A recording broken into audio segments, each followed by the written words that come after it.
As we're looking through the fire, we can see just what we've done. Never about to give it up, and you'll never see me run.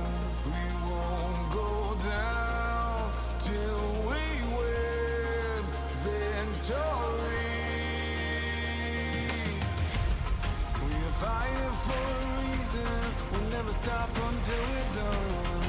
If you just can't keep up, I'll have to find someone who could. We'll stand up, hold our ground, victory. Never giving up, 'cause we'll just stand our ground. We'll never give up. They'll never push us down. Giving all that you need us, and we will fight until the end. Come join us now. We will be the ones that break all of the chains we bear. If you're gonna be the one right by my side, we can battle through the days and we can change the tides. As we look into the fire, now we can see just what we've done. Never about to give it up, 'cause you never see me run. We won't go down till we win victory. We are fighting for a reason, we'll never stop until we're done. If you just can't keep up, I'll have to find someone who could. We'll stand up, hold our ground, victory.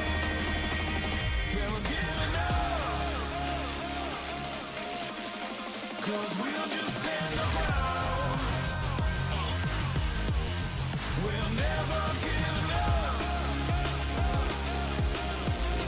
They'll never push me down.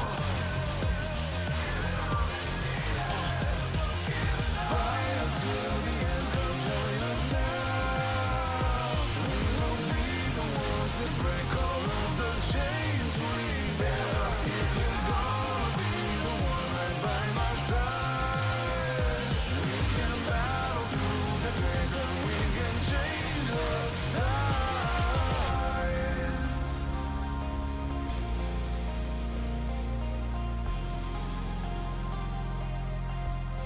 We'll never give it up.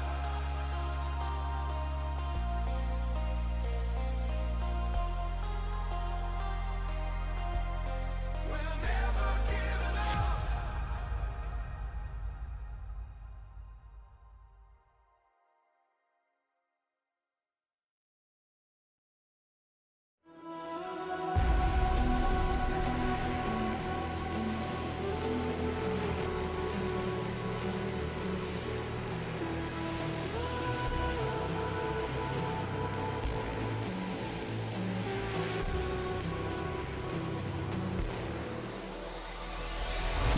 In this land of endless night, we crawl and spar. We cut through lies. No gods above, no faith to give in. We break the dark. I stand broken. We pierce the lies.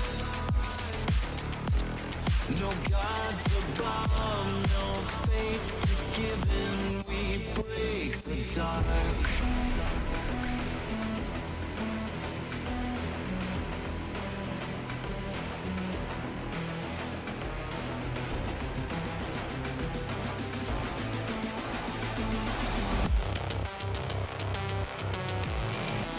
Answer everything.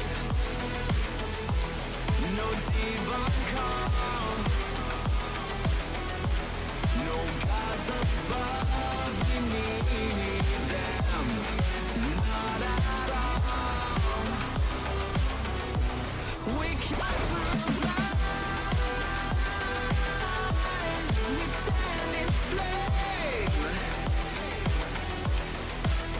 We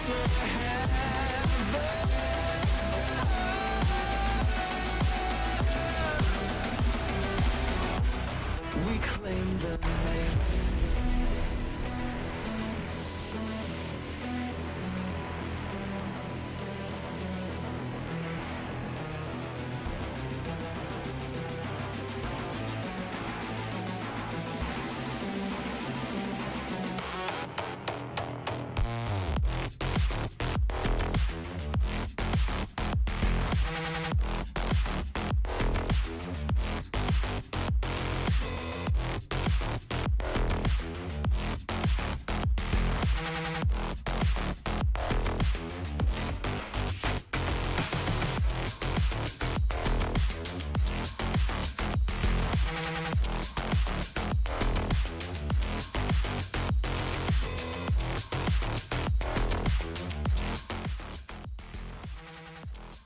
Meh. Don't really matter how the Wispy doing. It don't really matter. It don't really matter. What's up, guys? How you guys doing?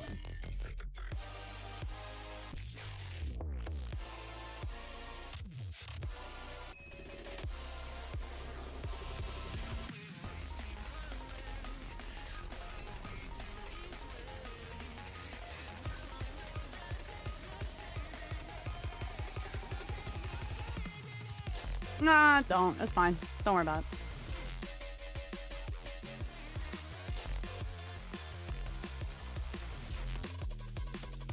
I am gonna have to postpone tomorrow's stream till Monday, though, guys. I gotta catch up on some YouTube work. And given I have to work this weekend, I'm going to try and take Saturday off as much as I can, minus the stuff I gotta do in June for YouTube, so... Monday will be a longer stream, though, because I'm off the next day. So, we'll make it up in hours, though.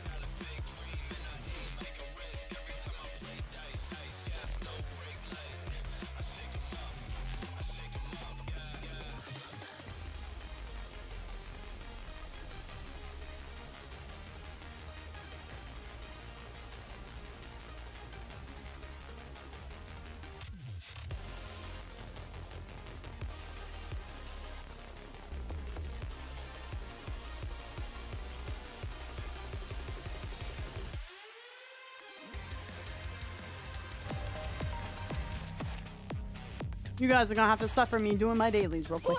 Bonjour! Welcome to l'Arena! The finest entertainment the art has to offer. So yeah, guys, how was your day? How'd it go? Let the games debute!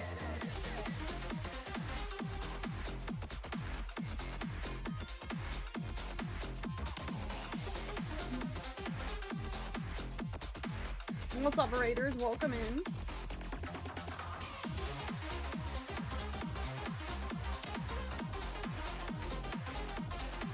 The mirror container violin sample is also a McDonald's on. That's funny. No, I haven't. I don't know what this is. You will have to the story of victory. Life was great, wasn't it? Let's hit the road running. What's up, Val? Oh, Let us get off to a beautiful start.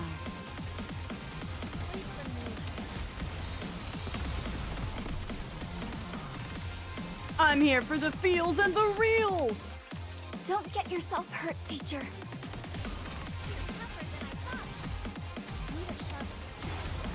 I woke up late since I did all the new stuff last Try night. again, no?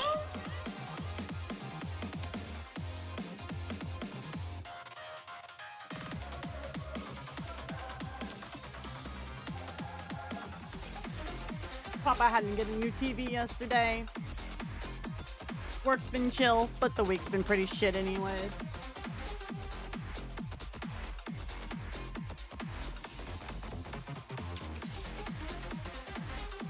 Hey, I'm not a Show and still kind of zero. feel like I need to crawl into a hole and leave everybody alone. I did do my daily siren votes. Not that she's going to get second place. She's too far behind Libby.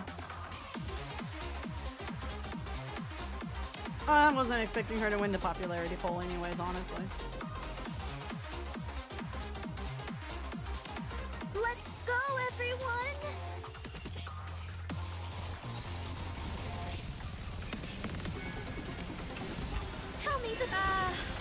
No, I didn't expect her to be Wasn't Cindy. it?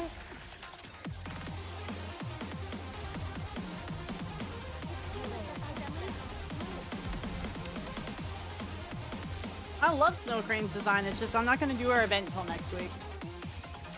Those who block the path of Got to do righteousness side story show tonight. no Most quarter. of next week has got to be expedition, so we'll just do the whole Snow Crane event on Thursday. I want to preserve beautiful memories of my campus life. Time to try again, no?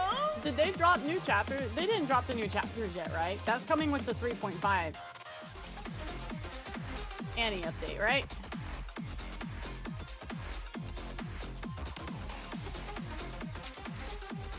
Now, let the games debut!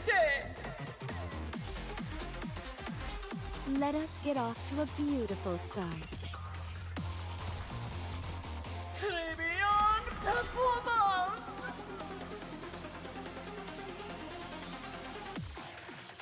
Okay, so we don't have to worry about trying to schedule that in at least. So we'll probably do the new chapters after we do the first part of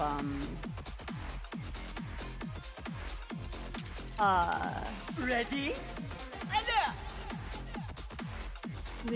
so we'll probably do like the first part of the anniversary event, and then we'll probably work on the chapters after that. Yeah, this is side story. Yeah. But not like new. The new chapter, like chapter 40, whatever we're on, is gonna be with the anniversary drop. the winner is you! Trying to avoid spoilers. I was reading spoilers in my Discord because I'm a bad girl.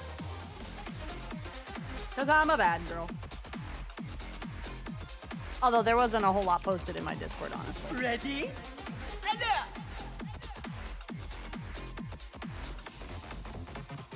I'm sorry, Chime, but I must go I don't into really battle. care if it's a CN original if the design is good. If the design is good, I don't fucking care, honestly.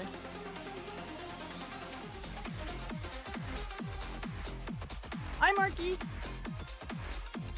It was kind of long. Yeah, that's why I kind of figured we'd end up just doing that tonight, honestly. let's get this show on the road!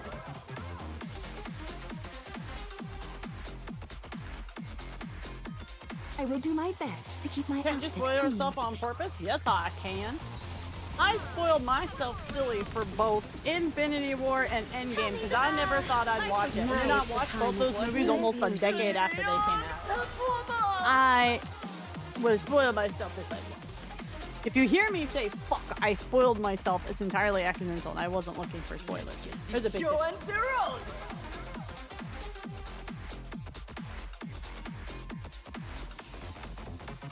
You can always count on quality I think the training. longest side story so far, minus this one, it might be Wordless. Because I don't think Mudfish was as long as Wordless. At least it didn't feel as long. Tell me this. Behold, the strength born of my people's affection. Good. Carry on, just so. Performance! There was a rumor that Snow Crane was like a CN original design that brought to global. Which, if it was, I wouldn't care. Because it's a good looking design. And it starts off less risque, and it's not censored from the get-go versus being turned into censorship.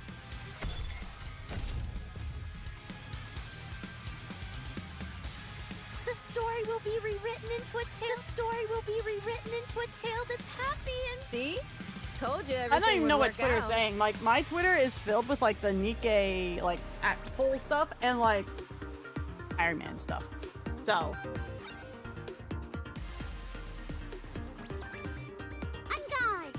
It would be as in, like, the design comes from, like, the Chinese servers.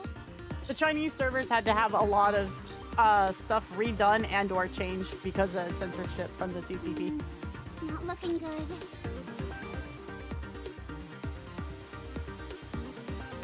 But apparently the squad that Snow Crane is a part of has been around since not the beginning in terms of like what we've received, but like from dev planning, apparently from what chat's saying. So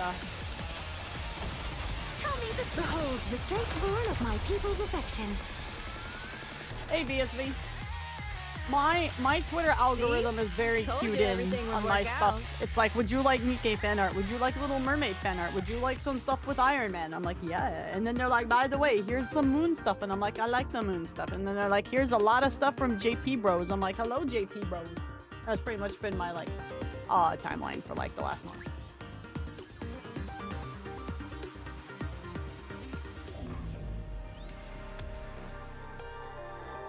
We might get to see an event later, yeah. Like, honestly, I'm not opposed to...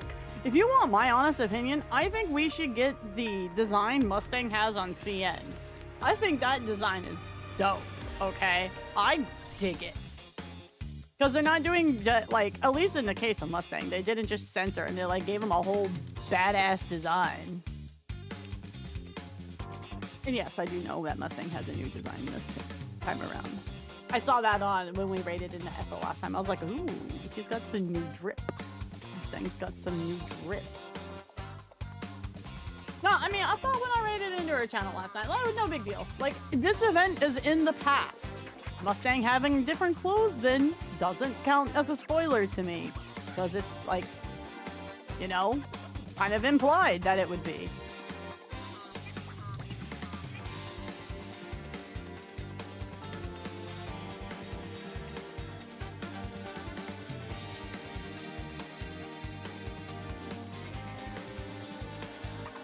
Yeah, Mustang got clothes, Make sure yo. to reach the end of this story He got together. real clothes.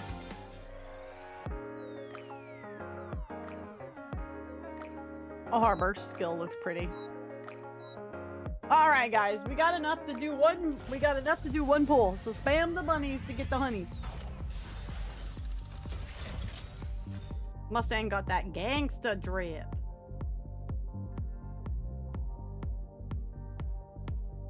I don't know how I feel about the spoiler hairstyle he got. That's kind of a bit of a crazy hairstyle, but...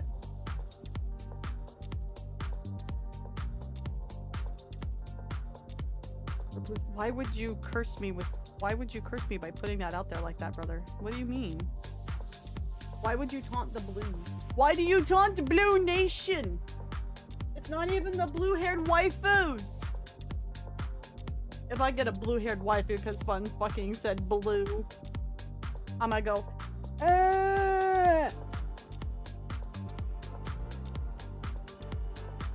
I go,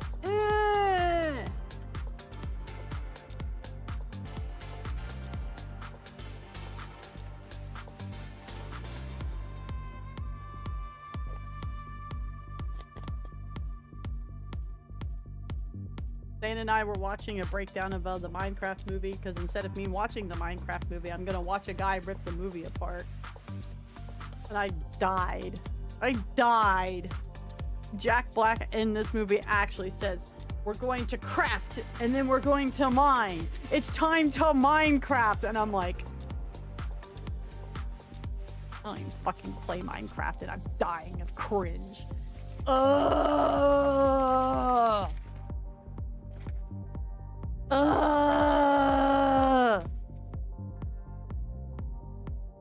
Nah, we need more spam. Get more spam in here. Get more spam in here before I pull.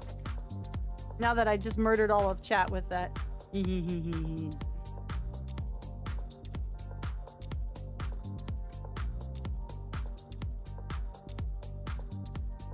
Dane and I both made we both made the Anise bra face and went, I want to go home.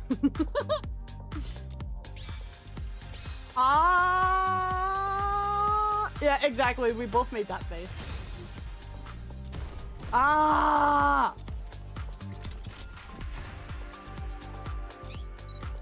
We didn't get any blues. I lied. We got blues. You know, Damn it. there's a Fun. fine line between pleasure Damn it, and Fun. pain. No, it wasn't all blues, no. It wasn't all blues, no.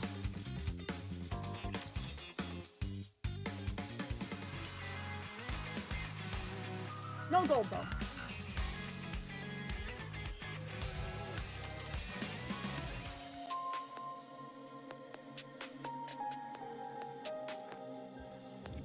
Ah! I clicked on the wrong spot. Hold on.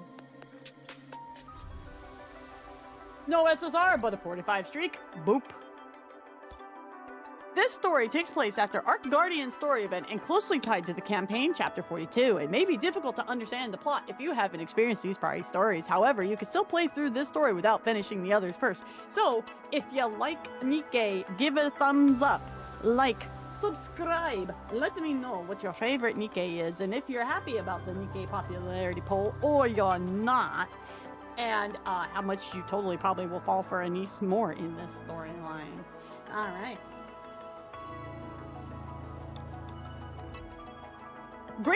The great thing about side story is it's fully voiced, so I can get back and just relax and have fun with chat.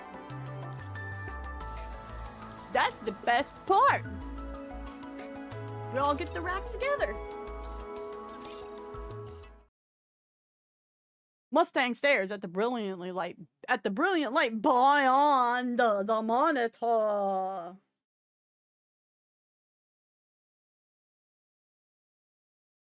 He closes his eyes slowly, and memories of the past flicker across his mind like a fast-moving film. Oh, bro's watching this movie on like 0.50 speed. I get you. Pretty. Pretty young I'm thing. off. Very well. Go on then. She grew up. Frisia grew up, and not only did she grow up, her face looks a little bit like Label, and I don't know how I feel about this. Now I have a big worry. Also, Oswald is looking pretty slick. Look at our man Oswald. He's looking pretty good. He's pretty good. Why does he got gloves on? Oswald the GOAT! Oh, right. I'm going to be a little late today. I've got an important meeting, so I'll grab dinner on the way. Just go ahead and eat without me. You've been out quite a lot lately. Well, you know how it is. It's crunch time. I got a job. Performance reviews Oh, are grown coming up. up, and that's when they decide who gets promoted. So, yeah, I've got to pull a few strings. Hey, what's wrong? No, it's nothing. My little girl's all grown up. Oh, now that I remember, didn't you say you were meeting someone today too? Yes, I'm meeting a former colleague. Oh, from Nice. Special Ops? Are you going back to being a hellhound? Didn't we agree not to bring that up? It's not exactly the sort of past to joke about. Just messing with you. But seriously, if anyone tells you to go back, don't. Promise me, okay? Call him Dad. Rest assured, I have no plans to return. Good. It's peaceful now, so you don't need to do that anymore. Oh crap, I'm late. I gotta go. See you tonight! Call him All right. Dad. I'll see you this evening. Frisia hurries off out the front door. Oswald stays where he is, staring blankly at the closed door. A time of peace. Huh. Long time no see, Chief. I'm no longer with Special Operations. Still, I can't just call you Oswald. Very well. Just call me whatever's easiest for you. Wow, it's been ages since you hung up your boots. Indeed. It has been quite some time. Then why are you still strapped? Is that obvious? Nope, it's perfectly hidden. Only folks in our line of work would notice. It's a habit. Nice. I feel unsettled if it's not there. I know what you mean. I'm the same. How's everything been with you? I'm doing well. The work itself is quite rewarding in its own way. Heard It's you're his the job. training advisor over at Elysion now. Oh! Figures. I can't think of anyone better for the job than you. They've been treating me very well, though the workload has been easing up a bit lately. The man sitting across from Oswald gazes out the cafe window. Outside, members of the Nikke Rights Committee walk down the street, holding their picket signs high. Yeah, makes sense. They're slowly replacing us with Nikkes. After all, the dangerous high-skill stuff isn't for us anymore. Perhaps it's time you gave retirement some thought as well. We can't really keep going even if we wanted to.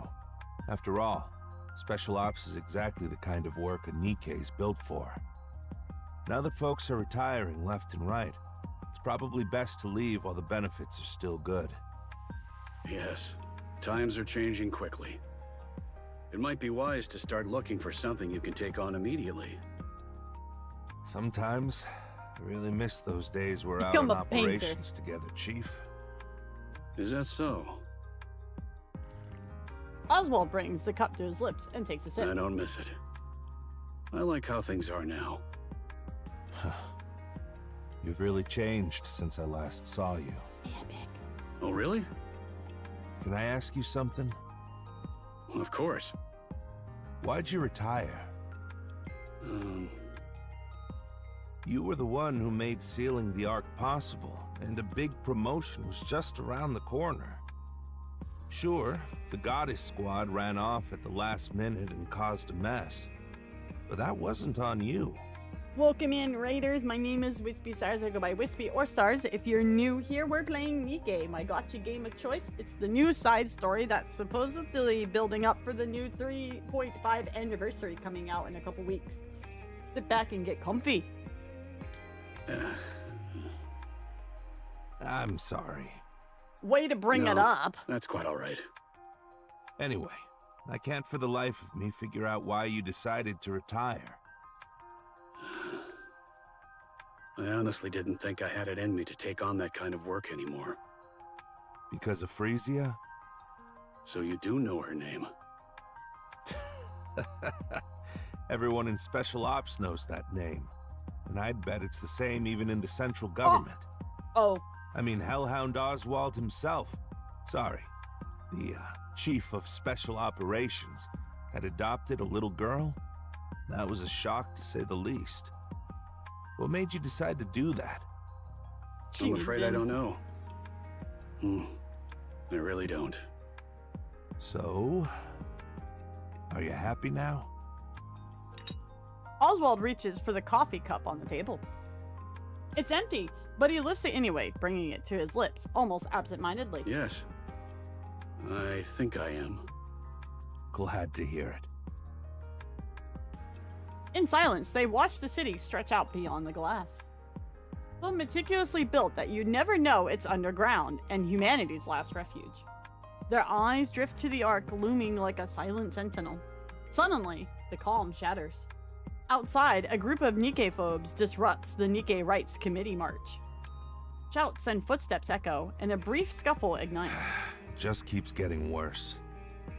They push the blame for the surface reclamation war on the Nikkes, turn citizens against each other, and quietly step out of the spotlight. The central government hasn't changed one bit. They're always looking for a scapegoat, and I never thought they'd throw the Nikkes under the bus too. Dragging the Goddess of Victory down and calling them the reason we lost? Honestly, it makes me sick. I'd advise against making remarks like that. Now I get what you meant. No, when you bro, said he's you couldn't spitting keep facts. Doing this. Back then, I honestly spitting believed facts. that no matter how dirty the work, it was necessary to protect humanity. We were getting torn apart, literally, by those insane raptures. But that's not the case anymore. The surface hasn't been our problem for a long time. It hasn't even been that long since we came down to the Ark, and already things have come to this. All I can do is sit in my room and watch them tear down the very ones we used to look up to, just to save themselves. It leaves a bad taste in my mouth. Oh, Ah, I see. So that's why you asked to meet today. Yeah, I've been thinking about retirement too. We've never really been the type to do ordinary work, right? That's why I've been curious about what life after retirement looks like for you. I guess I was hoping for a little reassurance. Or maybe just a bit of hope. What do you think? You know, I think it's time I retire. Seeing you doing well gives me some peace of mind. That's why I'm done serving a place like this. Up on the surface, I was blinded by grand ideals. Down here, I finally see things clearly. I see. I wish you every success. Thanks. Really appreciate it. Once again, they watch the chaos beyond the glass in silence. The minor scuffle escalates, quickly spiraling out of control. The central government intervenes, deploying tear gas. Both Nikke phobes and Nikke Rights Committee scatter in panic. Through the crowd scrambling to get away, Oswald catches a sight of a very familiar face. Uh-oh. What's wrong? You don't look so good all of a sudden. Uh-oh. I'm fine. Okay, seems things have quieted down. Shall we get going? All right. It was great seeing you. Yes. I did enjoy it as well. Somebody's in trouble. Wow. Somebody named Frisia. You've really changed a lot.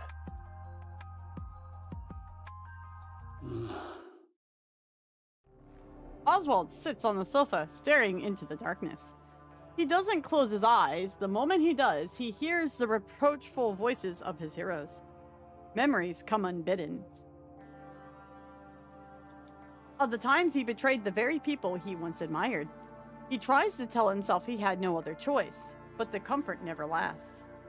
After all, the truth remains unchanged. He had abandoned them on the surface. He had turned his back on his heroes. There was a time when that self-loathing consumed him, when he couldn't escape it. He thought about ending everything dozens and even hundreds of times. But every time... I'm home. Huh? Hey, what are you doing sitting in the dark? The lights come on, and Oswald winces against the sudden glare. Are you okay, mister? Did you get into a fight with the person you met today? But every single time, he is saved by a girl with no ties to him, who looks him straight in the eye and asks if he's alright. Mister? Frisia, Yeah? What's up? I know you've been working with the Nikke Rights Committee. She's in trouble. Grounded! Don't.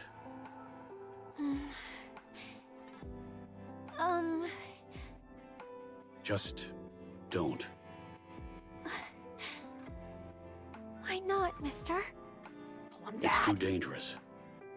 There's nothing wrong with doing the right thing. How can I just stand by when people say the Nikkes are the reason we lost the surface reclamation war? So all that talk about getting promoted wasn't about your job after all. Yeah, I'm getting promoted to team leader. So, what's your goal? I want to make everyone look up to the Nikkes once more. How do you plan on doing that? I'm not sure. But I can't just stand around doing nothing. Frisia, the Ark has no need for heroes. There must be none. Otherwise, they'll only be dragged down in the end. What you're doing now isn't just pointless. It's downright dangerous. I don't see it that way. More and more people are joining us, and one day everyone will see that the Nikkes aren't a symbol of defeat. They're the goddesses of victory. Oh! Don't do it. No! He's like, you will not say the words that give everybody the feels. Daughter is officially grounded. Go to your room and eat your cereal. Oh, come on. You loved the Nikkes, didn't you? And the Goddess Squad, too. Not anymore. Frisia gestures towards a pair of leather gloves inside an acrylic case atop a living room display cabinet. Red Hood's signature is scrawled crookedly across the leather. What are you even talking about? Oh. You keep them on display, clean the case every day, and always end up smiling whenever you look at them. You dare say the emotional words in a non-prominent scene.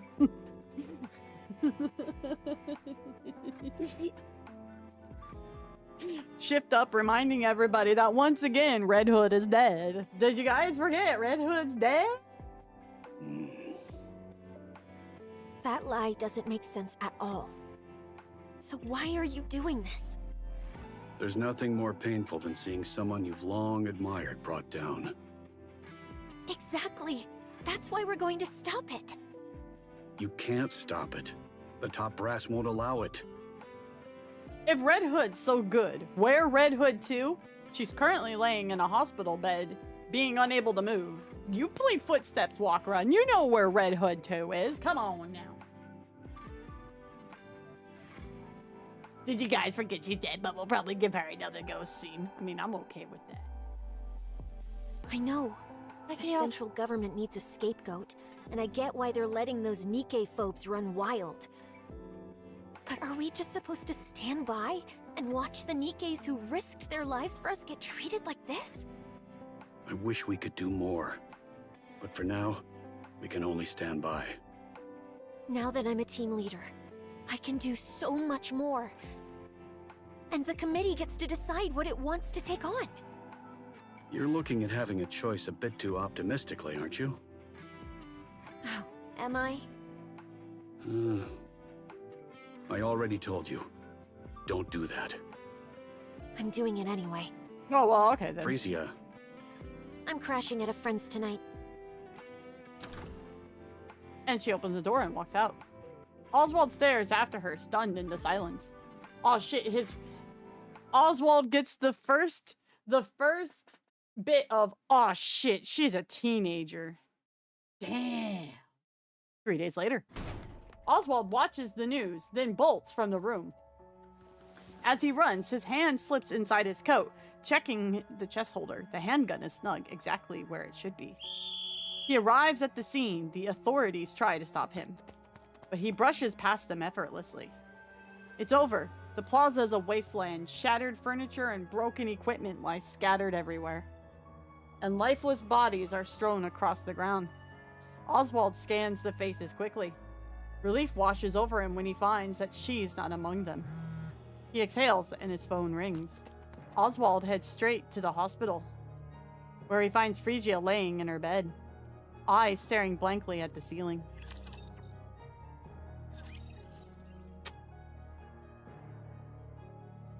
Uh-oh. Yeah, where Rappy got shot. Yeah. Mm-hmm. That scene, yep.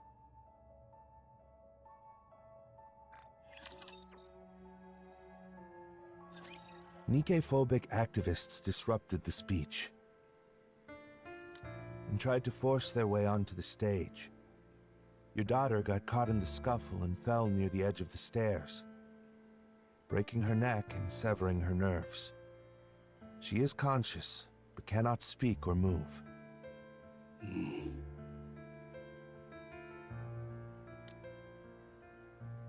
Oh.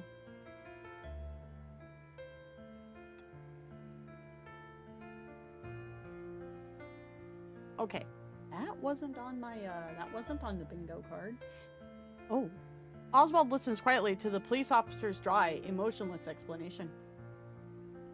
His eyes meet Frisia's, but he can't hold her gaze and looks away. It appears your daughter previously signed a consent form for posthumous Nikke conversion. In special cases like this, conversion can be done even while she's still alive. But the decision rests with the legal guardian. is there any chance of recovery? According to the doctor, there's no chance of recovery. They say miraculous recoveries do happen, but outside of that, improvement is impossible. I see you've held a senior position in the central government for quite some time. That gives her a significant advantage during the conversion process. You'd also be able to choose the manufacturer. If she's not going to be a mass-produced unit, you can even choose which squad she'll be assigned to. How would you like to proceed? I'll need some time to think this through. Understood. How long should we wait? I'll contact you directly. Noted.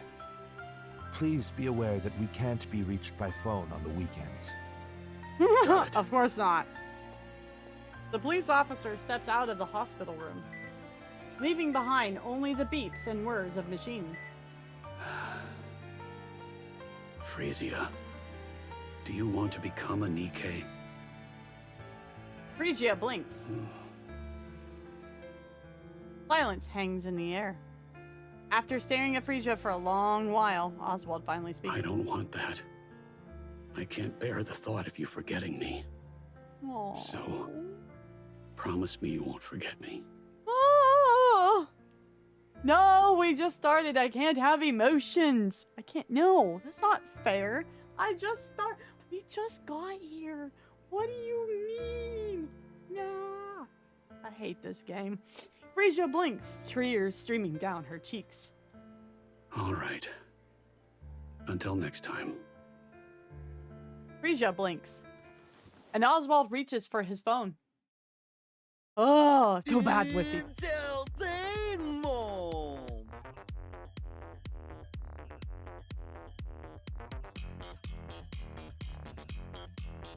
That is like a 180. Holy shit. That is a 180. Whoa.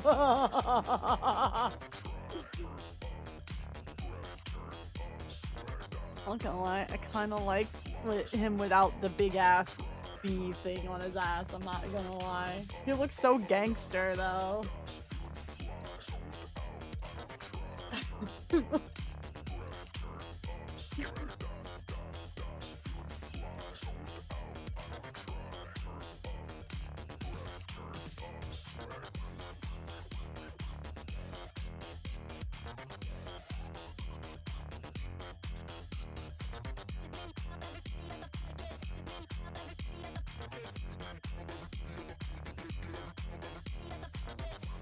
Kinda dope, I like it. Hi, Evil. Why is Mustang pimped out, yo? Mustang wasn't always the best person, according to himself, especially at this time. If you guys remember what he was talking about with Anise back, you know, a couple chapters ago. What's up, King Guy? How you doing, brother? I prefer his present design.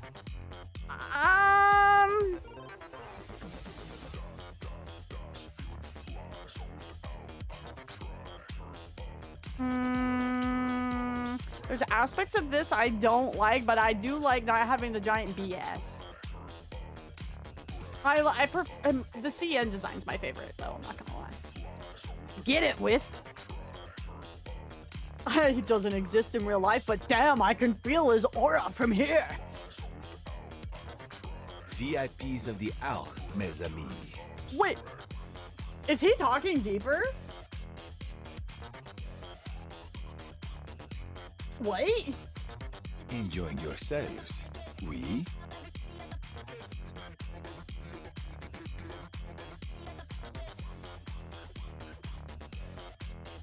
Go back.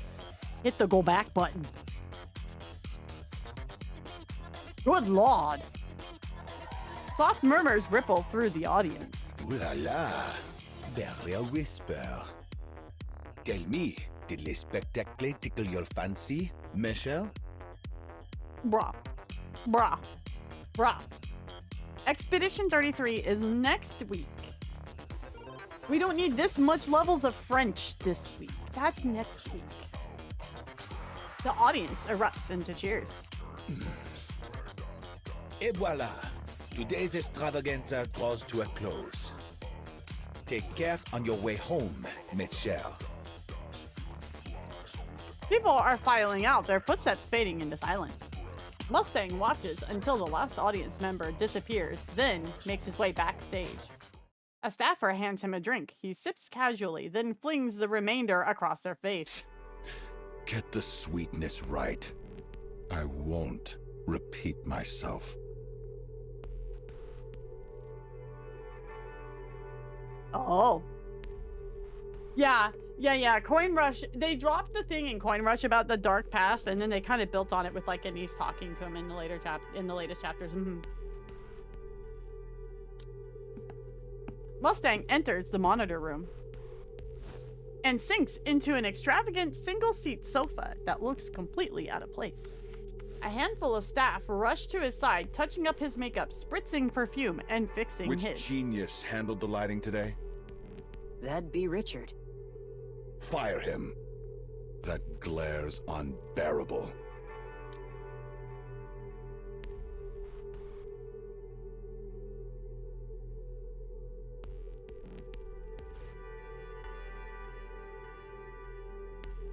Who brought Connor from Detroit Become Human? Why is Connor here? Why do we have Connor? Look at this dude. Just look at this guy. I am not crazy. I am not crazy. This is just straight up Connor. He's just missing the little blue light on his head. Brah. What do you mean? So we got fake Han, and now we got Connor here. I did not think that. Well, now you're welcome, because now you can't unsee it. For those who don't know. Uno momento.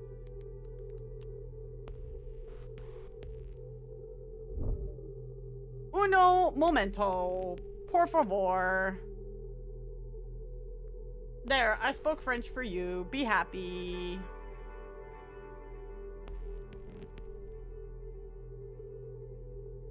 It's just Connor. It's just Connor.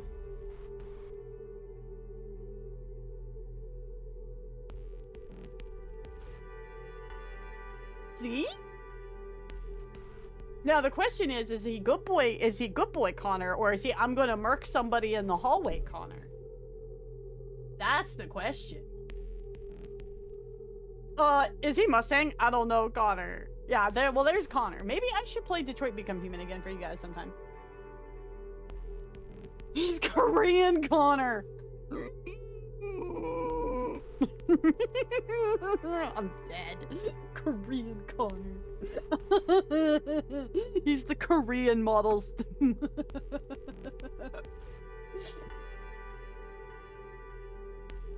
Inuyasha is only available in Japanese and French on Crunchyroll. I like specifically French. Korean Connor doesn't exist, so he can't hurt you. Bro was given to the manhwa artist. I could see it. I could see it. I could see it. I don't know. I don't know. Would you guys want to see Detroit Become Human? There's quite a few people here that were not here when I played Detroit Become Human. Actually, no, I think like 98% of you guys that are here currently weren't there when I played it through the first time. Auntie, were you here for that? Or was that before you, Auntie? I think Auntie was here for that, though. I think that was in the early Auntie and Kami days. I got my timeline in my head right. Because I remember Kami talking about it when we were playing it. It was long before your time, right? It was long before your time. I think that was like that was maybe when I had my PNG days. I think it was before that, though. Kelly, look, we have Connor from Detroit Become Human. Henry Stickmin? What's Henry Stickmin? How long was my first playthrough? Oh, I can't remember, because when I finished it, I went through and I proceeded to unlock as many other routes as I can. Like, I got deep into it. Is that better? Is the mic better? I had it pretty close to me, so is that better?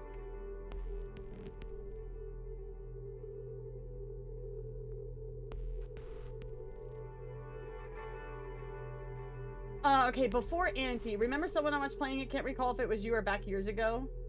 Yeah, may have been before. Okay, it was probably before Auntie found me then. Okay. Yeah, I think the only people that are here that watched me play it were probably Sane and maybe Kami. Maybe Styx, but I think that was before Styx too. So, I mean, Styx, I can't remember. Did you see my OG playthrough of Detroit Become Human, or did you see one of my multiple playthroughs? I was here for a Detroit run? Okay.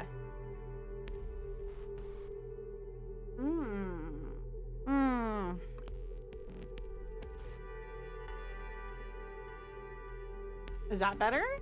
For the mic, is that better?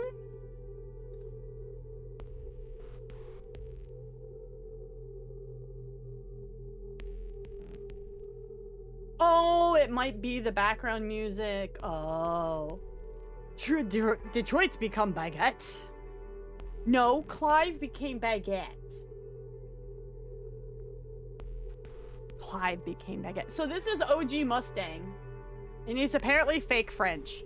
I feel like we need to call the Han police. We need to get the mimes in from Expedition about this. I don't know what this Henry Stickmin is. You'll have to leave me something in Discord about it. How'd something like that even make it into the Ark? The setup's exactly the same as always. Do you have any idea how blinding those things were today? What the fuck is with Korean Connor's voice? It's so high. My god, what is this? Richard has been with us for 3 years, and this is his first mistake. And he sounds like he's on helium. No, he sounds like he's on. Fire him. Now. Damn. Understood. And what's with the audience tonight? So lukewarm. Pathetic. Every last one of them. So mad. I give them a rare performance like that, and this is the thanks I get? I'll look into it. Who's in charge of marketing? Bring them to me. Yeah, so this event is like about 20 years after the Ark is sealed. We just had the event where, you remember when Rappy got kicked out of the hospital and then she gets like gunned down before she becomes a Nikke? We just saw that event. Frisia slipped down the stairs and trying to get away from the shooting and broke her neck and severed all her nerves. So Oswald had to approve of her becoming a Nikke. And that was the last we saw of that, and now we're here.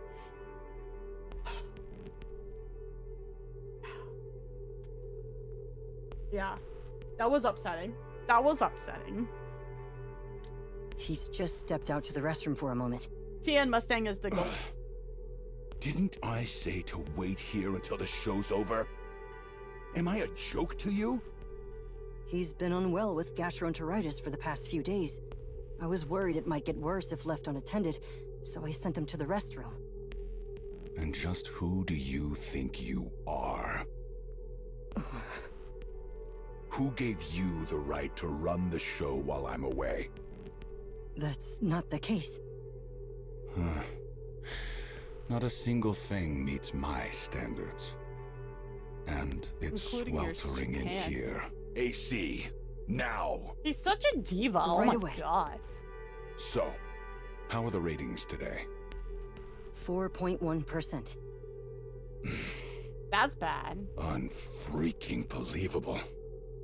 Wasn't it 7% just last week? Indeed it was. And 12% the week before that? Correct. Why the hell are the ratings still dropping? Our survey shows that the biggest criticism is a lack of novelty. Absolute event had audio chipmunks they had to fix. Oh yeah, that's a good point. Yeah.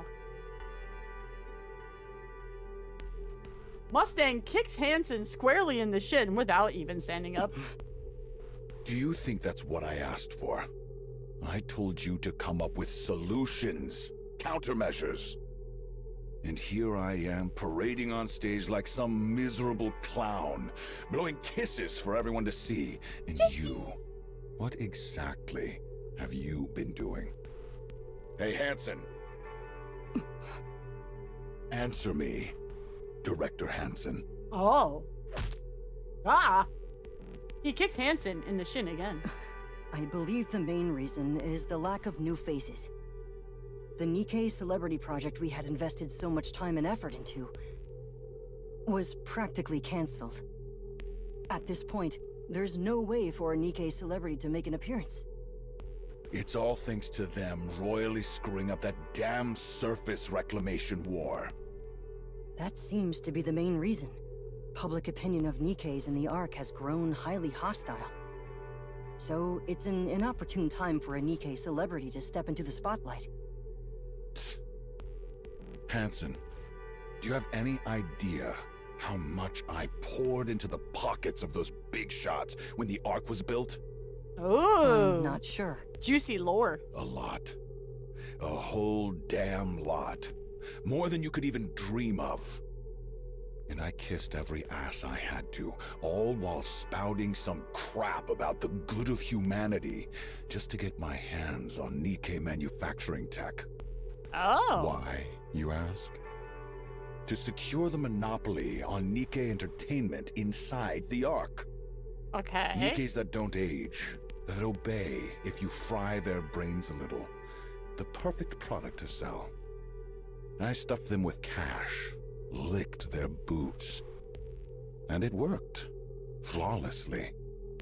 Then I lured in those pretty-faced, vain, empty-headed Nikkes and molded them into stars. All that was left was the debut. One shot, guaranteed hit. If everything had gone according to plan, I'd have ruled the big three. And literally become the god of the Ark.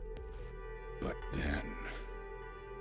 Mustang those villain Ark. idiots botched the surface reclamation war. So tell me, Hansen, what do you do in a situation like that? The new season of Oshinoko is wild. Oh my god. I'll make sure to calm the Nikkes and prepare for the next reclamation war. Yes, that's exactly it. Those fools couldn't stomach even a single scratch on their reputations, so they threw the Nikkes under the bus. I'll just go start a new one. And Easy. of course, they had the nerve to officially declare that we lost due to the Nikkes' incompetence. Pathetic! They didn't quite put it that way. That's basically what they were saying. I gotcha. The Nikkes didn't live up to expectations. No amount of pretty sparkles will make him not look like Connor.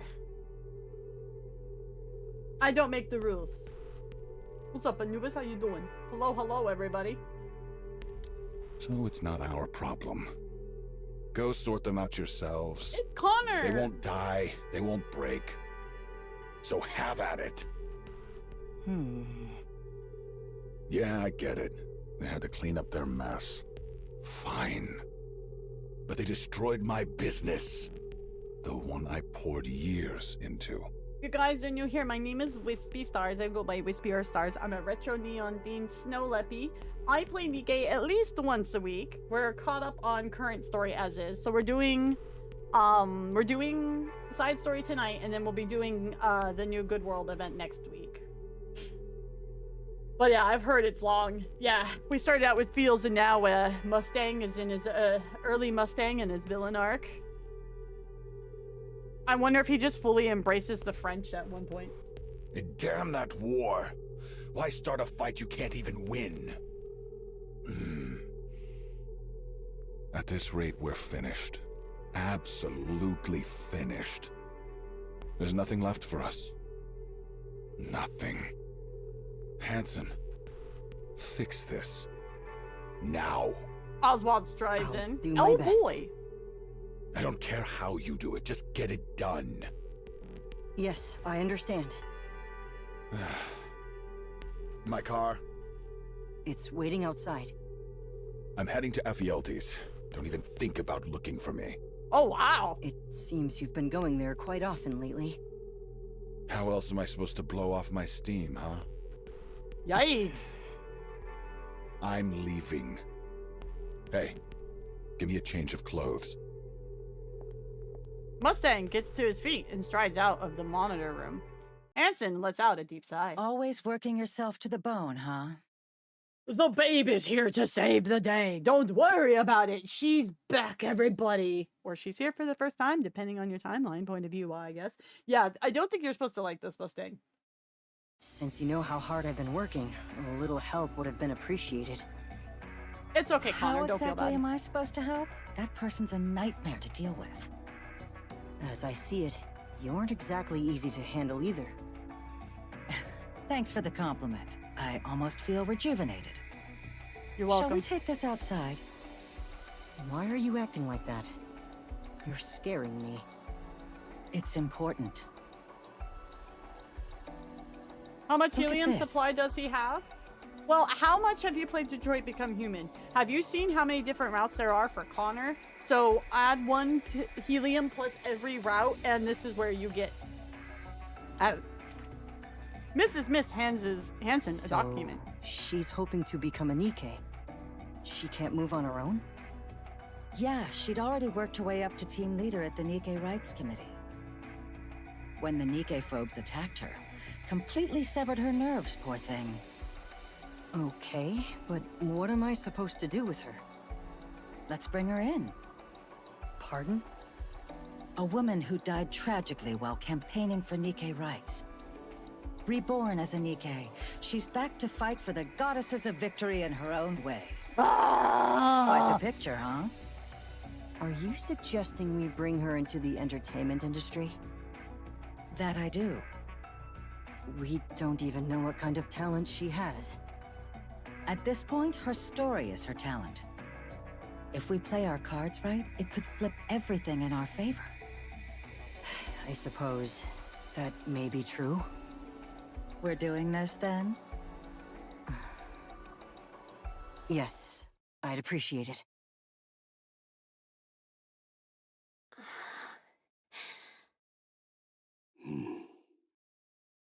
Mister. Yes, it's me. She can talk? I'm so glad I remember everything. Yeah, that's a relief. Oh, she's a Nikke now. So, where was I made? Tetraline. Tetraline? Why there of all places? They said the chances of memory retention would be highest there. Oh. Yeah, I think that was a great choice. How are you holding up? I'm doing great. Everything feels totally normal. Like I'm still a human. It's crazy to think that not long ago, I couldn't do anything and was just lying there. That won't happen again. Yeah, looks like I don't have to worry about breaking my neck anymore. Should have done this ages ago. Frisia, that's enough. I've come this far, so I can't stop now, can I? Nikkes are managed by the Big Three, but they answer to the central government. There's no way the government would allow their rights to expand. From the government's perspective, the Nikke phobes are useful. So you think it's okay to just let it be? There's no helping it. Huh. I don't think so. Now that I'm a Nikke, there's so much more I can do. I'll make it happen, no matter what. Oh. Sorry, I'll be right back. I need to take this call. Sure, go ahead. Fortunately, we know where this goes. Secure line. Oswald speaking. Chief, I heard your daughter became a Nikke. Does she still have her memories? Yes, her memories are intact. Oh, thank goodness. And since she's your daughter, took a quick look at the data just to make sure everything looked normal. What a homie. Frisia, she's born to do this. Born to do what? I'm not sure I follow. Her combat skills are no joke. If I had to exaggerate a bit, that's Lillyweiss for you. Of course, she's not quite at Lillyweiss's level, but she's close. Hey, yo! Honestly, there's nothing stopping her from becoming the next Lillyweiss.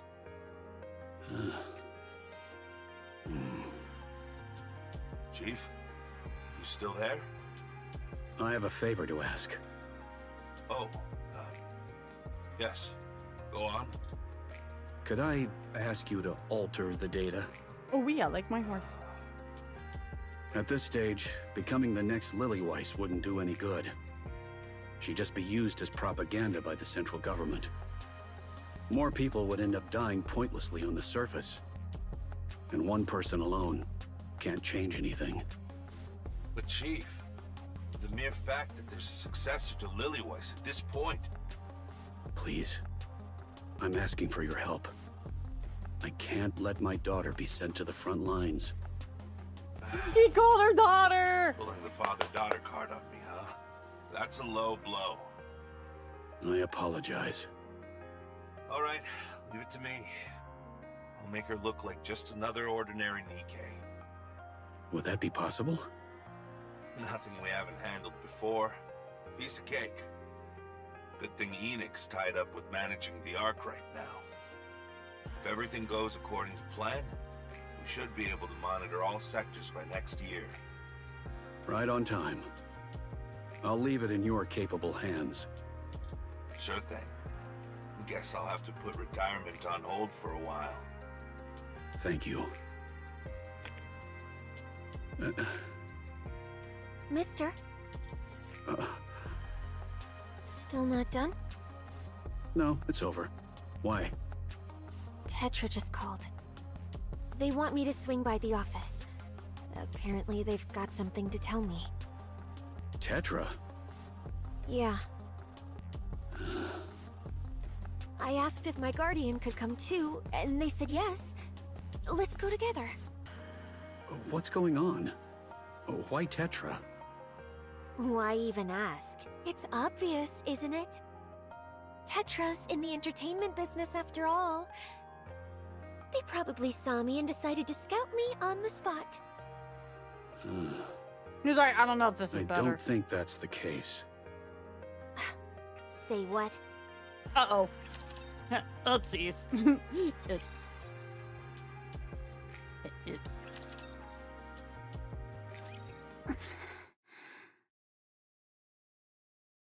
Ayo! OG cutie Anise? Ayo! Ayo!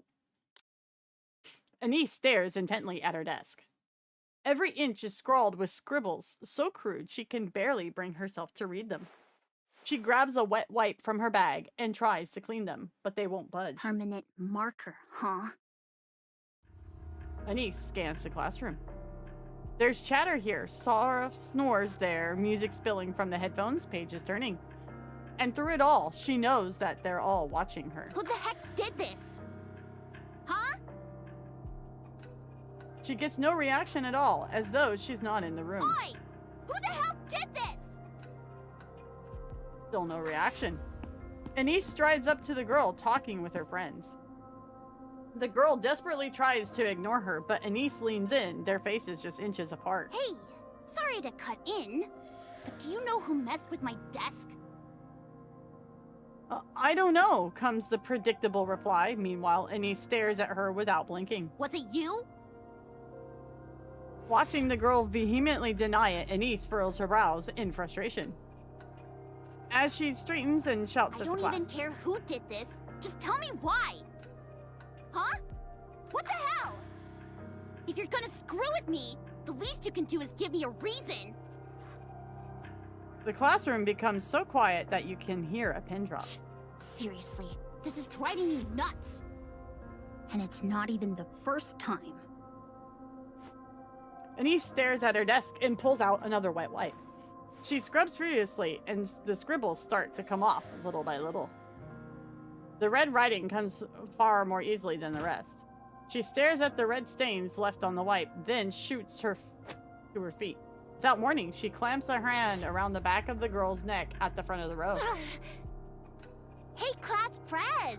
You're supposed to set the example. So, care to explain why you pulled a stunt like that? And don't act like it's your first time either. It wasn't me. Weren't you bragging about the new lipstick just the other day? The color's hard to miss. Thought you said it was expensive, but here you are using it to scribble. Must be nice having money to burn. Anise clamps down harder on the nape of the girl's neck. I wasn't the only one. But you're in on this too! Come on, Class Prez, step up and take the hit for the whole class! The class president rips herself away from Anise's grip, rubbing her neck as she glares icily. You wanna know why? You're a nobody, yet you strut around like you're all that. That's why. What the hell are you talking about? You're an orphan. You only got in here on some scholarship. You've got absolutely nothing. So why do you strut around like you're in charge? I'm the leader. I'm the class president, not you. Oh, I get it now. You're from some perfect family, so you get to be class president. And me? No parents, scraping by on government handouts. And suddenly, I'm a threat to your precious spot. That pisses you off, so you pull this kind of crap, right? Please, know your place. Just because everyone humors you, doesn't mean they actually like you. The classroom door slides open, and the teacher enters. What are you doing? Nothing at all. Sit. Class is starting. The class president glances at the teacher and quickly returns to her seat. The teacher eyes Anise for a moment before walking toward the podium.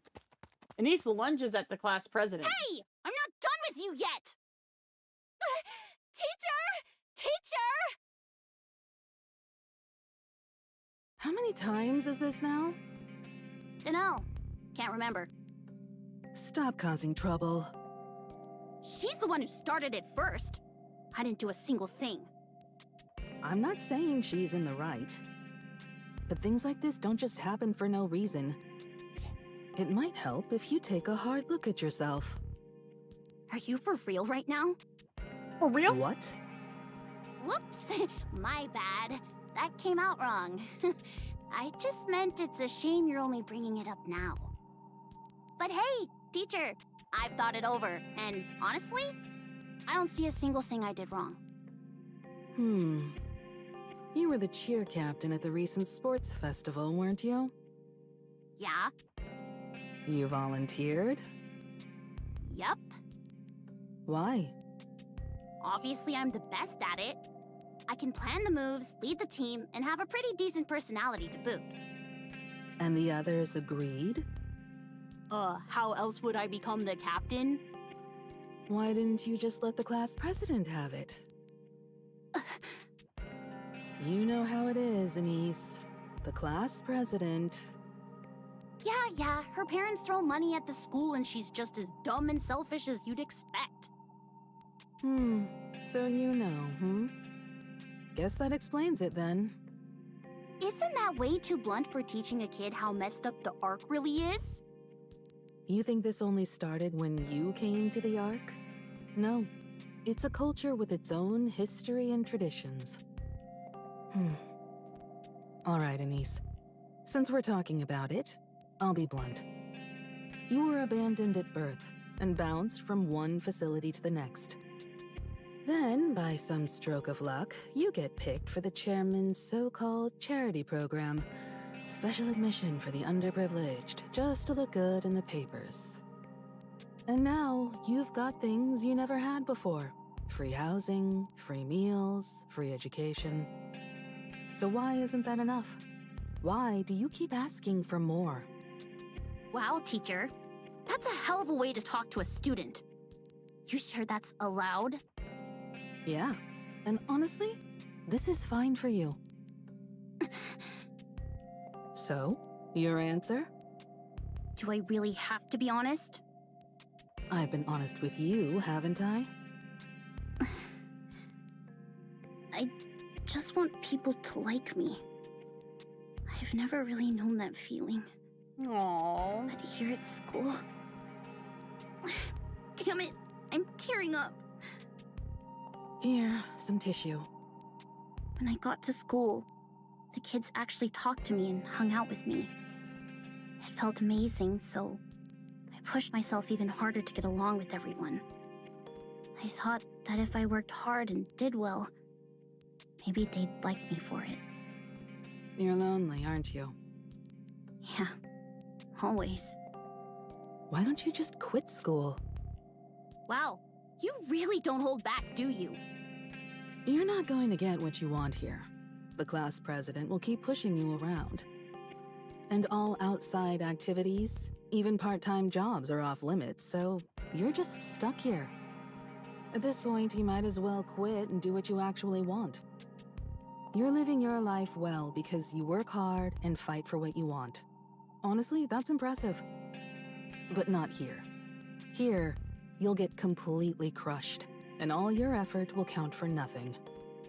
The memories you make in school, they'll stick with you for the rest of your life. So quit. Transferring would be tough, with your special admission and all. Still, wherever you end up in the world, I'm sure you'll manage just fine. Come on, teacher. Give me a hand, will ya? No, you know how it works. I've got bills to pay, and the chairman's the one paying me. Think it over. Now go back to class. Teacher! There's nothing I can do. I'm sorry.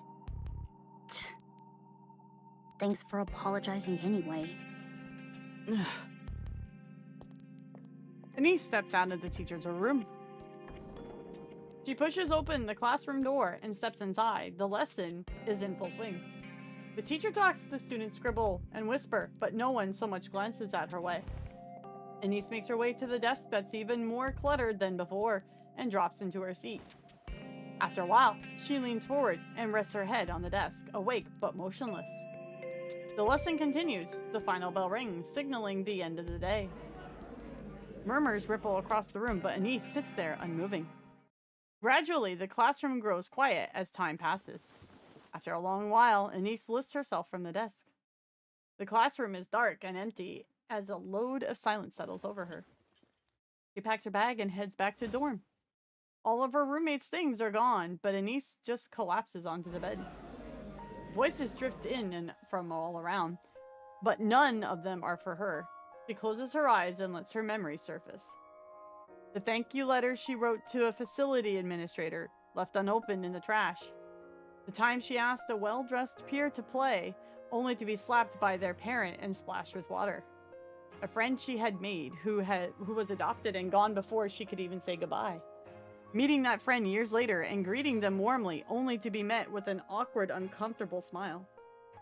Dancing wildly on a stage, desperate for attention. At first, the laughter she got was intoxicating, until she realized it was mocking and cried for days afterwards. A volunteer who hugged her tightly with tears in her eyes told her to take care when she left the second facility.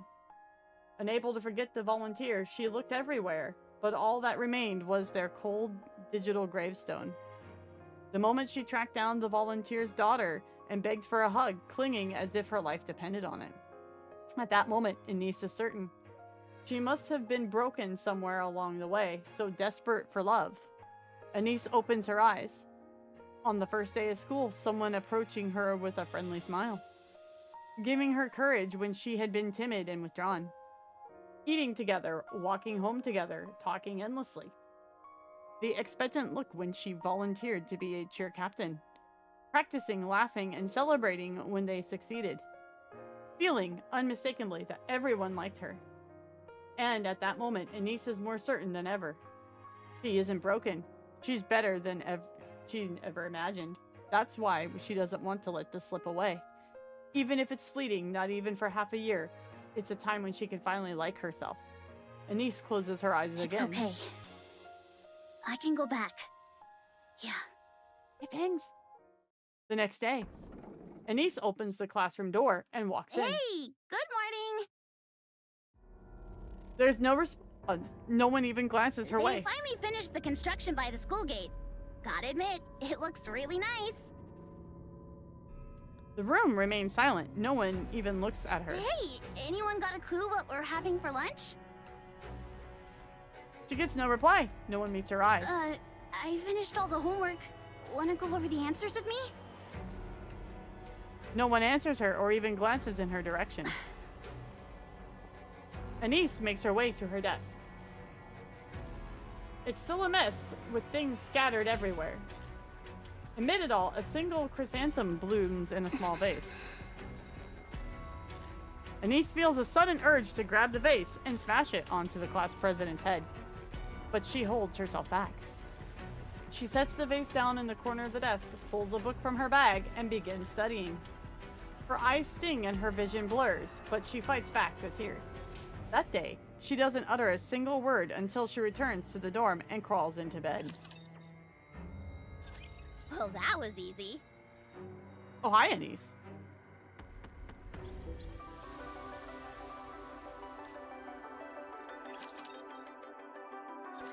Me? A celebrity? Really? Yes, that's correct. Tetraline would like to formally invite you to debut with us. Frisia pokes Oswald in the side. See? I told you. May I ask why? I can't make sense of debuting a Nikke as a celebrity at this point. And there must be a reason you chose Frisia, given that she's never shown any interest in the entertainment industry. She's got talent. Once she debuts, she'll shoot straight to stardom. I'll stake my reputation on it. I wouldn't be so sure about that. Oh! You think I'd lie? Yes, there's nothing backing that claim. I hate to brag, but I'm a very successful producer. When it comes to spotting raw talent, no one even comes close. Where did you get information on Frisia? You shouldn't have had any contact with her. Every Nikke application goes through me. After all, we are a Nikke manufacturing company. Ah! Tetraline hasn't been doing well lately. So you intend to make Frisia a symbol for advancing Nikke rights to gain support? By my calculation, the Nikke phobes make up half the Ark's population. And you intend to win over the other half by turning her into a celebrity. You work in this industry, don't you? I suppose you could say that. You're right. Hanson. As you said, Tetraline's situation is indeed far from ideal. Following the failure of the Surface Reclamation War, hostility toward the Nikkes has spread throughout the Ark. As a result, Tetraline, which had been preparing a major entertainment project centered on the Nikkes, is now taking a direct hit. That's precisely why we need your daughter. So you're hoping to turn things around by putting a Nikke with a story in the spotlight? I won't deny that. But But that's not the whole story. The current situation is wrong. Nikkes should be celebrated as the goddesses of victory, Oh, he said the thing! not treated with scorn. I was only a child when the Rapture invasion occurred. I was powerless then. But I remember watching them fight for us on television. When I didn't know any better, I thought they were simply impressive. Once I learned the truth, I realized how noble their choices truly were. And now, those very Nikkes are being made scapegoats, persecuted for circumstances Oh, beyond teachers their were earlier. control. The central government's neglect has left even their supporters unable to speak openly. This is wrong. It should never have been allowed to happen. Your daughter's story is a compelling one. Someone who died fighting for Nikke rights, was reborn as a Nikke, and now chooses to fight again. With Tetraline's unparalleled character branding and promotional power, we can spread that story throughout the Ark. I want those who fight for Nikke rights to be able to speak freely and with confidence. He's like, her neck got snapped I doing may this, bro. be overstepping, but you seem well versed in this field. I believe you understand exactly what I mean. Please forgive me for speaking of such a tragic death in this way. But this is a rare opportunity. Does she really need to be a celebrity? I trust you know there's nothing that can shape public opinion quite like celebrities. If it's just the line that makes you cry, that'd be impressive. No, it's not the line, it's the context with the line. Goodness. He keeps Red Hood's gloves signed in a glass in his room and dusts it and cleans the glass every day. Bro is still a fanboy. I'm asking you to give the Nikkes hope. I'll take some fries and some nuggies. Chat, you guys want some nuggies? The Ark needs it now more than ever. Oswald looks at Frisia, whose eyes are sparkling like fire. Deep down, he knows that there is no stopping this. So, let me get this straight. I'm going to be a celebrity and fight for Nikke rights, right? To sum it up, yes. But we won't do it out in the open. Everything we do is under the radar. That's the kind of thing we excel at. So, the patch on her shoulder says level 5 instead of level 9. They think they're clever. They think they can get those little things past Whispy. No, Whispy noticed. Whispy noticed. Mister? Oswald stares intently at Hansen. I have one condition. Sure, I'll do everything I can to accommodate it. Hansen, stay by Frisia's side as her manager. And keep a close eye on everything she does. You do realize he's a board member at Tetra, right? He's not going to waste his time playing some celebrity's manager. Yes, I understand. Oh, Hansen? It's all right. That was my plan from the start.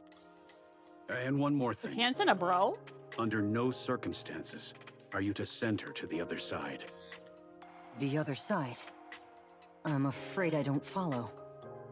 Do you want me to go into the details of what really goes on behind closed doors at Tetra? Who the hell is this guy? Make no mistake. This is a warning, not a request. Understood. I'll keep that in mind. Oh shit, we're gonna I'm see counting on Oswald you. go John Wicko mode? It's a pleasure. I look forward to working with you. Frisia gets up and extends her hand towards Hansen. Let's do our best together. Yes, I look forward to working with you. I'm Frisia. Hansen. Their hands meet in a firm shake. Oswald's eyes linger on Frisia, noting the way she looks at Hansen. Once again, he is certain that this cannot be stopped. We start tomorrow. The goal is a debut in 6 months. It's going to be tough, so you'd better be ready. Time drifts by. Oswald finishes work and makes his way home. He prepares dinner and watches the news. The front doors swing open and Frisia stumbles in, utterly exhausted. They share a meal and talk about her training, the house humming with gentle rhythm of everyday life. Frisia drifts off to sleep and Oswald turns his attention to the work waiting for him tomorrow. He completely settled into this rhythm, this quiet repetition of days. If life could flow like this forever, he thinks that there would be nothing left to wish for. But a week later, Frisia steps into a new world. That night, Oswald lies awake, wondering what he can do for her. For nearly half a year, Anise has not uttered a single word.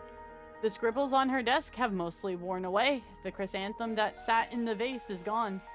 Everyone ignores her completely. She tries to get angry. She tries to plead. Nothing changes.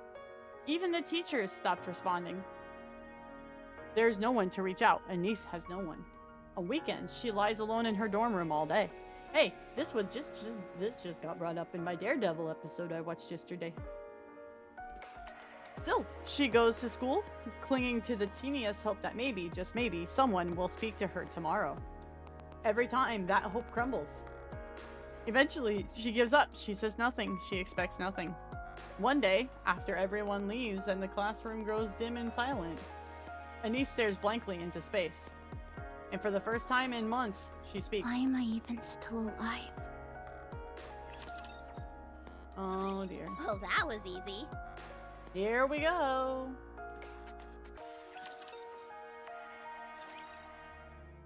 Anise sits on the rooftop railing, staring blankly at the sky above. She pulls out her phone and scrolls through her recent messages. Hey, I have a question about something from class today, haha. She tries to sound casual, but the messages remain unread. Her outgoing calls go unanswered, one after another, and not a single incoming call has come through. For a moment, she wonders if she's forgotten how to speak at all. Her voice comes out just fine. The absurdity of it all makes her lower her head and let out a small shaky laugh.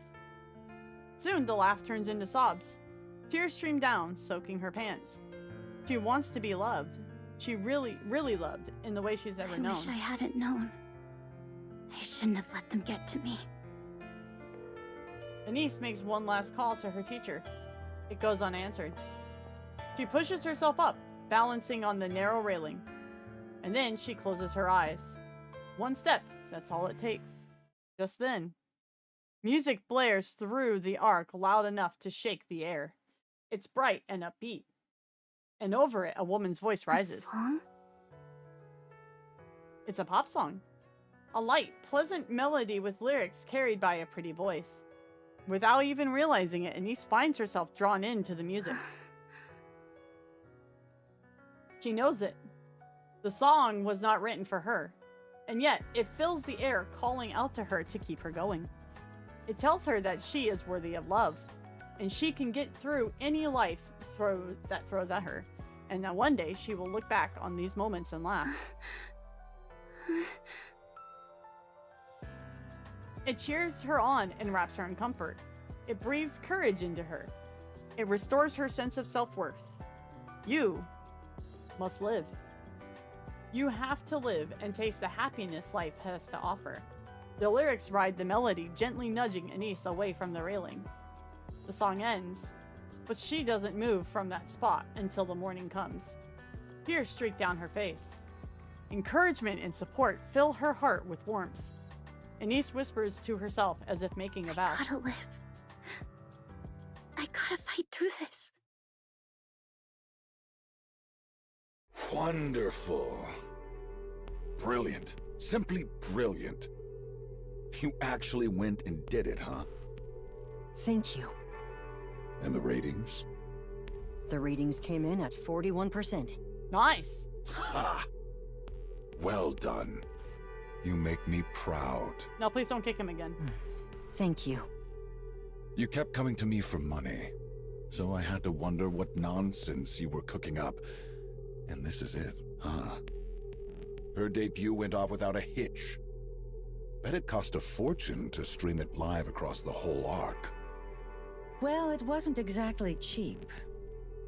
If you need more, just say the word. I'll pour it in without hesitation. Oh! You've done a fine job shaping her image. A Nikke who takes the stage for the others. Couldn't have timed it better. So, what's next? We're currently working on it. Throw her into the spotlight. Every interview, every talk show, every damn variety program. I want her everywhere. Push her to the limit. She's scrap metal anyway. She won't tire. Make sure everyone on the Ark knows her name. So, where is it exactly? What do you mean? That singing rust bucket. What's it called again? Her stage name is Pretty. Right, Pretty. Where'd she vanish to? She went home. Get her in here. It's time to celebrate. Have her start pouring the drinks. I'm afraid that won't be possible under her contract. A contract? What kind of crap is that? One of the contract terms specifies that she must rest at home. Screw your contracts. Uh-oh. You actually went along with this bullshit? Her guardian was stubborn and flat out refused to give his consent. What were we supposed to do? And who exactly is the Guardian? I'll send the materials over later. All right. He reads that and Let's goes, just oh, see how fuck. cocky this Oh. Guardian thinks he is. Here's the plan. For the next week, I want every movement recorded. The rust buckets, the Nikke-phobes, the opposition. Don't miss a single thing. He calls them what Sudi calls them. I'll deal with the central government myself. If we play this right, we can turn it into something much bigger. What exactly are you planning to do? Just corporate whitewashing. Pardon? That's enough. Bring the drinks. And those scrap metals prepping for their debut, call them all over here. Tonight, we're gonna have some real fun. Yikes, man. Whoa! Did you see that, mister? Whoa! Yes, I did. So pretty. So, what'd you think? You did great. You looked lovely, and you handled yourself really well. Give her head pats. Do these clothes suit me? They do. Still, you might want to change into something more appropriate for a meal. I know, but I really wanted you to see it. But, mister, if I dance and sing, will it really make things better for the Nikkes? Can I really give them hope? If that's what you believe, then that's how it will be. Okay. Give her I'll head go pats. along with that. Well, that was easy.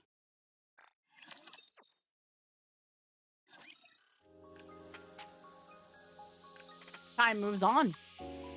Pretty, the first celebrity Nikke, takes the arc by storm with her debut song, Pretty Star. Her gripping backstory propels her to stardom almost overnight, and Tetraline's relentless promotion only makes her fame soar higher. Curious about how Pretty came to be, fans begin questioning whether Nikke rights are really being respected. With that, the Goddess Fall incident is thrust back into the public eye, reshaping how everyone sees Nikkes. Riding the momentum of Pretty's rise, the Nikke Rights Committee grows in power, while the Nikke phobes become bolder and more extreme in their actions. Around this time, Mustang, CEO of Tetraline, makes a major announcement. At Tetraline, we actively defend the rights of every Nikke. They are not mere heartless weapons. No, they are comrades, liés to march forward with us. En avant, with Nikke. Riding the wave of Pretty's popularity, Tetraline launches with Nikke campaign. They hand full control to the Nikke Rights Committee, taking a step back to sponsor it with solidifying their own corporate identity. Infrastructure and support systems for Nikkes are built, and those facing persecution receive active care. Hostility towards the Nikke phobes is no longer hidden. From that day on, Pretty becomes the public face of the Nikke Rights Committee. And with Nikke campaign spreads across the arc like wildfire. Of course, it doesn't come without a consequence. Mustang, have you completely lost it? What do you think you're doing? What? Wait. The central government isn't just going to sit back and watch. One of the big three openly picking a fight with the Nikke phobes? What do you think that'll accomplish? They need the Nikke phobes, since it's the perfect tool for covering up their own mess. Old age catching up to you. Looks like you've lost your edge. Excuse me? Wow. Does it matter to the central government whether people hate scrap metals or worship them? Not a bit. All that matters is that they don't get blamed for anything. Look at this mess. The haters and supporters tearing each other apart, while the fence-sitters are too busy watching the circus.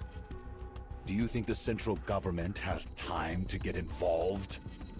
No. They're way too busy for that. Even if the supporters come out on top, the government doesn't lose a thing. All they have to do is act like they're looking out for us, and the self-proclaimed intellectuals will lap it up. As for past scandals, easy. Just grab someone, make an example of them in the square, and problem solved. Sure, I was uneasy too. The last thing I needed was trouble from the central government. But it's all taken care of, so relax. I don't understand the You cut a bones, deal man. with them? Remember those rust buckets gearing up for their debut? Yeah, they're already in an uproar over Pretty cutting in line. And now there's more? Don't worry.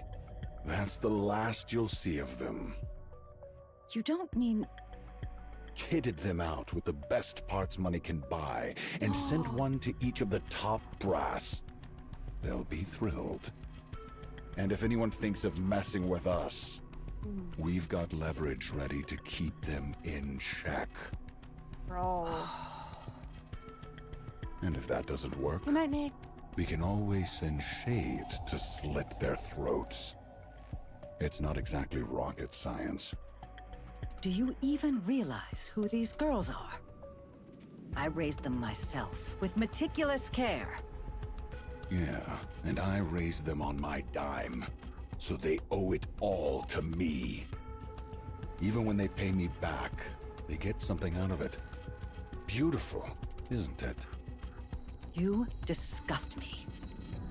You've got some nerve talking to me like that. Forget about the deadweights and focus on Pretty. Forget her dancing and singing, just make sure she's presentable. Image is everything. Make her a symbol everyone will remember. That's exactly what I'm doing. And give her a taste of power and wealth. Praise her. Indulge her. Get her addicted to the high life. Make sure she never even thinks of going back. What exactly are you trying to do? This is just in case. It'd be a real pain if she suddenly decides she doesn't care about fame or money. There's no way we're letting a prize like this slip away. Make luxury part of her life. Turn her into a celebrity. Got it? Fine. But Mustang, you're going to hell. Damn right. Oh, okay, he accepts it at least. As the company sponsoring Pretty and the With Nikke campaign, Tetraline stocks keep surging as it gains pro-Nikke image. At the center of it all, Pretty is stretched thin and under relentless workload. Ugh. I'm so exhausted. Don't sprawl out like that. What if someone takes a picture? It's all good. They tinted it, remember? But a thermal camera would capture everything. Yeah, let them film. It's not like I ever get a break anyway. Next up's the talk show, right? 3 hours this time? That's right. I've got the script down pat. Now I just need to decide where to throw in some improv. You really do work hard. I know this is a bit out of the blue, but why do you push yourself so hard? Hey, Hanson, have you ever seen the Goddess Squad in person? No. I have. What? When? He's like, huh? I remember seeing them as a kid Bro during the Ark dialed in. evacuation. I even have Red Hood's autograph at home. That's amazing. I can hardly believe it.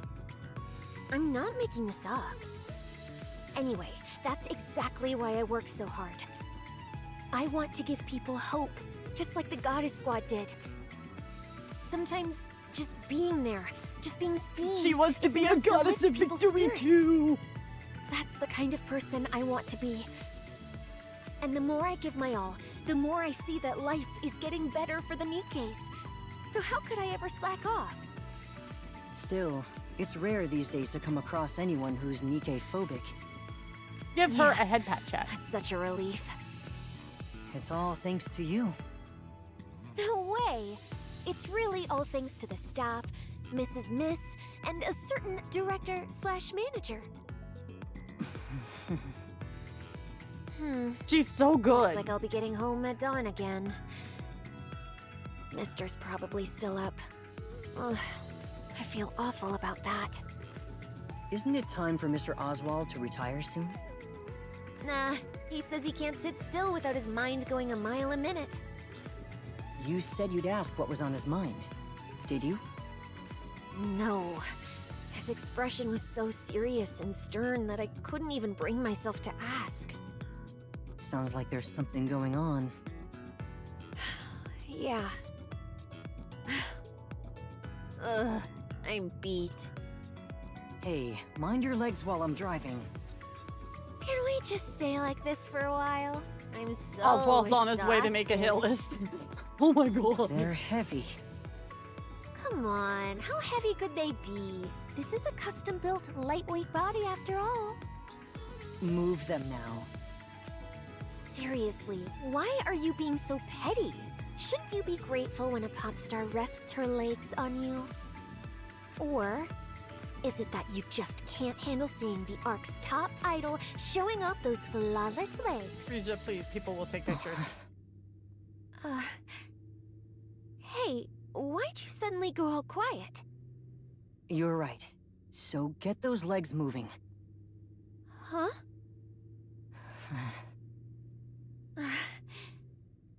We're here. Let's get out. What? Oh, okay. Let's go. Uh-oh. Meanwhile, the student saved by Pretty. Hey. Anise? Anise. Huh? You mean me? Hansen's a boob guy, so thighs didn't phase him. Yeah. Wait, what? Why? Do you like Pretty? Yeah, I like her. Yeah? I kind of figured since you're always listening to her songs.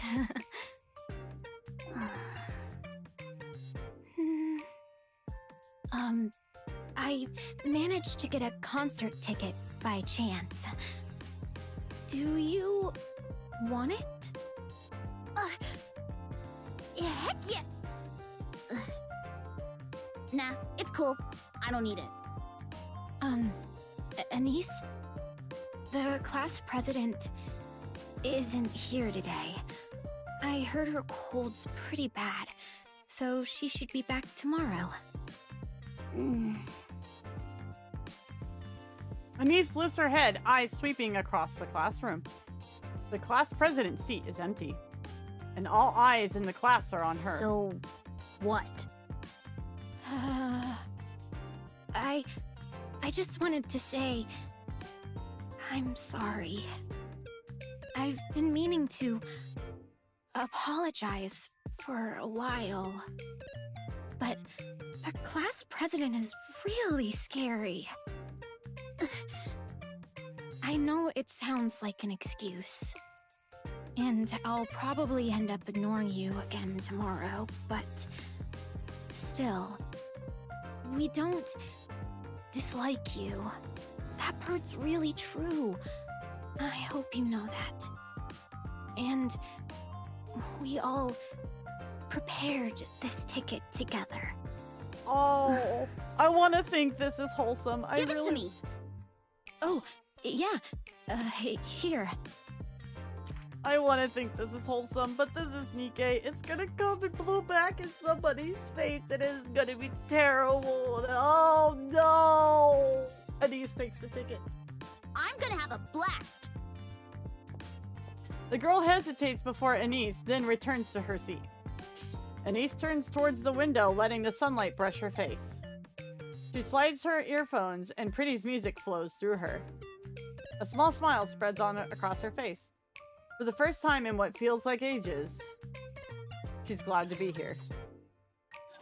Well, that was easy. Okay. It's gonna be two things. It's gonna be one of two things. It's gonna be either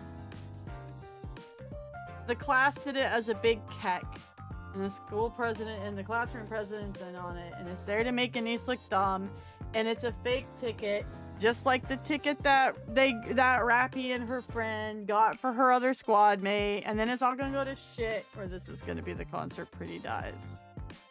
Like, man, it's gonna go like one of two ways, and neither of this is good because this is Nikke, and nothing ever goes good in Nikke. Nothing goes good in Nikke unless you're a surrogate kid from a furnace oven. I'm just saying. I smell the knee.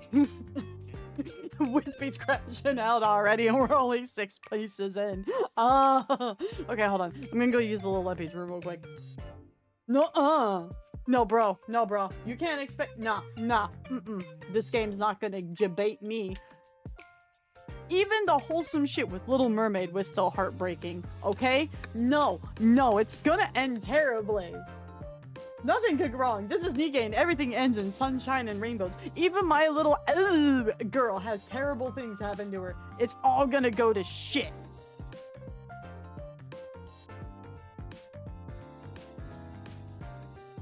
If they're honestly trying, the odds were not in their favor. Yeah, it's all gonna go to shit. Okay, I'll be back, guys. Hold on.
Okay, and back.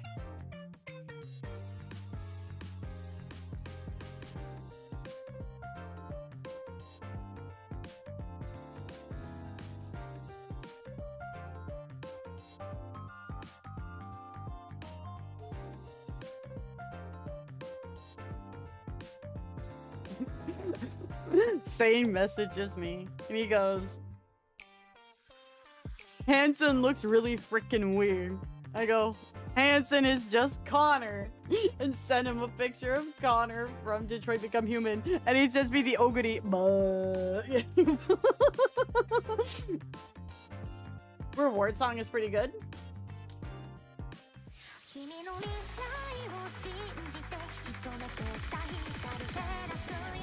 It's a whole ass song. Oh.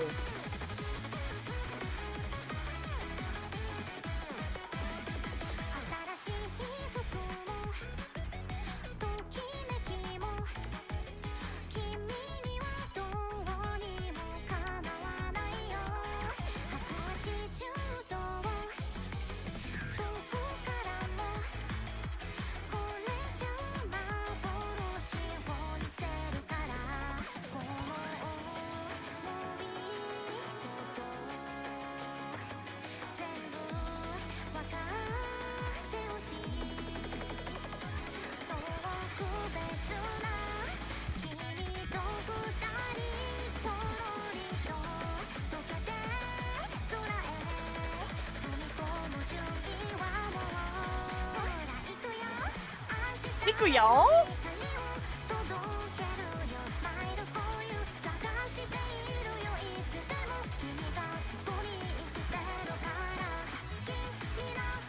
If you guys are enjoying the stream on YouTube, please give it a thumbs up, hit the like button, subscribe.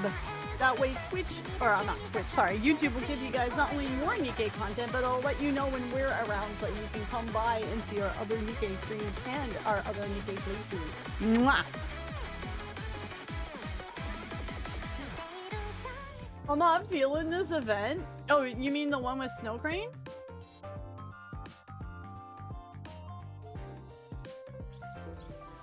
I wonder if what happens to Pretty just makes Mustang fully embody his French. He just has a trauma moment so bad it just sends him straight into Expedition 33 and he just embraces being French. Or if we'll get to see Mustang, like, never, like, out of his Frenchness.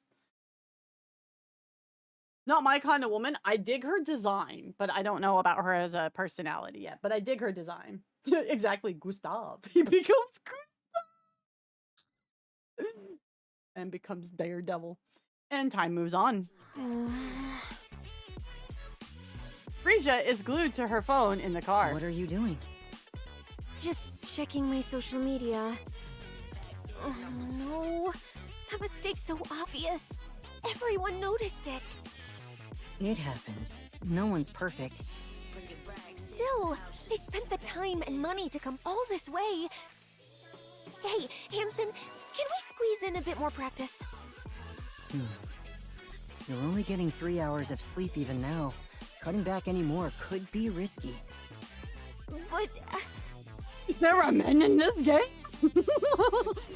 I'll cancel the dinner with the board. Honestly, we don't really need it. But won't that make things harder for you? It's fine. They know full well who they have to thank for their comfortable lives. Sweet. Thanks. Next up is the With Nikke speech, right? Wispy feeling called out about sleep. No, I only get 3 hours of sleep when I'm like really stressed and I can't sleep well and things are bothering me. Thankfully, that hasn't been the case this week. I like had 3 hours of sleep at the con because my back spasmed out, and then like I've slept pretty good since then all week. There's just other stuff going on. That's right. How's the script for that coming along? I know my lines by heart, but I'm scared I'll get all emotional. What if I burst into tears as soon as I get on stage? You know how I If you feel? like Work crying, sucks. then True cry. that. What matters most is being sincere. I swear, I look horrible in pictures whenever I cry. Me too. No, you're beautiful. She's like me for real. Beautiful, huh? Uh-oh. So, you think I'm beautiful? Tell her she's beautiful. Hanson has a crush. You're pretty even.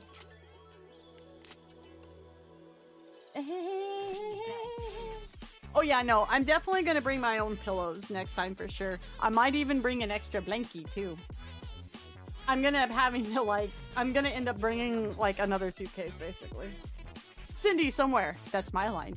Cindy watching old pretty footage going, oh, utsukushi. Use what little testosterone you have to say yes, Hanson. No, he's her manager. Do not say yes. Oh, I totally understand you, Yabel, 100%. The day I tell a woman those words, she better be my wife.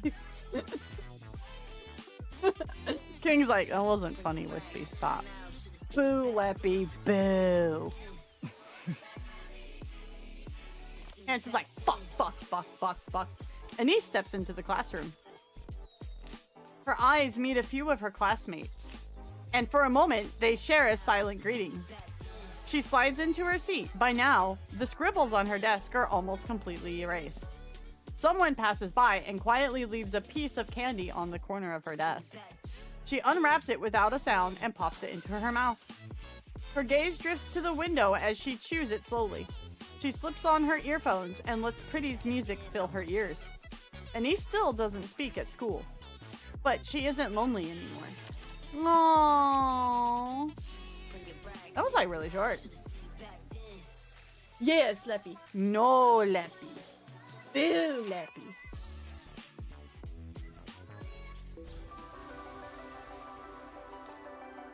I'm waiting for this to all come crashing down in glorious manner.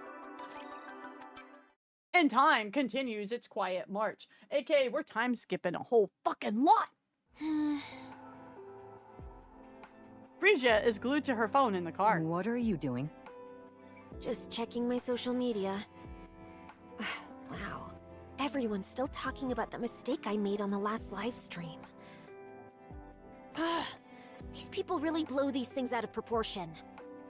The remark you made at the With Nikke event was a serious mistake, and we're still dealing with the backlash. Gotta hand it to them.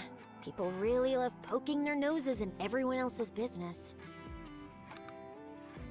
The speech is coming along nicely, I trust? Yeah, it's going great. What about the script? At this point, a quick skim is enough. Who could memorize all that anyway? So what's the plan for your performance? I'm going to cry. Smart move. Like really bawl my eyes out. That should calm things down, right? But don't overdo it. People get tired of seeing the same thing too often. Of course. Oh, and I told the makeup team to make me look a little worn out. Well, well. Looks like you can manage on your own now. I couldn't have done it without my amazing producer. You know there's a party after this, right? Make sure to show up and flash that smile of yours. So this is all to just butter people up, huh? Count me out. I'm not singing. Oh. I'm not making you perform. That performance is worth too much to waste on them for free. See you later, then. Okay. Beep. Whew, I'm beat. Pretty. Wait, why'd you call me like that out of nowhere? Are you doing okay? Yeah, sure, but okay about what? Well, just this and that. Why do you ask? It seems you've changed quite a bit. I have? Oh. Yes. I've gotten used to it. I'm better at handling things now. I can't let every nasty comment get to me, or even let my emotions run the show. I'm a celebrity now. The very first Nikke celebrity. I've gotta take things in stride and keep my emotions in check. Honestly, I think I'm pretty good at that. Yeah. Are you happy now? Absolutely. I'm so happy, I can't believe I didn't do this sooner. I see. As long as you're happy, that's all that matters. Hansen. Not sure who does I know Hansen. I've changed a lot. You're just exhausted. You'll feel better soon. Yeah, it's hard. Really hard. But I can't stop. No matter how hard it gets, I have to keep going. Otherwise, I'll fall apart. Sorry, saying something. Why are you pushing yourself so hard? Maybe things would turn out better if you took it a little easier. I can't. I've become a symbol. Pretty is the face of Nikke rights now. If I mess up, the Nikkes get blamed. Somewhere on the surface, Dorothy is going, "It should be me, not her," for no particular reason. If I do well, they're the ones who get praised. So I can't take it easy. But going full power all the time wears me down. They really are getting mileage with this car photo. More mileage than the car is.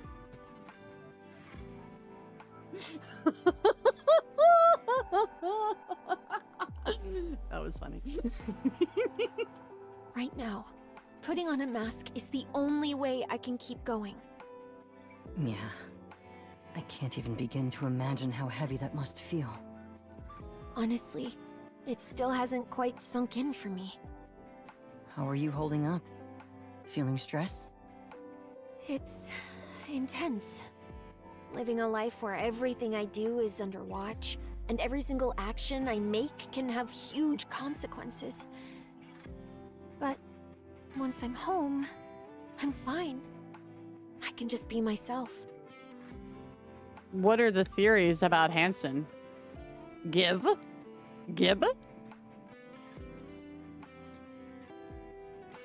Truly, homeless Doro. I see Mr. Oswald has been taking good care of you.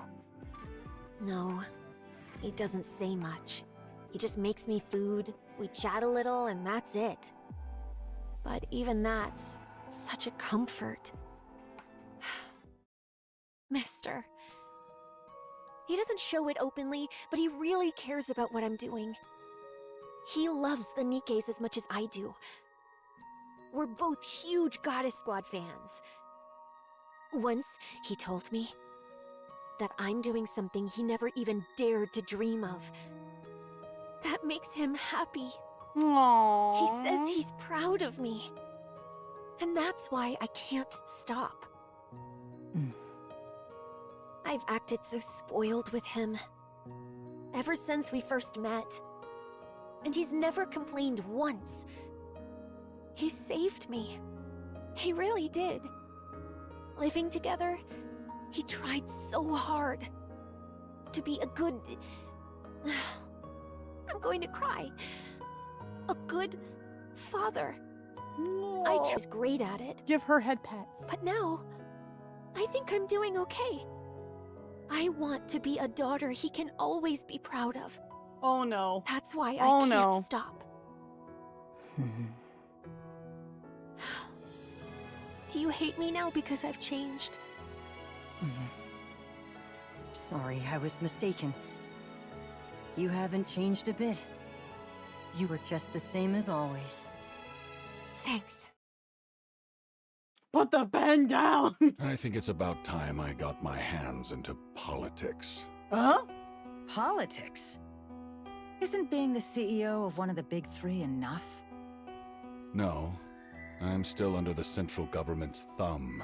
Oh, point. Hardly what you could call a real seat of power. And just what are you planning to do? Nothing fancy. I just want the whole Ark under my control. Oh. Ah, the classic case of ambition ruining people. But why now? Because now's the perfect time to strike. And how do you suppose you do that? I'm sorry. I got really distracted for a second because I realized when Mrs. Miss breathes, her boobs like swing, and I just like was like, hold on a second, did I see that right? And that just like totally distracted me for a second. Yes, I just now realized this.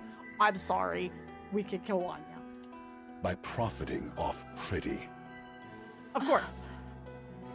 I'll send Pretty out as the central government's PR ambassador. They'll be ecstatic. After all, we're putting the Ark's finest propaganda tool right into their hands. There'll be some backlash from the public, but only a tiny fraction. Oh, hi, Papa. I always knew Mustang was a Well, he gets better after this. That's the point. Papa is not a fan of Mustang now, guys. Well, less of a fan, I should say.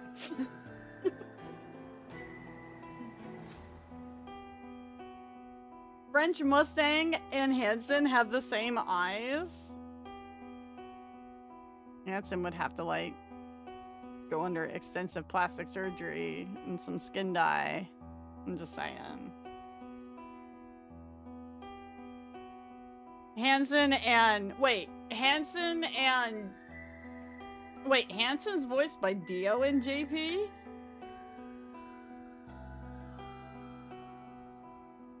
Well, I mean, it's Reddit.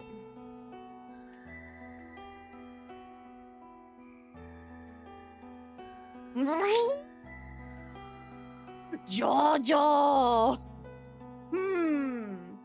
Well, you know, maybe. Maybe, you never know. Those who idolize Pretty will follow her blindly. They always have. Did you honestly think they ever cared about Nikke rights?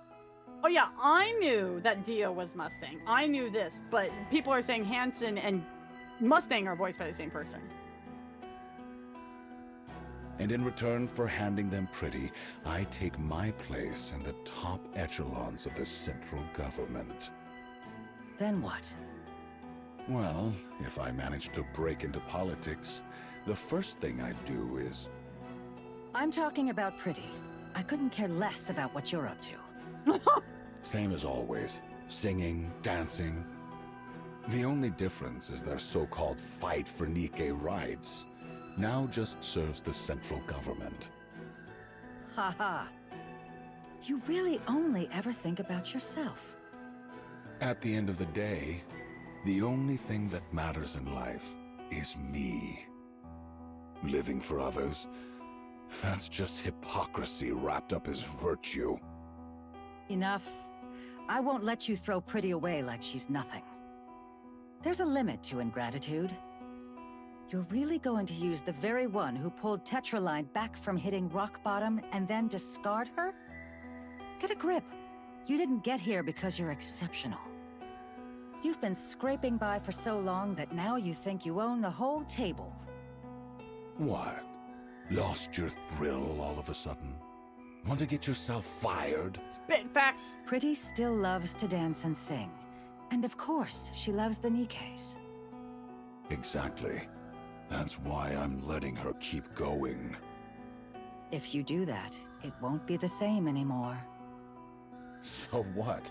People change. And she's nothing but scrap metal anyway. Hi, Jackie. I'm warning you. Stay away from Pretty. Don't push your luck. Being. If you've got a problem, the door's that way. Look at you, acting like some big shot CEO. You're just a lowly producer. Now, get out. Mrs. Mist glares at Mustang for a long moment before walking out. No way. Go to the central government? Not a chance. Why not? Why? Because I've been doing all this for the Nikkes. You've done enough here. Now it's time to play in bigger waters. Go to the central government. There, wealth and prestige beyond your wildest dreams await. A life of entertainment, unlike anything you've ever dared to imagine. You really think that's what I wanted? And you call yourself the CEO when you're so bad at reading people? Ooh!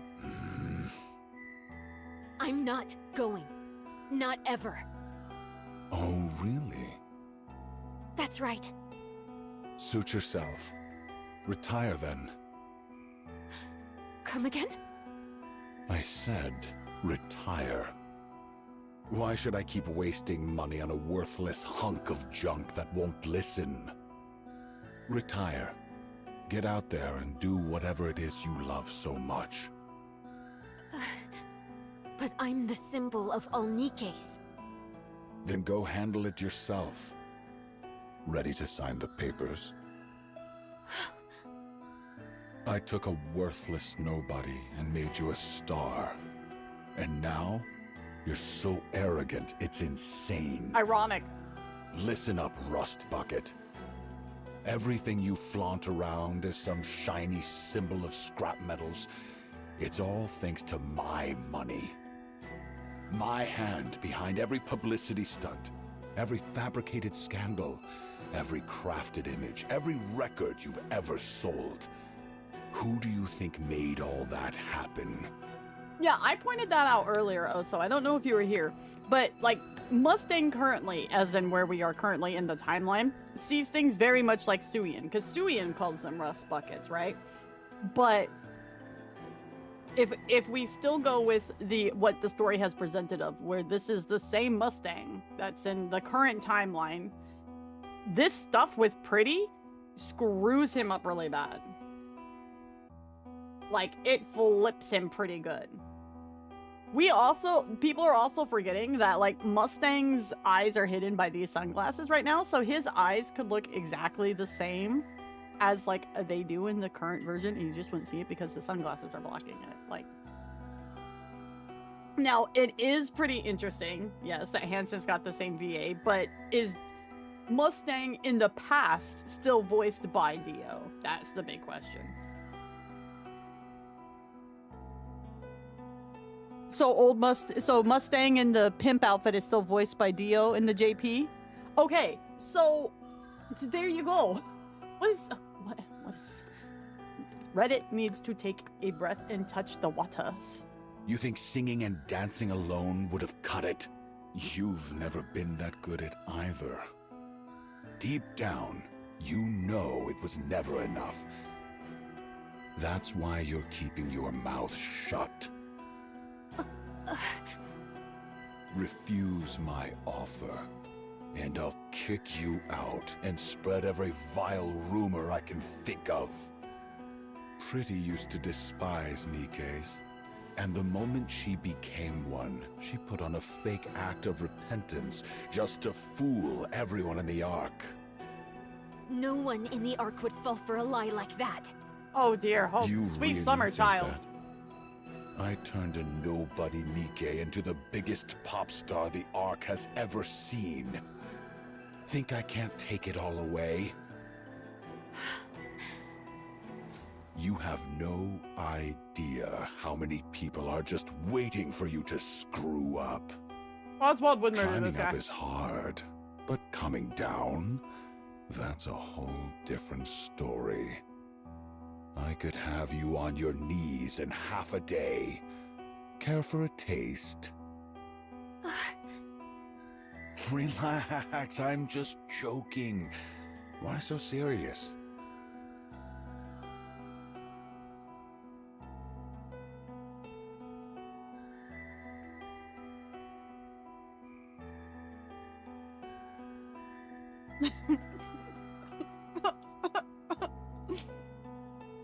Want to know how I got these scars? Oh my god, they actually threw that in there. Oh my god, no. No. Also, by the way, did the mic crackle go away? Oh, I moved VTube Studio. Whoopsies. Fine, 2 years. Just 2 years with the central government. After that, I'll have you back here. No questions, no excuses. Go ahead, think it over. But how long do you need? I'll talk to him. That bastard. Him again. Fine, have it your way.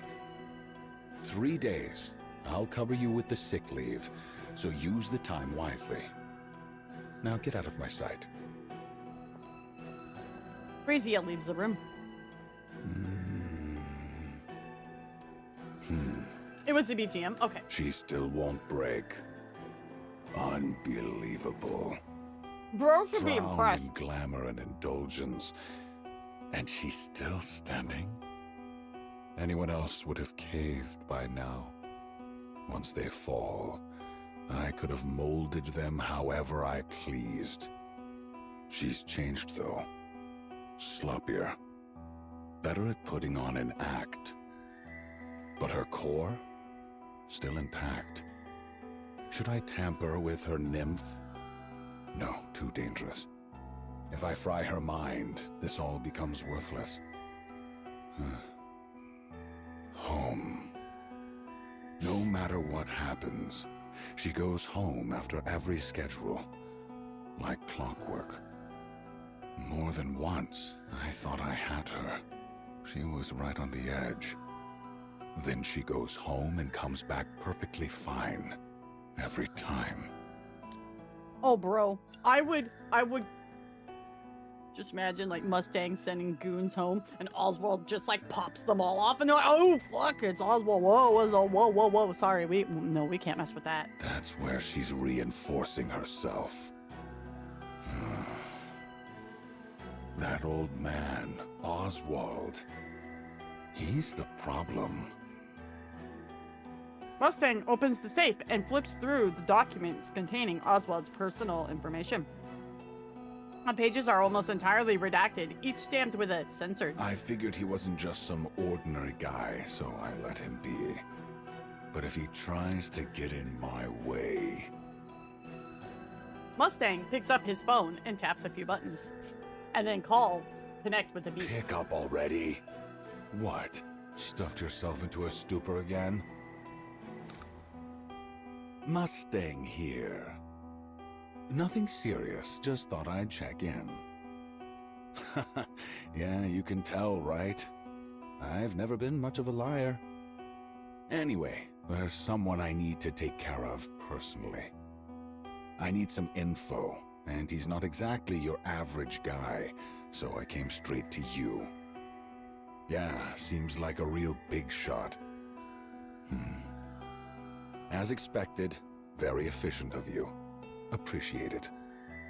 I'll be waiting for your call. I'd laugh if he shits bricks when he finds out who Oswald is. Isn't life just wonderful? I would laugh so hard if he just starts shitting bricks. Resign. Oh, well, there you go. Easy. Huh? Go independent. Jeez, mister, I already told you everything Mustang said. Yeah, I heard. What you're really worried about isn't losing access to Tetra's resources. Yeah, that doesn't scare me. I know I can start from scratch again. But honestly, the rumors scare me more than anything. Don't worry, they're just empty threats. Oswald's going to suplex Mustang so hard the French accent becomes permanent. He wouldn't destroy something he had painstakingly built. Mustang's not just some ordinary guy. Neither are you. You're in a league of your own. I probably shouldn't say this, but right now, no one in the Ark can even think of touching you. You're a symbol everyone looks up to. So go ahead and forge your own path without worry.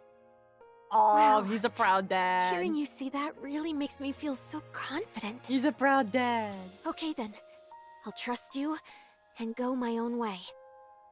Yeah, I don't need anything else. With you by my side, I can push through anything. Good.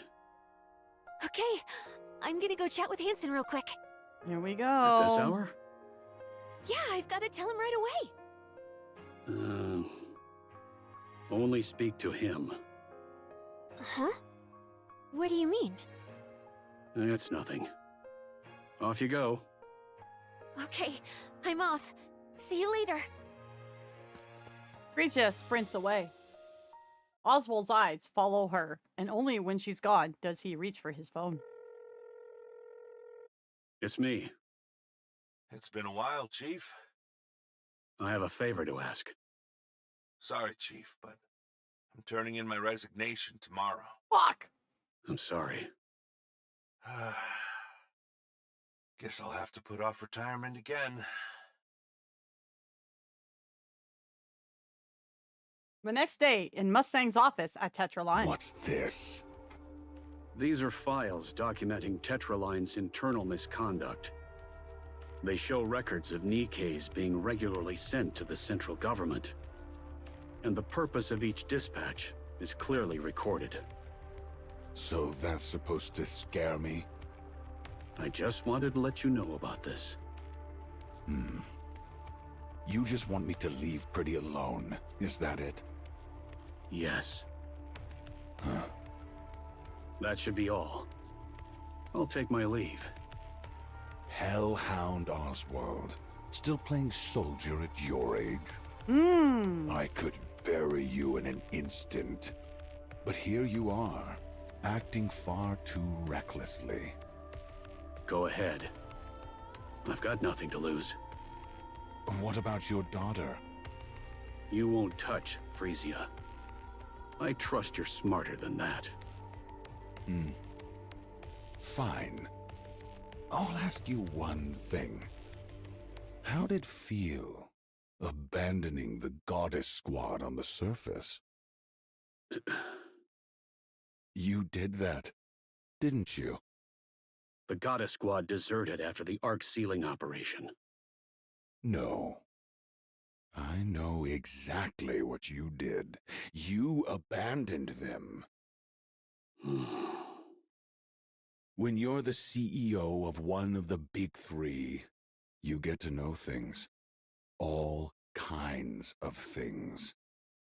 Old voice logs uploaded into machines. Transcripts from the Ark sealing operation. Now, what was it again? Thank you and the Goddess Squad for everything you have done for humanity. How moving. Proceed with the suplexing. You really believed you scrubbed that clean, didn't you? No.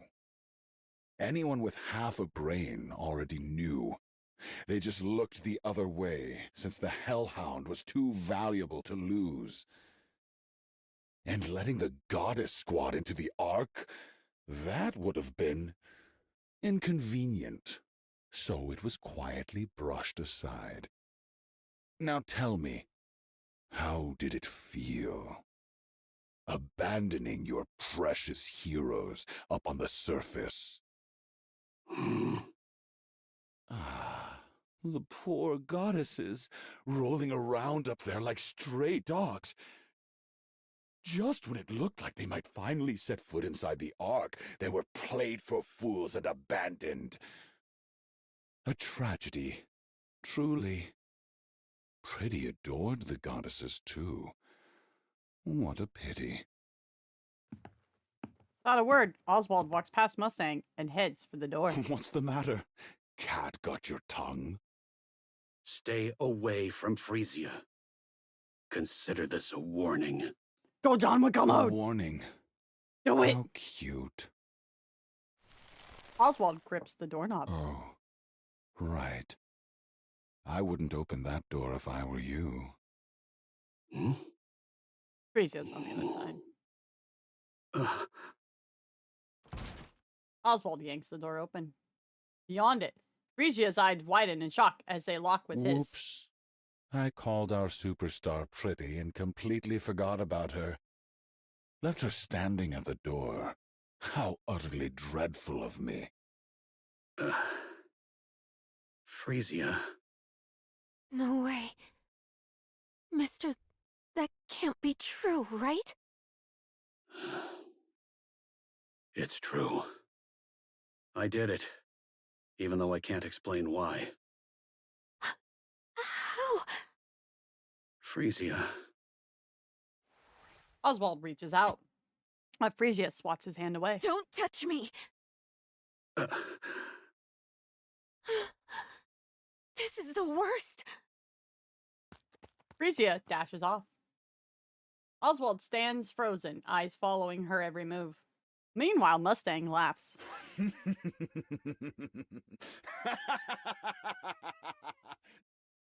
Now that's entertainment! That was a bit too much. Huh? There's no need to come between a father and daughter, is there? Have you lost your mind? What's gotten into you all of a sudden? You could have just pressured them like you always do. Why did you have to split them? A fist smashes into Hansen's jaw, and he hits the floor. You think being Pretty's manager makes you someone special? Listen closely, Hansen. Everything you have right now. The clothes on your back.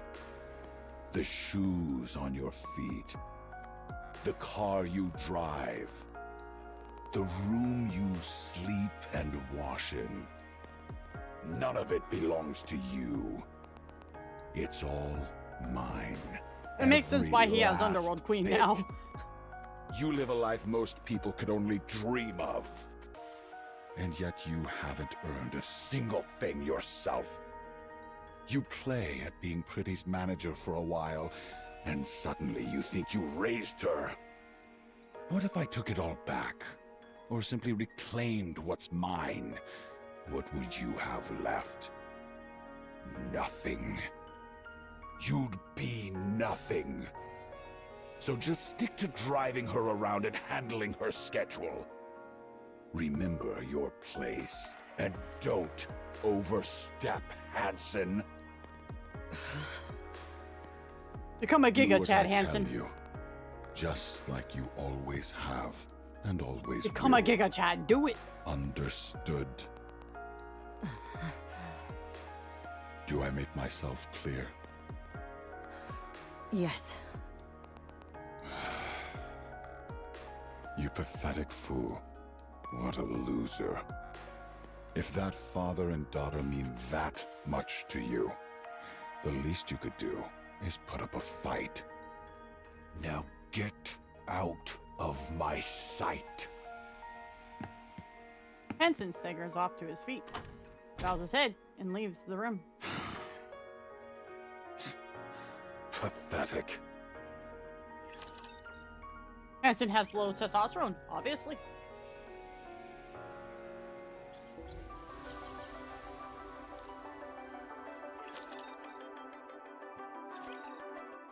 Time passes in a blur. Man, I'm pooped. Frisia flops onto the opulent bed, letting herself sink into the soft layers. A service robot glides over, setting wine and cheese on the table. She props herself up and takes a bite, savoring the rich flavors. Phew, I can finally breathe for a second. Pretty, come down. What? Why? I've done everything on the schedule for today. A central government bigwig is here. Come say hello. But the transfer's still a long way off, isn't it? Better to let them know you early. It'll make things easier later. Fine. You've got the 20-year vintage, right? I'm not going if it's not there. Of course. Everything's taken care of. Yeah, Mustang Now, was hoping get for his your fine. ass over here. Tito, thank you for your follow. Welcome in. Pretty swings her legs out of the bed. Pretty, not Frisia. When she opens the door, Hansen is there waiting. You scared me. Where are you going? The boss called. Apparently someone important from the central government is here. Before you go, can we talk about what happened today? What? You mean me yawning? That's right. I'm so tired. You do know I only get 6 hours of sleep a day, right? You should have held it in. It was a memorial for the Nikkei Rights Committee. What now? Everyone losing it on social media again? So what? It's already happened. We could just get the boss to handle it, and that'll be the end of it. Pretty. There you go, calling me that again. Tell me, do you remember why you started performing in the first place? Yeah, I remember. I started for the Nikkeis, to restore their honor. And to be a symbol of hope for all of them. Then why are you acting like this? Hansen, I just got back, and I'm exhausted. There's no such thing as a perfect pop star. We all mess up once in a while, but we can always do better next time. You've done well so far. Just keep going a little longer. For how much longer? How much longer am I supposed to keep pushing myself? And why should I even try? Where am I supposed to draw strength from? Mister? No, I could rely on him at first. But in the end, he turned out to be the worst. All that talk about heroes and ideals? Lies. He abandoned the very people he claimed to care about. My safe place? Nothing but a filthy, rotten pit. The person I looked up to? A fake.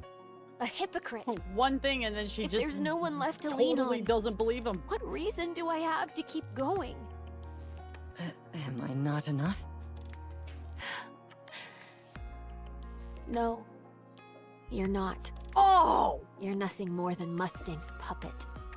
You have no free will. Oh, fair. If he finds out I'm counting on you, he'll crush you in an instant. Do you even have what it takes to fight him? Can you really break free from his control? Yes, I can. Oh? Oh, yeah? Pretty glances at the camera on the ceiling, then moves to stand in front of Hansen. Kiss me. Do it! Come on. Kiss me, Hansen. Do it! Damn it. See? You really can't do anything, can you?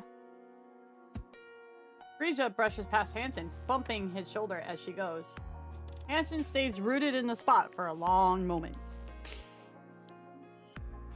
Frisia lives a lavish mansion provided by Tetra Line. She hasn't returned home once, nor exchanged a single word with Oswald. After losing her umbrella, she slowly falls under Mustang's influence. Under Mrs. Misguidance, she gradually transforms into a pop star. One day, during a press conference about a downtown alcohol-fueled incident, more than 20 armed Nikke phobes swarm Frisia. Get down! Don't move! Where do they even get weapons like that? God damn it! Where the hell is the central government when you need them? I'll distract them! When I do, run! There's a car behind us! Get ready! What are you saying? You'd die if you got shot. Then They've got anti-Nikke weapons! You won't be safe either! Here I go! 1, 2... Wait!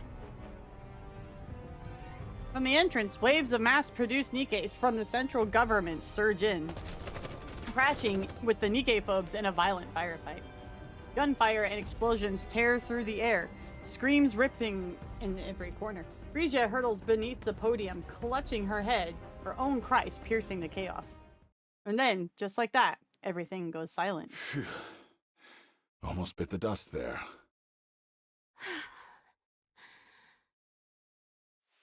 Frisia steps carefully off the podium. The dead are everywhere, humans and Nikkes. She freezes. An officer in full military dress spots Mustang and rushes over. Nikke fragments crunch under his boots. He greets Mustang with a wide, practiced smile, rambling excuses. The Nikke phobes had been quiet lately. We didn't expect such a large-scale attack. He insists it's a relief that Mustang is unharmed and desperately promises it will never happen again. Frisia lowers her gaze. She takes in the fallen Nikkes, then lifts her head. Her eyes meet those of mass-produced Nikke, silently clearing the bodies of her comrades, unnoticed by everyone else. Her eyes are empty, hollow. For a brief moment, that empty stare rests on Frisia, then returns to the grim task of sweeping up the remains.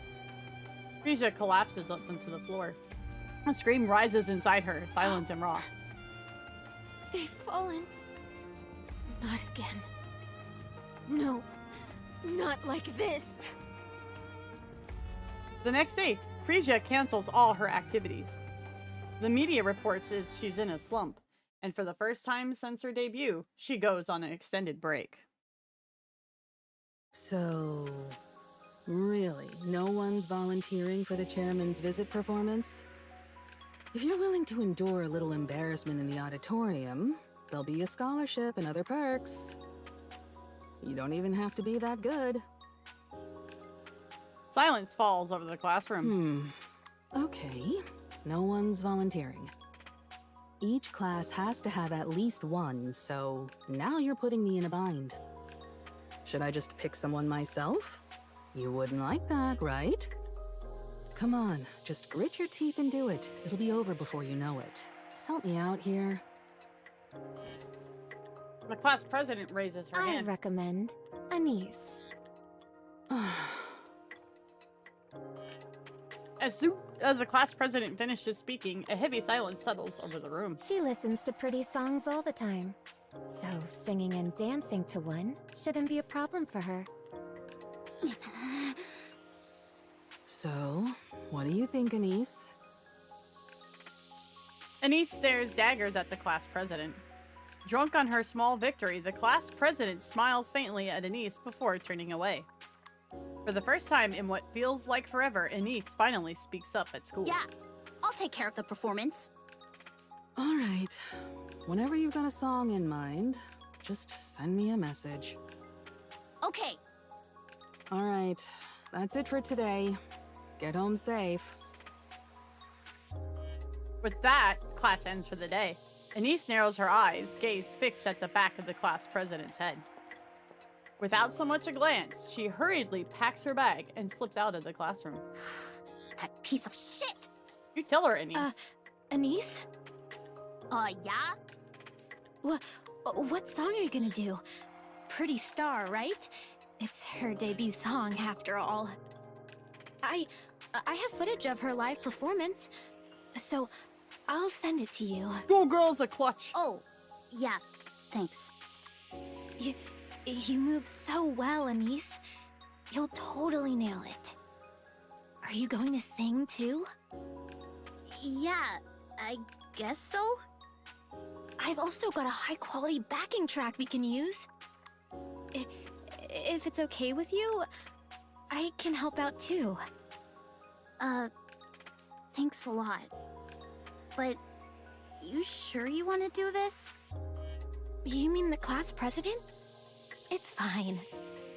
You're gonna be doing a pretty song, after all. Two of my faves together. I can put up with the class president for this. Are we starting today? Maybe we should. Do you want to go together?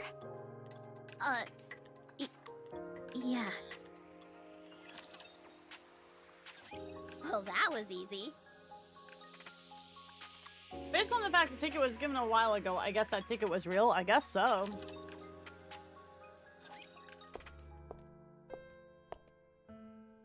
Phrygia wanders the streets with her cap pulled low over her eyes and mask hiding the rest of her face.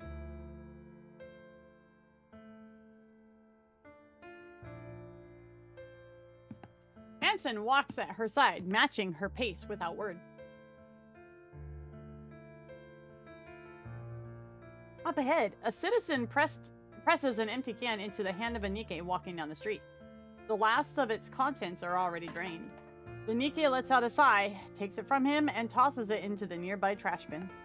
Phrygia and Hansen keep moving. The Nikke stationed at the public facility stand guard, their uniforms disheveled and their bodies worn and battered.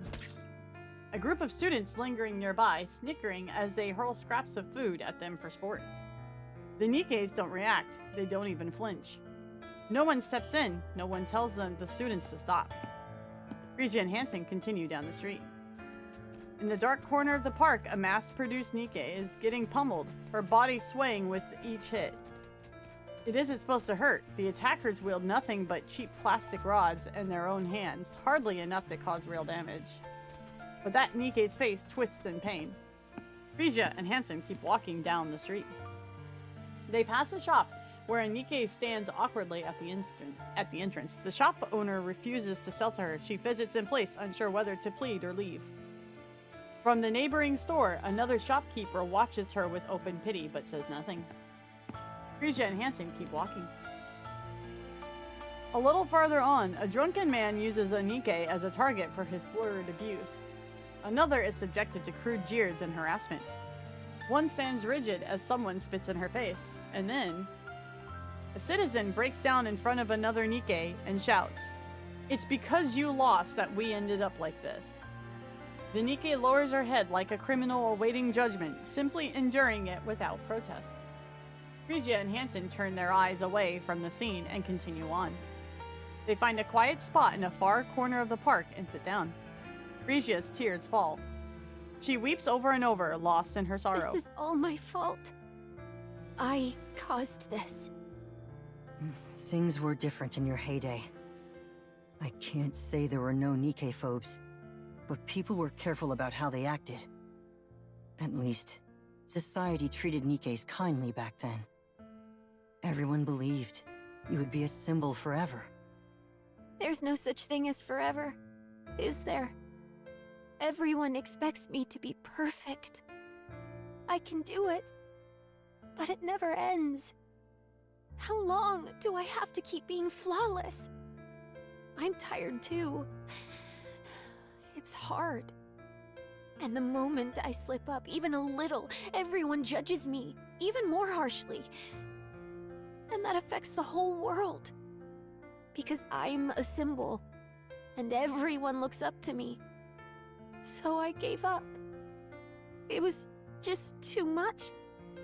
And this is the result. I don't know if I can do it again, because it would never end. If only Mister were here. Tell me, what exactly am I supposed to do, Hanson? Why don't you just go see him? I don't know. You know where he lives. Just go say hi, Dad.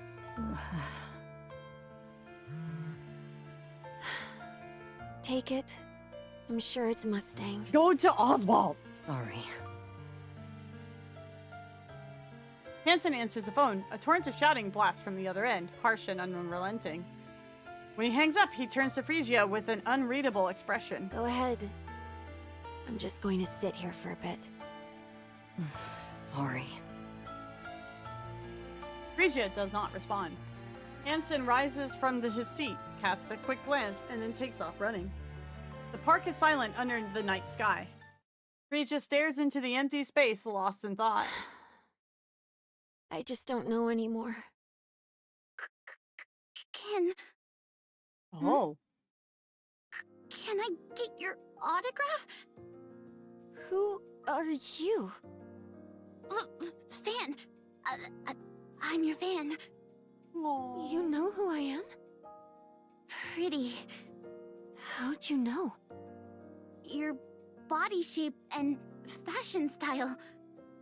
You're a stalker? No way!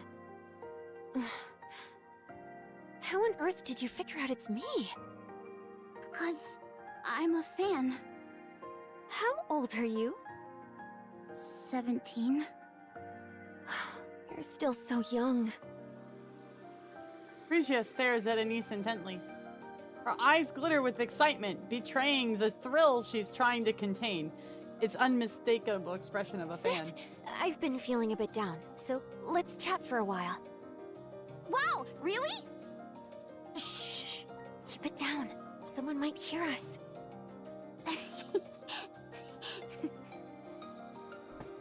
Anise sits down next to Wow, Frisia. this feels like a dream. Why do you like me? Because whenever I see you, I feel like I can take on anything. Oh, really? I don't know. You just give me strength. You know, I used to get picked on for standing up to the popular kid in class. But listening to your songs helped me get through it. And now, I feel like I can handle whatever comes next. It's like this little spark of hope that tells me things are gonna be okay. Hope.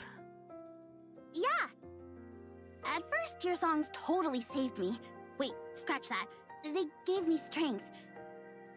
Then just seeing you on TV was enough to keep me going. Have a good one. And now, even a photo of you does the trick. I've been stirring up all kinds of trouble lately. Can't say for sure. I've mostly just been listening to your songs lately. So, for me, you're still at your absolute coolest. Is that so? Thank you. You really know how to comfort people. And you're so mature for your age.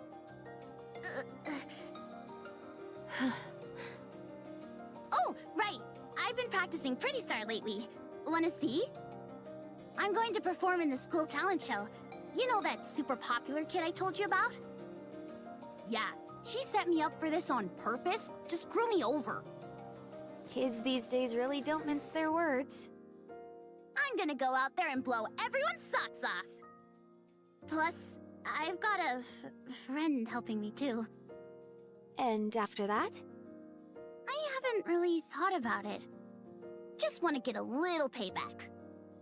You've got a dream, hope, and the drive to make it happen. It's all thanks to you. Did I really give you hope? Say the line, Anise. Yes. Say it. Can I really keep doing Call her this? what she is. Do it. Of course. You've done it all along. And I'm sure you'll keep going. Huh. Okay. Let's see you dance. Show me what you've got. Huh? Really? Yeah.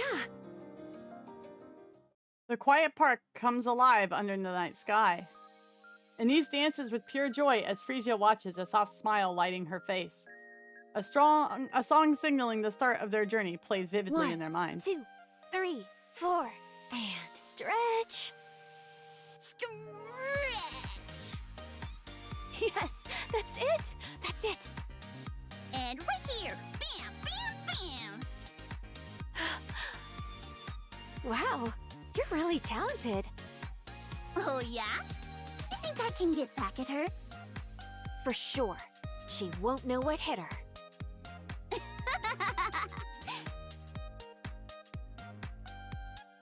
That was so much fun. I know, right? By the way, I noticed you always tilt your head back during breaks on stage. Why do you do that? Is it some kind of breathing technique? I do? How'd you know? Well, I've watched tons of your practice videos and stuff. Oh, Anise. Oh, wow. You're such a big fan. Damn right. Up on the surface, it was so nice to just sit and watch the clouds pass by. Especially when you've been waiting for someone endlessly. Somehow, watching them made time fly. And it felt really good. Oh. Anise looks up at I the sky. can't see anything, though. Well, yeah. It's night, and we're not even on the surface. Whoa, it's getting pretty late. Shouldn't you be heading home and getting some sleep? Oh, yeah. Oh yeah, the autograph. I almost forgot the most important thing. It's fine. I already got something way better. Fair enough. Hang in there, pretty. You've got this. I don't know all the details, but hang in there. To me, you'll always be my idol. Oh, she's just a goddess of victory. Your idol forever? Really? It's so sweet. All right. I'll hang in there. Thank you. All right. I'm off. Take care now. See ya. Stay safe. Anise runs ahead, brimming with energy. Frisia watches her for a while, then turns and starts walking away. An idol forever. Oh, that Bad was feeling easy. starting.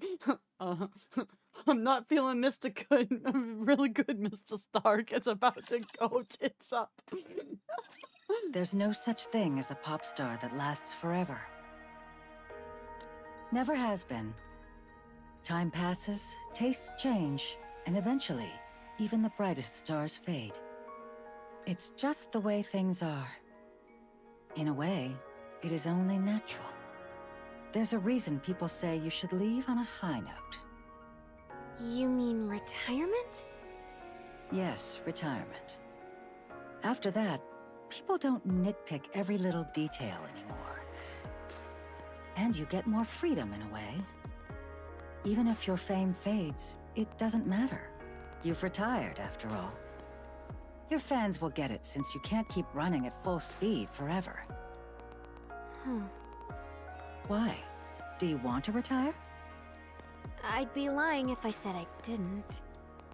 That won't be easy. Mustang won't just let it happen.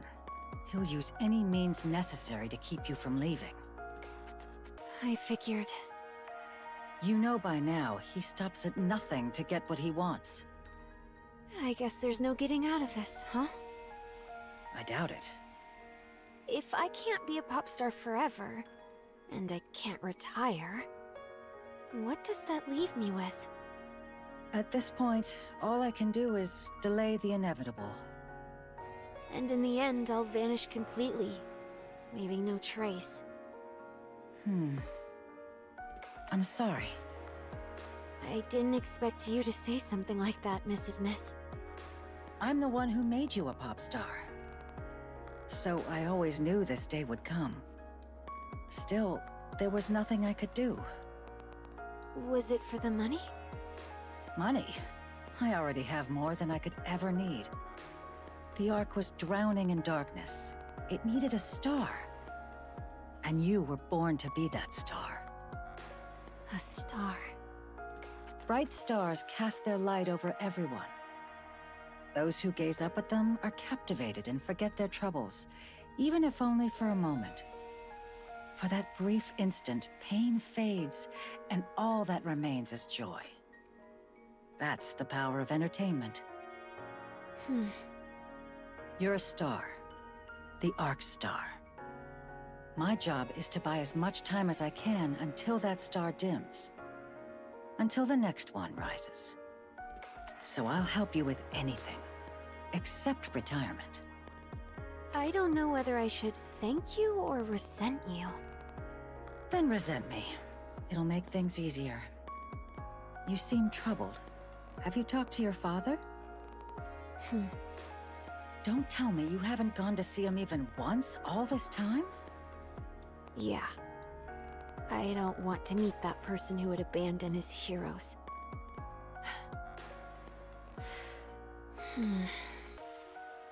What's wrong? Right.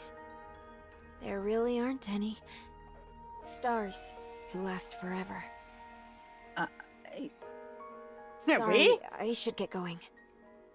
Thanks for talking with me. All right. Take care on your way. Frisia lingers in front of the door, caught between leaving and staying. She hesitates again and again, unsure if she should go back. At last, she turns to leave, but then a soft cough drifts from inside. Frozen for a moment, she finds herself reaching for the door, stepping inside as if drawn by some invisible force. The house she remembered was always bright, always clean, always warm, always welcoming, her like an old friend. But now, the house is dark. The smell of alcohol hangs heavy in the air. Cold bites through the rooms. Frisia turns on the light. Countless empty bottles are scattered across the floor. Oswald slumps on the sofa, staring at Frisia with a vacant, hollow look, as if his mind has drifted off far away. Mister. Oh. Frisia, you're back. You've been through a lot.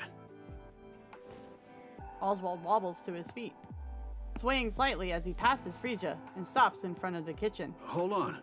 I'll make you something.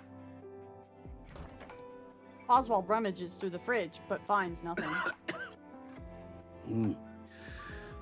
This is quite the predicament. Mister. It's fine. I'll figure something out. Oswald searches the cupboard, but it's completely empty. Mister.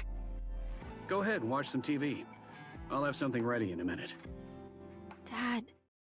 Yes! She said Dad! Look at me. Please. Oswald turns around.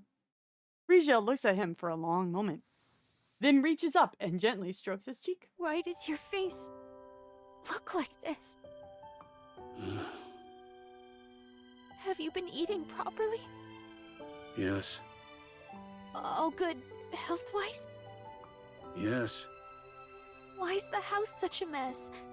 It used to be spotless. No. And you never drank before. Why are you drinking so much now? Nope. It's just for today. Oh, that's a lie. I know you better than anyone. Why are you living like this? Huh? Because you're not here. Since when? Since you left.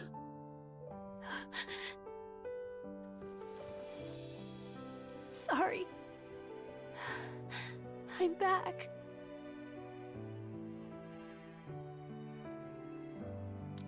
Oh, fuck.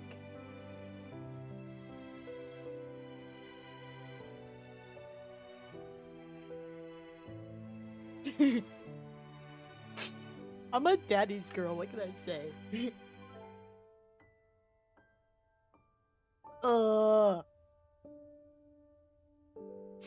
Why do I play this game? I hate this game. Why do I play this game? I hate this game. Commence with the whoopee.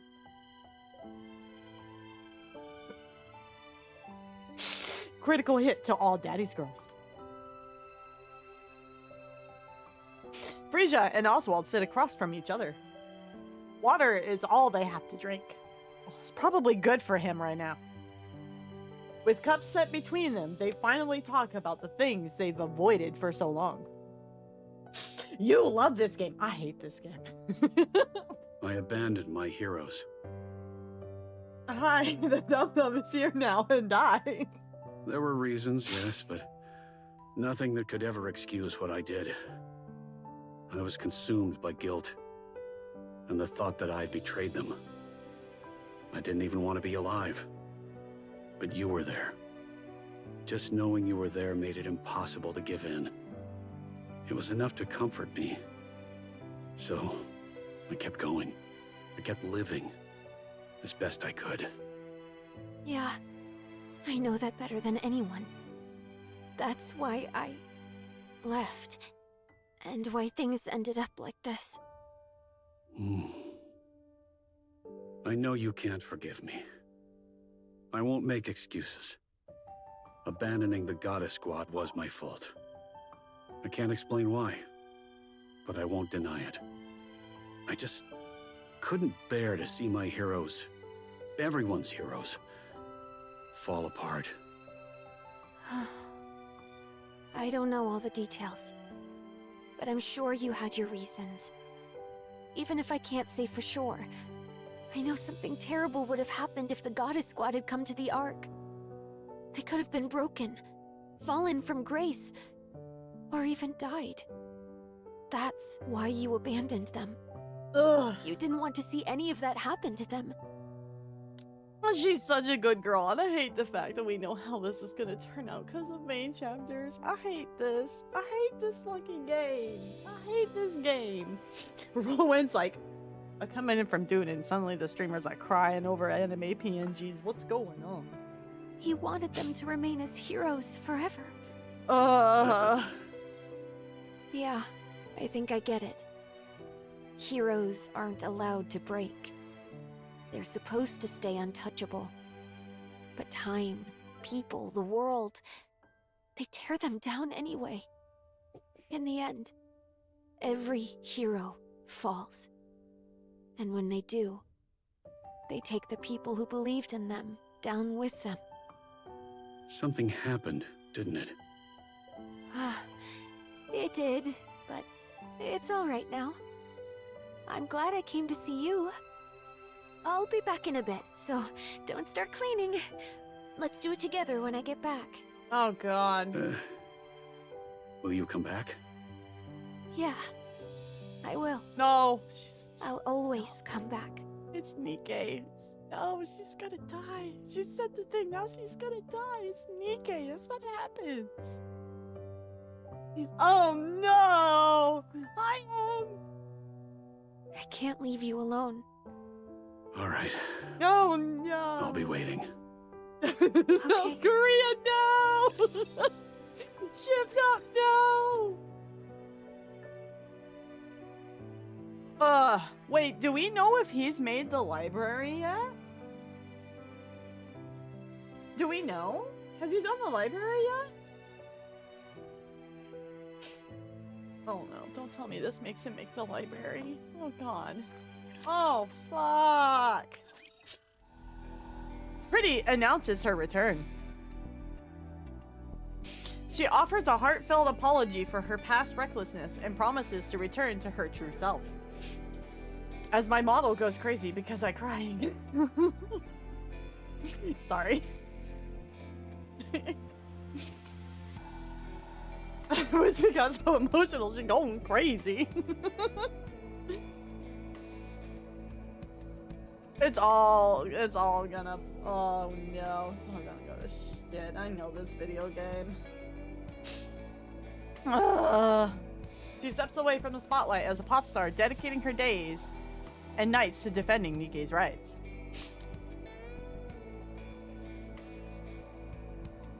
Nosuke, thank you for your follow. Welcome in. Kitty Jam Fest. Yes. How you doing? Welcome in. Welcome in. Why did I decide to do this again? Oh, I hate this game. The Nikke's Rights Committee, once weakened by her erratic actions, quickly regains its influence. And public support rises once more to the height of her heyday. Pretty shines as the arc star and stands as its symbol. She knows better than anyone the ripple effect her actions across the arc. Driven by that awareness, she strives to show only her best self and her efforts to begin bearing fruit almost immediately. I am enjoying it, yeah. So busy. I'm not even singing and First it's time this chatter. crazy? How on earth did I even manage all this back then? Still, things have been going well lately, and I can't help but think back to when you first debuted. Feels like I've gone back to square one. Then we'll start again. Think you can keep going? Absolutely. Come on, let's nail the next one perfectly.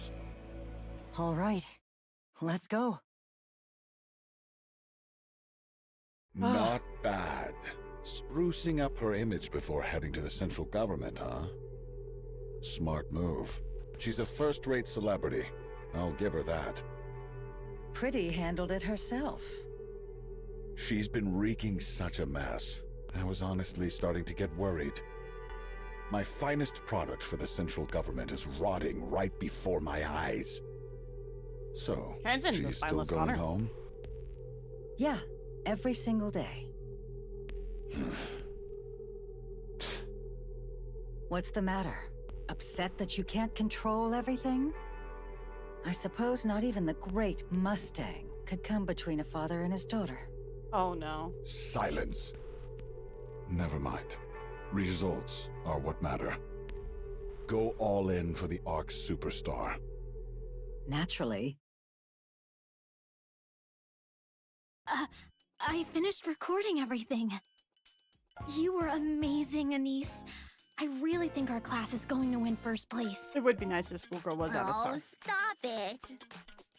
I honestly think you'd make a great pop star. I really mean it. A pop star, huh? Yeah. If you ever become one, I'd want to be your manager. It'd be so much fun, traveling around, performing everywhere. Hey, keep it down, will you?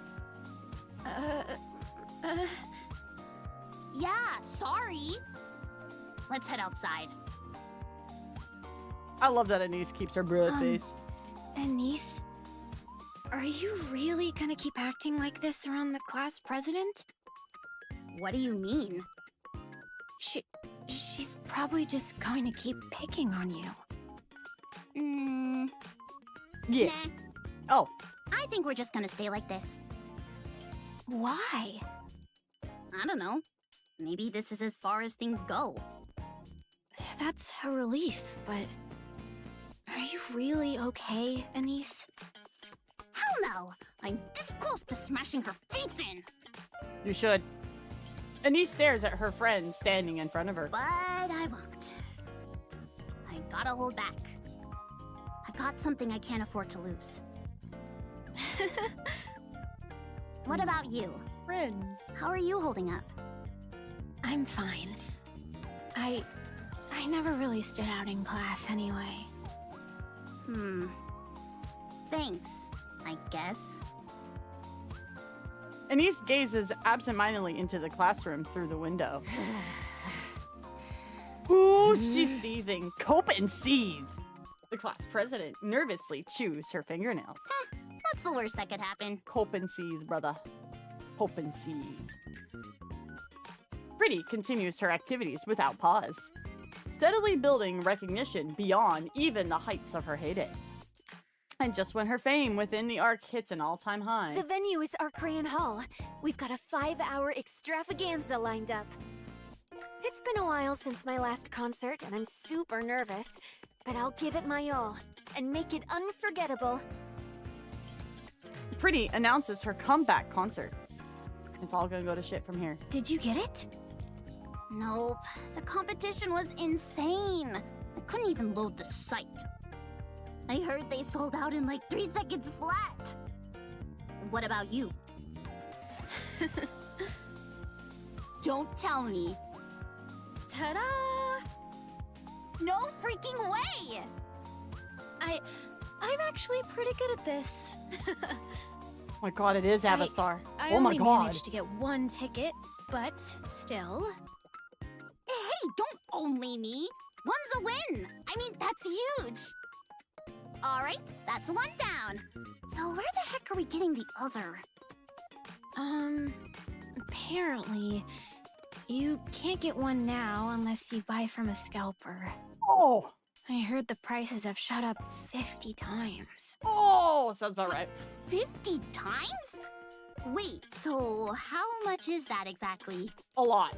A lot. Like, a whole lot. Whoa, that's insane! The GPU market. Anise, you can have this. Oh, Huh? I knew it. What about you? It's okay. I think it'd be better if you watch it instead of me. No, wait. I nearly swiped that ticket. But you bought it, so it's yours.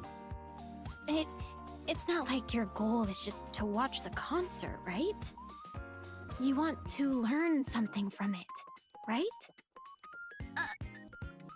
You've been giving it some serious thought, haven't you?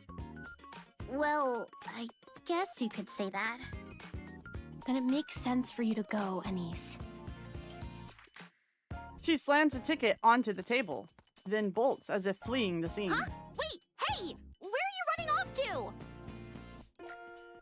While running, the girl glances back and flashes a grin. Jeez. I'll definitely watch it. Seriously, thanks!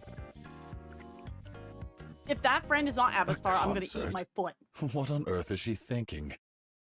She's already at the top in everything else, so now it's time to do the same as a pop star. She's working like she's possessed. And she just won't give in. That's what makes Pretty shine. Fine. Let her do as she pleases. I'm curious to see just how far she'll go. Maybe Mustang's having a turn. Are you feeling confident? Of course.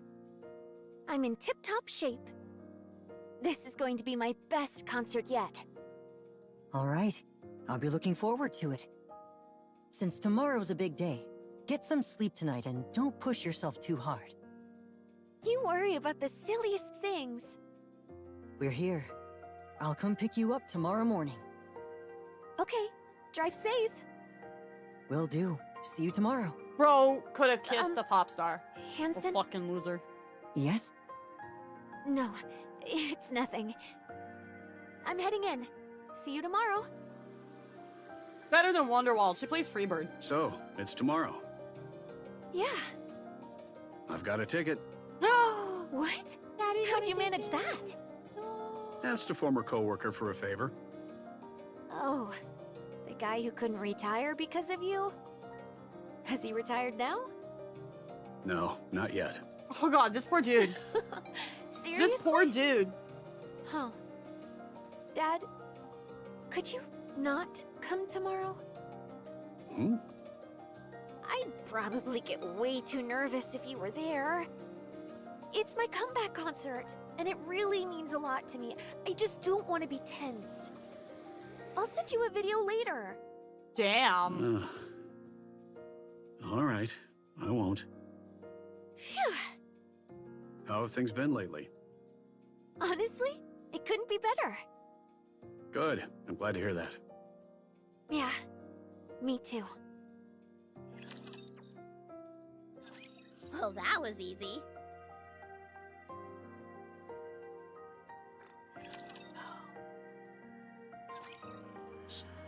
Denise feels like she's dreaming. Archean Hall is packed to the brim with humans and Nikkes alike. A massive stage stretches out before her, and on it, Pretty commands the room with an almost overwhelming presence. Wow. Anise is certain of it. The first concert she's ever seen will be the best of her life. Oswald stares at the worn leather gloves in the display case. Red Hood's messy signature is barely legible now. Could this be another connection forged by Red Hood? I owe her, in more ways than one. Red Hood working from the grave, brother. Red Hood's doing the Lord's work from the grave. No matter which of the channel he flips to, it's all the same. Oswald gazes at the ticket in his hand, lost in thought. I suppose it wouldn't hurt to be a bad father. Just this once. Oh no. Oswald straightens his outfit. Something hard presses against his chest. I won't need this. No! Take it! No, take it. He pulls out his handgun and sets it to the drawer. No! Ticket in hand. He steps out the front door. No, fucker should have brought his gun. No! No. Oh no. Everyone! Are you having fun? Oh no. Oh no. The audience erupts in cheers. I haven't moved this hard in ages. I'm a little out of breath. Let me just stand here and chat for 3 minutes, then we'll jump right back in. Sound good? Another repulsive wave of cheers sweeps the venue. On the stage, Frisia launches into some light banter. Honed by countless variety shows, her words flow effortlessly, leaving the audience hanging on every line. She's incredible. Spellbound, Anise watches Pretty on stage, hanging on every word. Then, she notices something off about the 3 figures ahead of her. Their movements are strange. The crowd in the stands is shrouded in darkness, making it hard to see clearly. Even so, Anise doesn't take her eyes off them. They fumble, searching for something. One pulls a metal rod from their coat. Another retrieves a heavy-looking chunk of metal. The last moves with practiced precision, assembling the pieces together. A flash of light. The completed object catches a faint glow for a moment, its outline glimmering in the dimness. What? All at once, Anise realizes that what they've assembled is a gun. Anise charges forward, but the crowd is packed too tightly. She can barely move. Still, she forces her way through. Slowly, a path begins to open. She pushes harder, closing in on one of the 3 figures. Just a little more, and she can stop them. In that instant, the person in the center jumps up and raises the gun, aiming straight at the stage.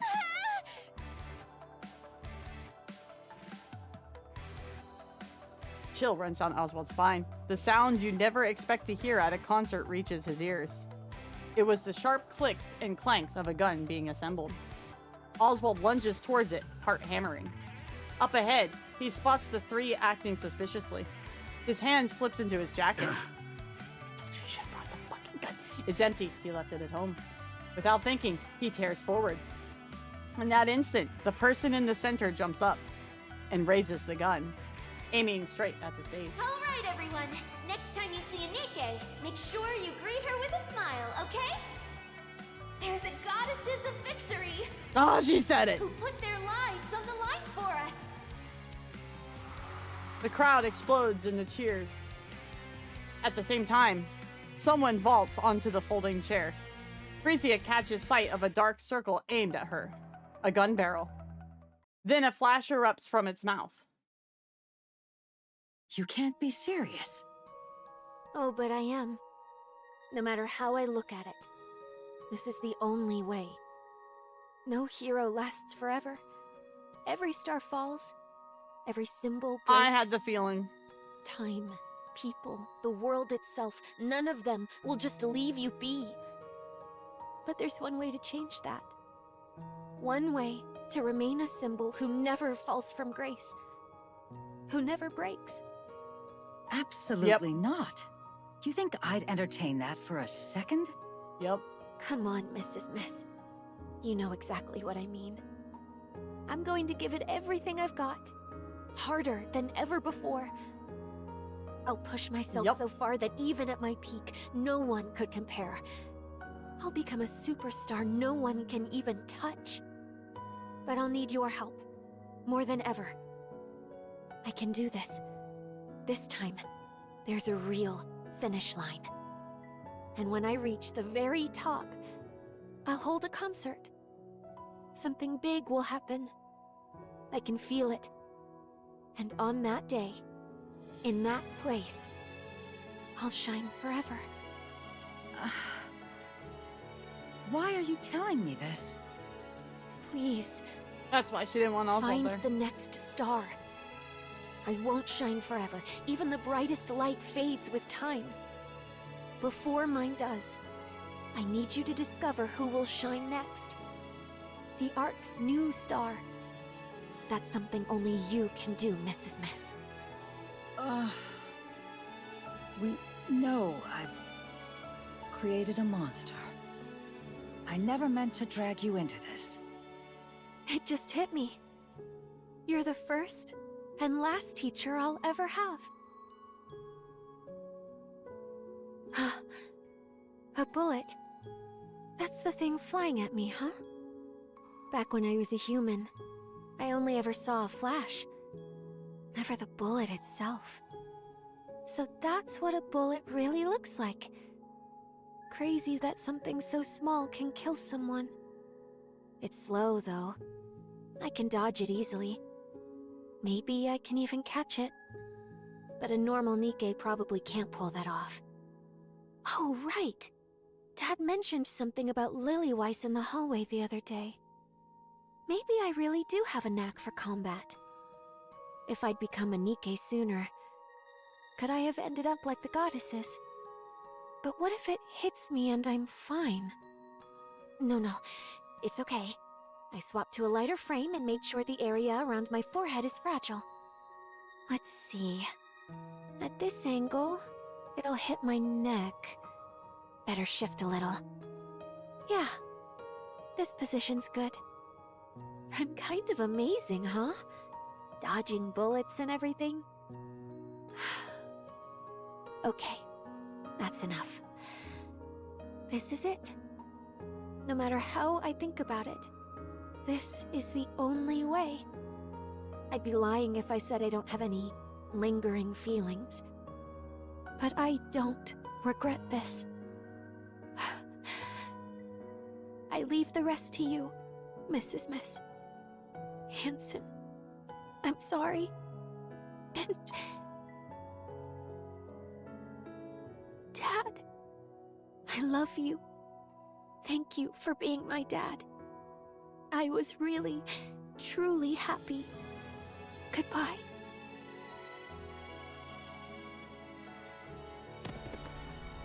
Pretty crumbles to the floor.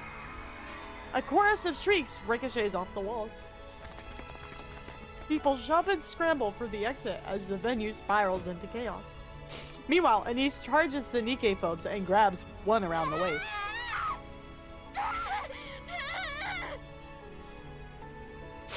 She lets out a raw, desperate scream and refuses to release her grip. The butt of a gun slams into the back of Anise's neck. Her body goes limp and she drops hard to the floor. The fleeing crowd does not look down and tramples past her in their panic. Oswald barrels into the Nikke phobes and grapples with them. But his alcohol-wrecked body won't respond fast enough. They shove him aside and slip into the chaos of the escaping crowd. He struggles back to his feet and heads for the stage, compelled to see the truth for himself. Frisia. She lies motionless on the stage. No. Mr. Oswald. Oh. No. Frisia. Oswald pulls Frisia into his arms. In that instant, he understands everything she was trying to do. A storm of grief and pride surges through him. Even so, No. all he can do is let his grief spill out. Pretty was shot and killed during her comeback concert. The 3 suspects are arrested within 20 minutes and identified as extreme Nikke phobes. They confess that they committed the crime to halt the rising influence of Nikke's Rights Committee and the very organization that had backed Pretty. And through their confession, their whereabouts are never revealed. The world reels at the truth. A symbol of the Nikkes and the Arc Star has been murdered by Nikke phobes. Within the Arc, the Nikke phobes become targets of absolute condemnation, and their influence collapses almost overnight. At the same time, Nikke's rights begin to rise sharply. Enoch enacts new legislation, making the mistreatment of Nikkes a punishable crime. Thus, Pretty leaves a lasting mark on the Arc, remaining an idol and revered figure forever. Hansen walks through the streets. Up ahead, a citizen presses an empty can into the hand of a Nikke walking down the street. The last of its contents already drained. All of a sudden, someone steps in and knocks the can away. Hansen keeps moving. The Nikkes stationed at the public facility stand guard, their uniforms disheveled and their bodies worn and battered. A group of students linger nearby, snickering as they hurl scraps of food at them for sport. The Nikkes don't react. They don't even flinch. Moments later, the students are detained by the ACPU. Hansen continues down the street. In a dark corner of the park, a mass-produced Nikke is getting pummeled, her body swaying with each hit. It isn't supposed to hurt. The attackers wield nothing but cheap plastic rods and their own hands, hardly enough to cause real damage. But that Nikke's face twists in pain. Citizens step forward, confronting the attackers. Meanwhile, someone supports the Nikkes, offering words of comfort. Hansen keeps walking down the street. He passes a shop where a Nikke stands awkwardly at the entrance. The owner refuses to sell to her. She fidgets in place, unsure whether to plead or leave. In the shop next door, the owner beckons her over. He passes her the goods and holds her with both gently and firmly hands. Hansen keeps walking. A little farther on, a drunken man uses a Nikke as a target for his slurred abuse. Someone steps in to fight on her behalf. Another is subjected to crude jeers and harassment. Someone steps forward to help report it. One stands rigid as someone spits in her face. Someone throws a punch in response. And then, a citizen breaks down in front of another Nikke and shouts, "It's because of you we lost. We ended up like this." The Nikke lowers her head like a criminal awaiting judgment, simply enduring it without protest. Hansen steps forward and yells at the screaming citizen. It's thanks to these Nikkes putting their lives on the line that we're alive today. Hansen finds a quiet spot in the far corner of the park and sits down. His tears fall. He weeps over and over, lost in his sorrow. Frisia. God damn it. The plan's fallen apart. You're telling me you had no clue until it blew up? Explain yourself, producer. How would I know? You damn well should have. Do you have any idea how much money I poured into this? And my position, my damn position. What are you going to do about it? You really don't care about anyone but yourself. Spare me the lecture and tell me what you're going to do about this. I'm done. I can't do this anymore. What? Wait? You heard me. I quit. Do you even know what you're saying? Did I stutter? And what? You got some other way to make a living? I've got plenty of money, though it's money I earned while you treated me like dirt. I will find them, mark my words. Find who? And there's nothing you can do to stop me. Live long, you miserable piece of trash. And that's why she's a goat. Ha! Go on, scram. I don't need anyone. Least of all you. Damn it. Can't they leave me alone for 5 seconds? Nope. Yes, it's me. I apologize for what happened with Pretty. There were complications. Sorry, what? Her body? Well, yes, it's still there. It's been delayed because of the funeral and all that. Why would you need it?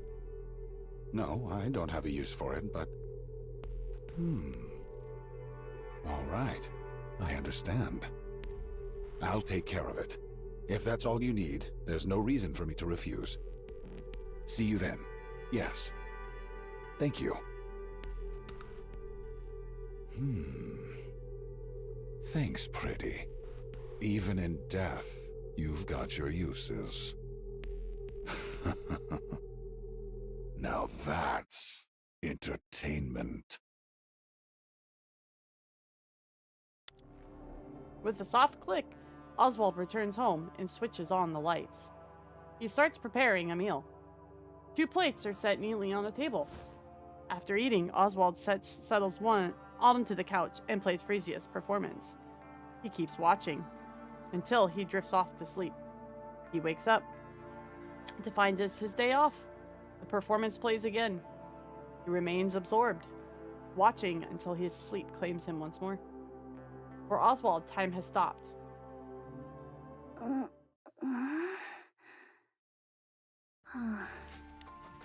So I've become a Nikke. You're awake. Wait, you're Pretty's manager? I see you know who I am. Yeah, I've seen you on TV a few times. I see. How's Pretty doing?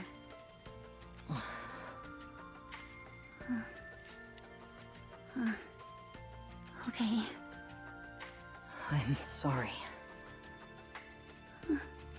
They said Tetra has the highest chance of 5 memory people recovery. lost their lives at the concert.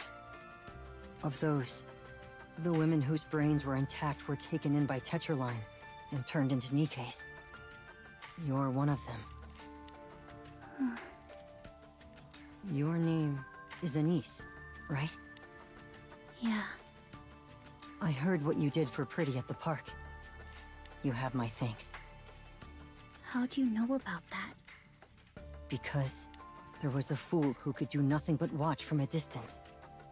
Someone who couldn't bring himself to comfort her, to stand against anyone. Sorry, that probably came out kind of strange. Anise, have you ever thought about becoming a pop star? The Ark needs stars. Like Pretty. Yeah. I'll give it a shot. I really want to. I want to be a star that gives people hope.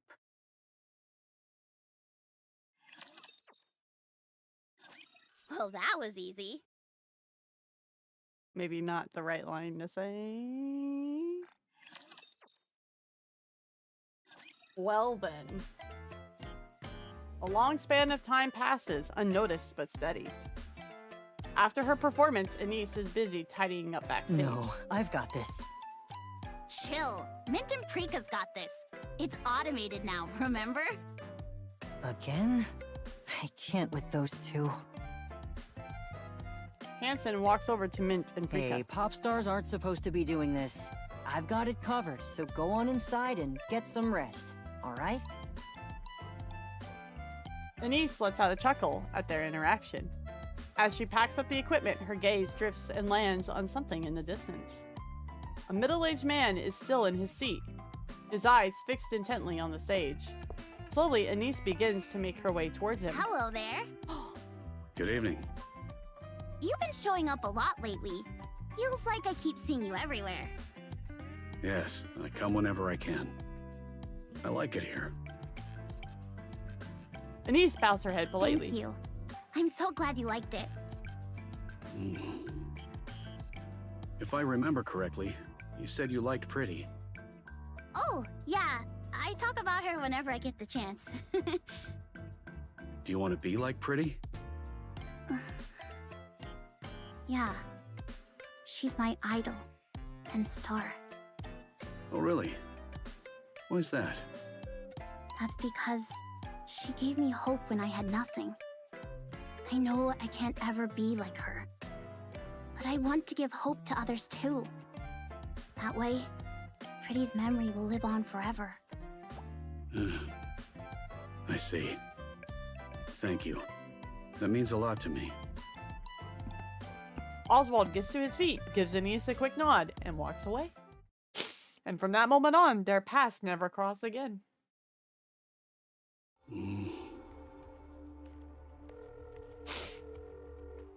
Hello? I have a favor to ask. I figured you'd be calling. Brother. What can I help you with? I'd like to leave a record. Of your daughter? No. Frisia will live on as a symbol. The world won't let her be forgotten. Then what kind of... Chief, the Goddess Squad's records have all been completely erased. Even leaving a single record now would be a serious crime. I have come to a firm belief. Those who have illuminated the world must not fade nor be forgotten. If the world rejects their existence, I will ensure they are preserved, even if it means leaving them in the farthest corners. When the world is finally filled with light again, I want that light to reach them as well. Please, help me. Got it. Looks like retirement's off the table. Again. I'm sorry. They have such strong bromance. More time slips by. Unable to escape the march of time, Oswald's hair has turned completely white. He dots the final period of the last page. Closing the book, he sets a pair of worn leather gloves on the top and shuts his eyes. Leaving a record while evading the watchful eyes of the central government is no easy task. In the end, though, he succeeds. Oswald feels the weight of exhaustion pressing down on him. Just then, someone taps him on the shoulder. I'm here. You've arrived. How have you been? Same as always. This is Special Ops Agent. I'm sorry, Arthur. I didn't take care of you the way I should have. What are you saying? I've always respected you, Dad. After my biological father fell in the line of duty, you took me in and raised me without ever asking for anything in return. You gave me the strength to stand tall in a world like this, and for that, I'm truly grateful. If there's one thing I resent, it's that my old man never got to retire because of you. I'm joking. My father always respected you. And so do I. I've been training hard to live up to your expectations. Who? I didn't quite make it to Deputy Chief, which is a bit of a letdown. But I've made a bit of a name for myself in the Ark. You've done well. The bestseller squad will be formed as you desired. Records that must never be forgotten will be passed down through many generations. And one day, they will return to the world. Thank you. Arthur's gaze lingers on the book in front of Oswald. Huh. I've never seen this book closed before. And you even took out Red Hood's gloves. Huh. Did you really finish the whole thing? Yes. I've just finished it. That's incredible. Well, looks like the hard part's all yours from here. It's all good. If I can't do it, my son will. Isn't that right? Burning Gum? Grandpa, I think keeping records on paper these days is a waste of resources. Watch your tone, young man. Don't speak to your grandfather like that. It's fine. He's not wrong. Hmm. Have you really finished it? That's right. Since you said you wouldn't read it until it's finished, I pushed myself a bit. Come over here and sit down. I'll tell you all about it. Okay. Birmingham climbs onto Oswald's lap. You troublemaker, really? I said it was fine. But still, you should probably lose some weight. Grandpa, Daddy. you said it's important to eat well at my age, so I did just that. Only problem is, you took it a little too seriously. Now then, where should I begin? Once upon a time, there were those who fought for humanity. They were called the Goddesses. Truly, they were beings worthy of being called the Goddesses of Victory. I think this is great. Oh, We're that so was back. I'm easy. back to loving this game. Just like that, I love the game all over again.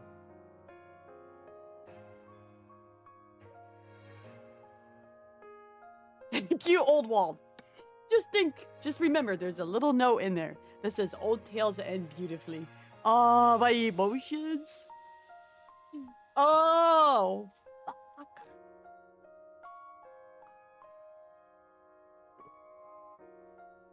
Oh. So many emotions.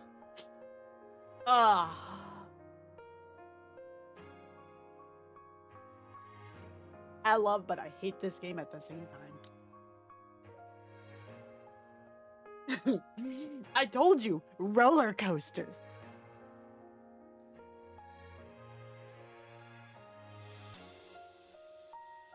Aw, man, breeding that. Oh, shit.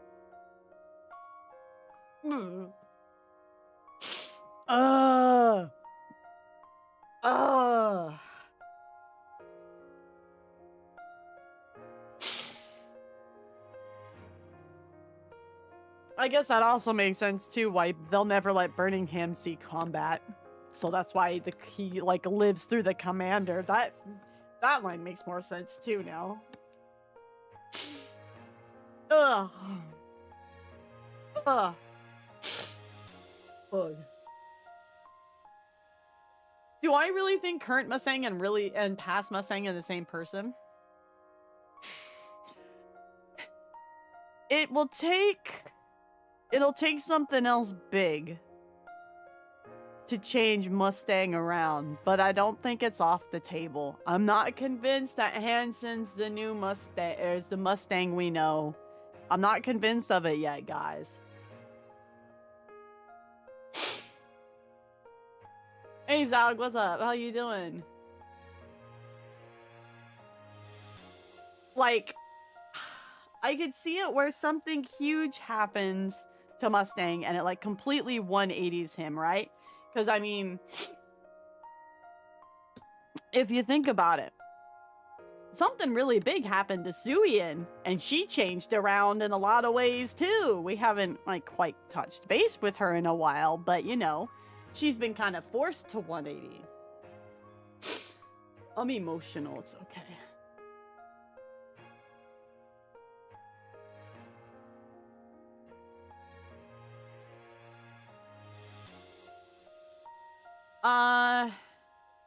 So Sane, my bro, one of my mods here, he plays it in JP, and he's pretty sure that Mustang is still voiced by the same guy. He just uses a different accent, but he uses the same kind of voice that he does. For another character.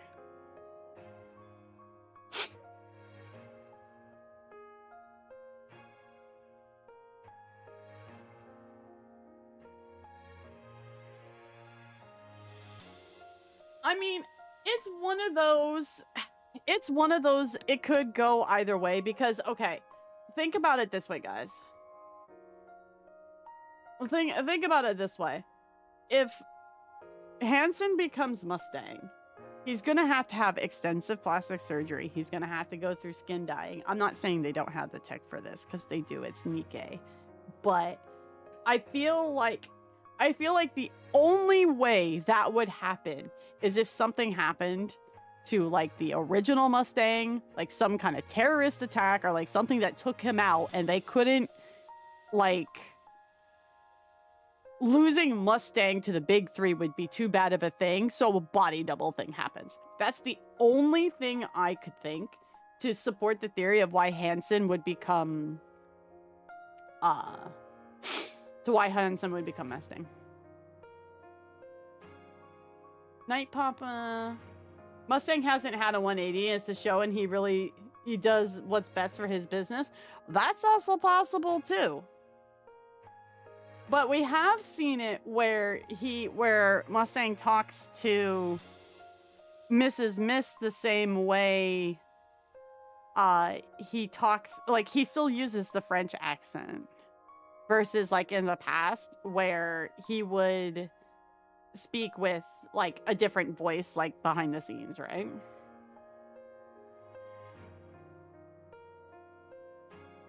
Why not mind transference? Because, well, A, they would have to set up the entire thing that you could do that with humans and not Nikkes.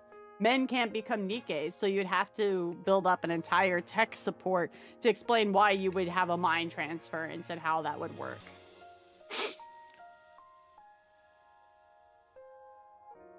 Or they could just mind wipe Mustang. That's entirely possible too.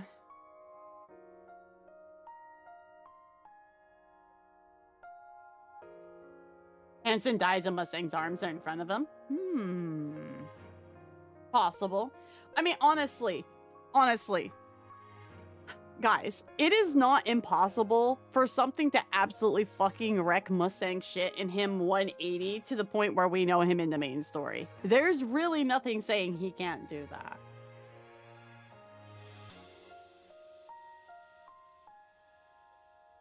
Princess was humans and mind transfer to others, but it's VTC tech. Yeah, and exactly. And Deep doesn't have that tech to do that anymore. That's why they were after that tech. They've lost that tech. That's why Deep is after it again. That was like that whole point. Mustang gets his pee-pee whacked and it causes a hard reset. He meets a bunny girl and his whole mindset changes and, like, you know, just like, whoa. Hey.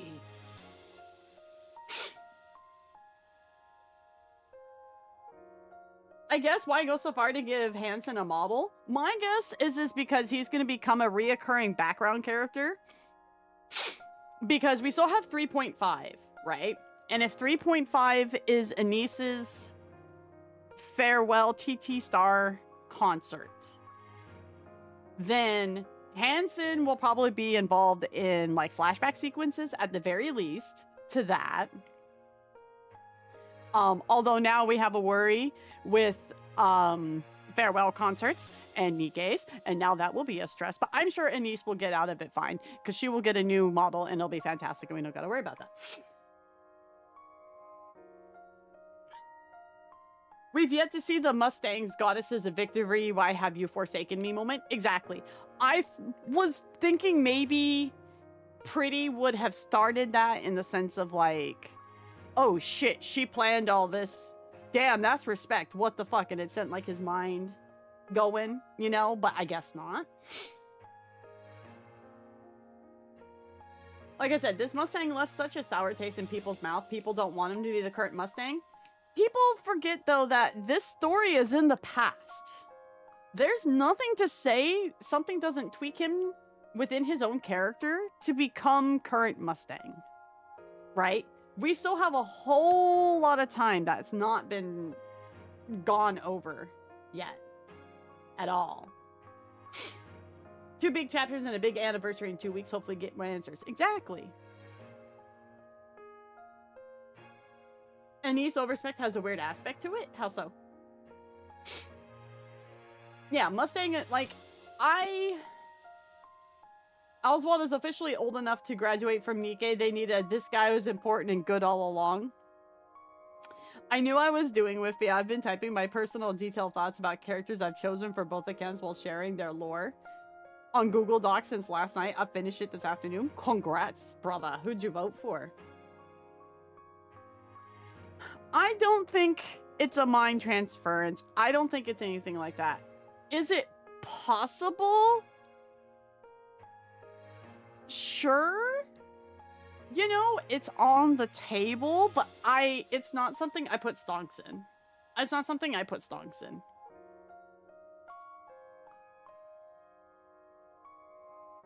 I feel like Mustang made the star armament with Pretty's body. Well, he did. They said that in one of the main chapters. They said that the armament is made from Pretty's body, and it's basically a testament to, wow, we really fucked up with that one, didn't we, guys? So,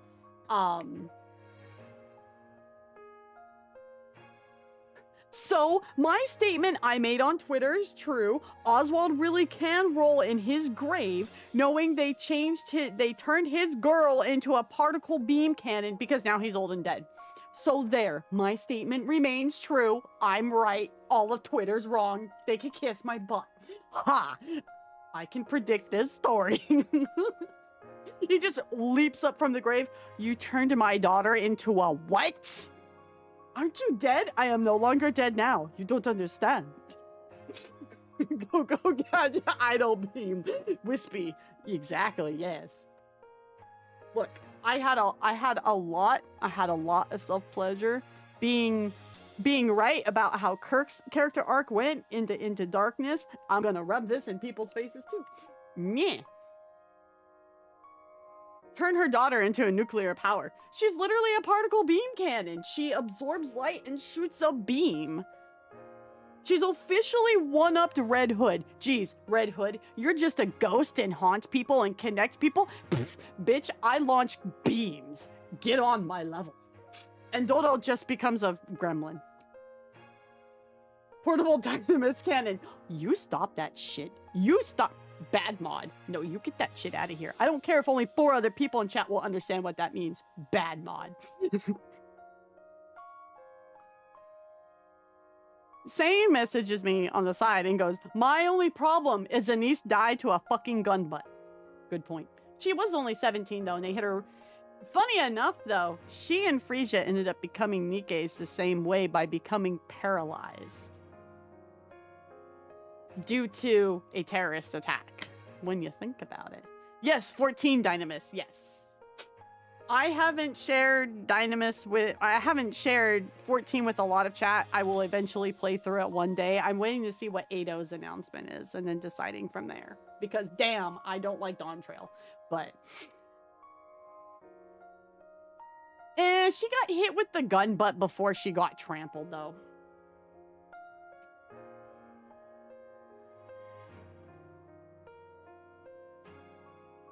What was Evil Mustard's really reason for making it?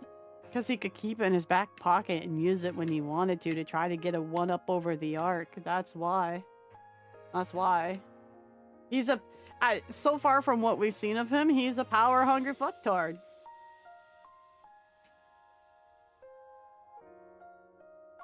God, Andy, you don't have to yell from the back of the room.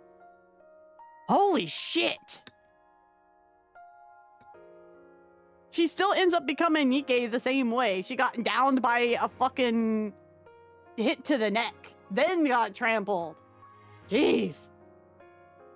Holy fuck.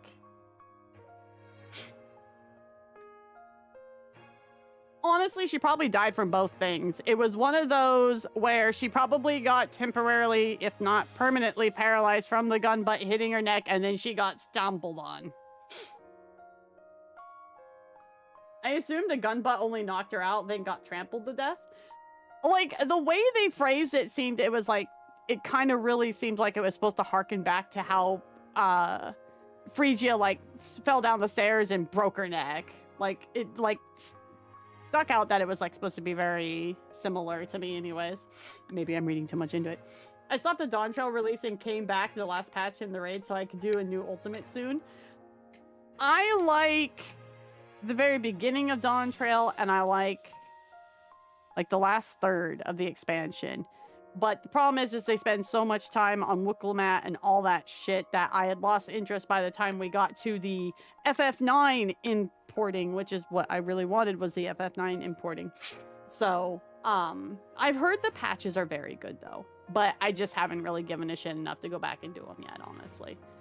Zane and I are kind of waiting on the 8.0 announcement, and then we'll probably go on 7.5.5. We were yapping about that over the weekend. Even if he gave it to a Nikke, he'd need one completely loyal even with that. Well, we are also assuming current Mustang is of the same mindset that he was of in the past. He probably could be, don't get me wrong. He probably could be. But, if he has done a 180 and, you know, damn, man, I really, I fucked that one up. Man, I need to, like, atone for what I did. That's some pretty bad shit right there. You know. Which killed her? Yes, the doctor. Yeah, everything killed her niece. I felt so bad for Oswald because I couldn't imagine a parent losing their child. I know, that shit was rough. I really do wish, like, on one hand, I like that Oswald was able to piece it together because he knows his daughter and he, like, you know, he can follow it. On the other hand, I do wish she had left him a message that could then be, that he would then, like, put into the library at some point. Like, I like that, but kind of sucks.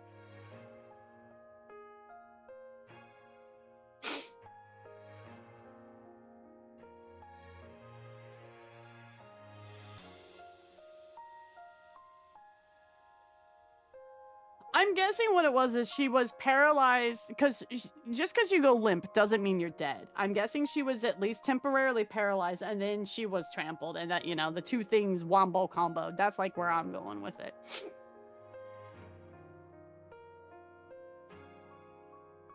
Yeah, it killed my enjoyment of 14. I took a 1.5 year break. I mean, I've logged in and we've done some of the seasonal events. The seasonal events have been really nice. Another thing that was really annoying with 14 was like I was really hoping for some like certain kind of theming for building items, and like not even that came out, and I'm like, bruh, okay, all right. What if Mustang hasn't done a 180 but just a 90? Well, does he do tricks and shit on those little trick boards? You know, like those, this is gonna age me. You know those little like trick skateboards from like the 90s? Maybe he's doing on those. Hype for 3.5 Annie. 2 more weeks. Him piecing it together was absolutely painful. It was, yeah. If either of those hadn't, then the heartbreak probably would have, to be fair. Are we seriously litigating how she died, then came back to life as a Nikke? Yes. Because I bugged you about them, to be honest. It's okay. It's fine. I mean, I honestly wouldn't have known what the rewards were if you didn't bug me, so it's okay. I was screaming so much when he left his gun behind. I mean, yeah, I had a moment. Yeah, Wispy, he does. It's his secret hobby. Oh, tech decks, yes. Those. Yeah, he has a tech deck. It's just shaped like a bumblebee ass.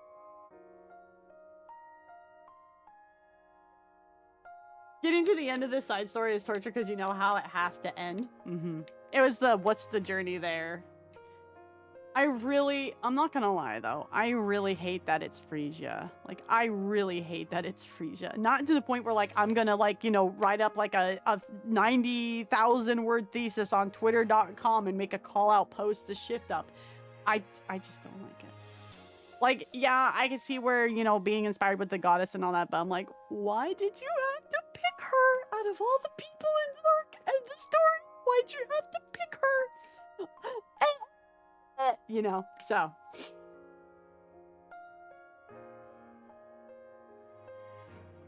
Goodness, has it been about 270 days since the happy-go-lucky Espresso Depresso summer event? Yes, and I still don't have that summer event in archives for me to go play my Suica game and feel better after depressing events. Pretty Dead was the most saddest for me, even though we knew that would happen. The fact she chose to become a martyr hurt more than the other characters dying in action. I wouldn't say it hurt more. It hurts in different ways, right? Because there's a good amount of choice that a lot of, right? Like, Red Hood decided to go off and die on her own. Frisia decided how her path was going to end. Nobody's sad that Red Shoes is dead. Don't care. Nobody's sad that bitch is dead. And she's not even actually dead anymore. So now I can just bitch about her even more. It's gonna be great. Oh, it's gonna be great. This is content. That's content. Watching Wispy crash out over Red Shoes, that's content. Frisia being pretty was just a twisting of the knife. True. Frisia, what was that? Frisia was doomed from the start of development. Yeah.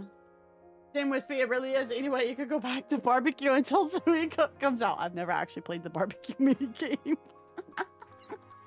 Day 50 of manifesting happy zoo summer ZX. I'm honestly extremely frustrated how there is so much story and side events I've missed and they are not in archives. Some people in a stream I was in earlier was like father and they were bawling their eyes out. So Max in chats, my real papa, my IRL papa. So he's fully aware I break down and cry over games and stories and TVs and movies. Like, this is nothing new. This is like the dawn of time, Wispy. But yeah, nothing like, you know, having your dad in the room when you bawl, when you break down about like, you know, daddy's girl feels. Yeah, that's a little awkward. He's used to it though. He's used to it.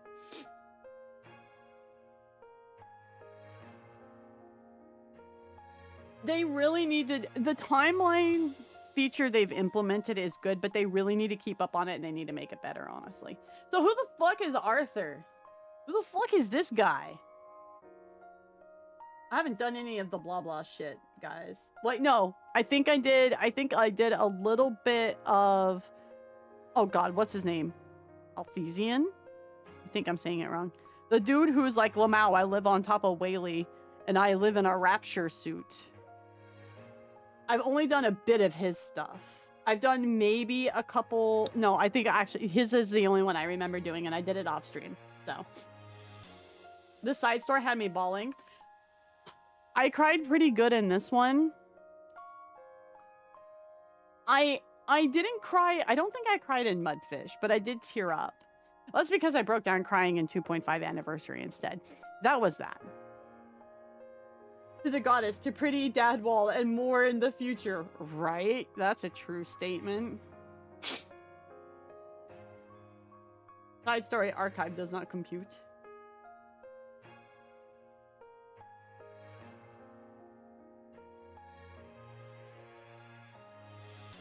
Arthur's the son of the guy who Oswald kept pulling out of retirement, but everybody was acting like Arthur's a bigger dude than that. That's why I'm asking who Arthur is. I'm aware who they framed Arthur as in the event. I just read it. It's the blah blah story. The Arthur in the blah blah story is not the same person. Reptilian. Thank you. I was like, as soon as I said Althesian, I was like, I know. I said the wrong name, but like, that's what came to mind. Put some respect on his name. I'm sorry, dude is a rapture larper. Look, I love Reptilian, but bro's a fucking rapture larper. You know what? No. You know what? No. No. You know what? No. No. No. No. No. Fuck the only one. Fuck the queen in Little Wise's body. Do not, well, fuck Marion if you want to sleep with her. But no, you know who should be the next Rapture Queen? Reptilian. Reptilian should be the next Rapture Queen, just to throw everybody for a loop.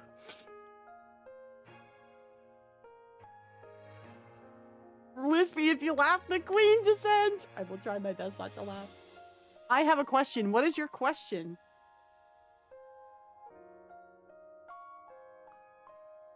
Is he the rapture equivalent of a furry?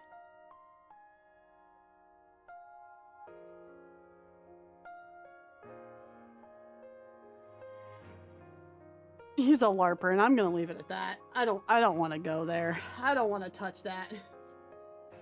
Is Reptilian on a train? No, he's on a whale. He's overqualified. Damn, Marion slander. No, no, no. No. I said only fuck Marion if you want to fuck her. That's all.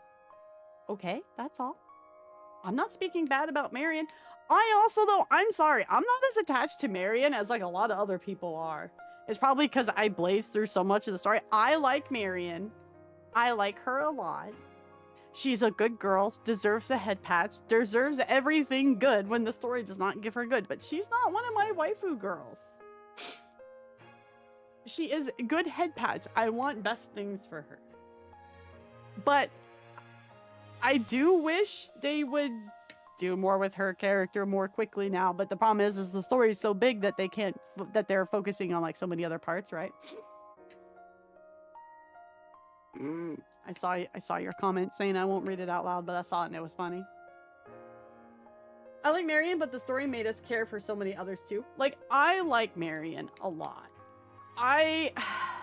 Jesus died for you. Yes, he did. What's that got to do with the current conversation other than waifus?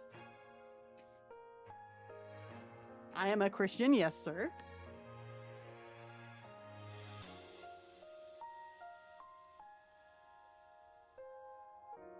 The flowers at the end of the table were Frisia's? Like, I honestly, I think endgame for Nikke is either going to come down to Rappy or Marion. If you want to be 100% honest. Like, I think that's where the endgame's going. Cindy's not going to get him. Little Mermaid's not going to get him. That's okay. I have my own thing for Little Mermaid. Don't worry about it. We don't need to talk about that on stream. But, like, I honestly, if they were going to pick a canon romance, it would probably be one of those two, which means it would be Marion with Rappy sitting and watching in a corner on a chair. I'm just saying.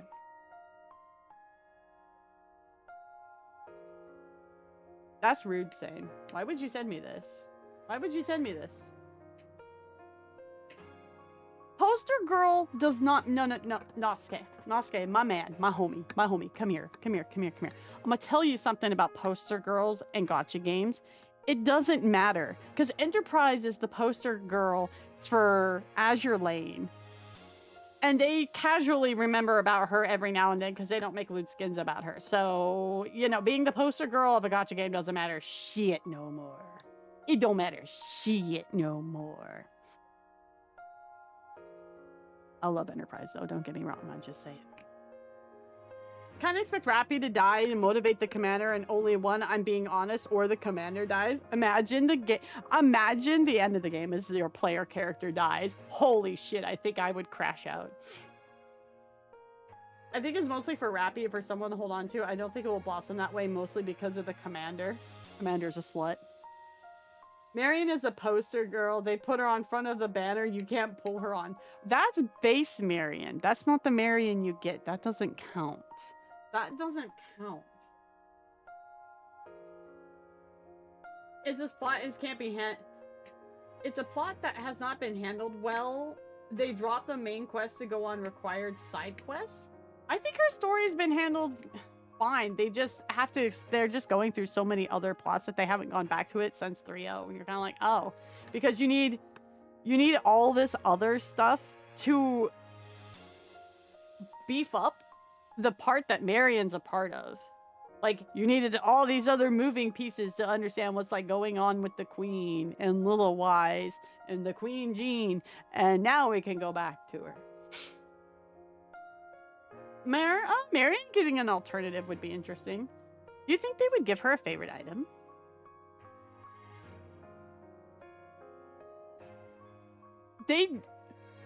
At one point they did more with Saratoga than Enterprise. I don't know about nowadays. I can't say if they do that nowadays. I don't know. I have not been paying enough attention to say. I do know that Saratoga gets more love than Lexington, though, that's for sure. Let me have base Marion, damn it! No!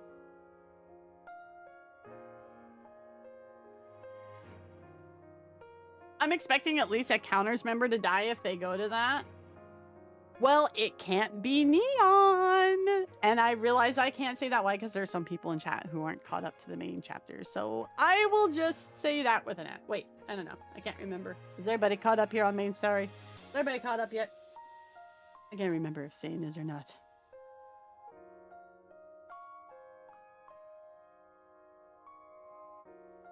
Let the favorite item be her core.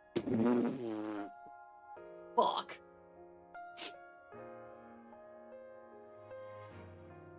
Okay, Wispy, what if old Mustang is red shoes and Hanson is new Mustang?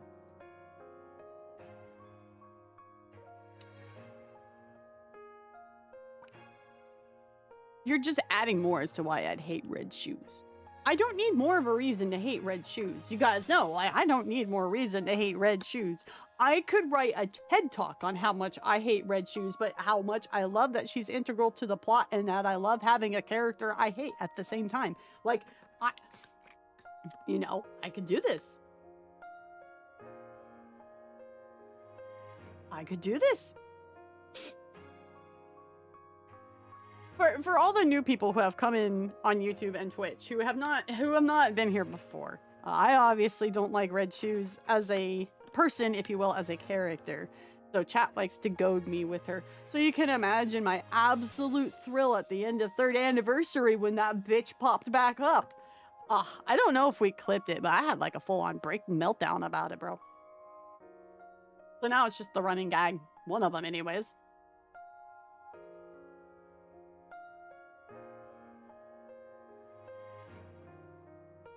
Marion's favorite item is a box of band-aids with little spiders on them. Ew.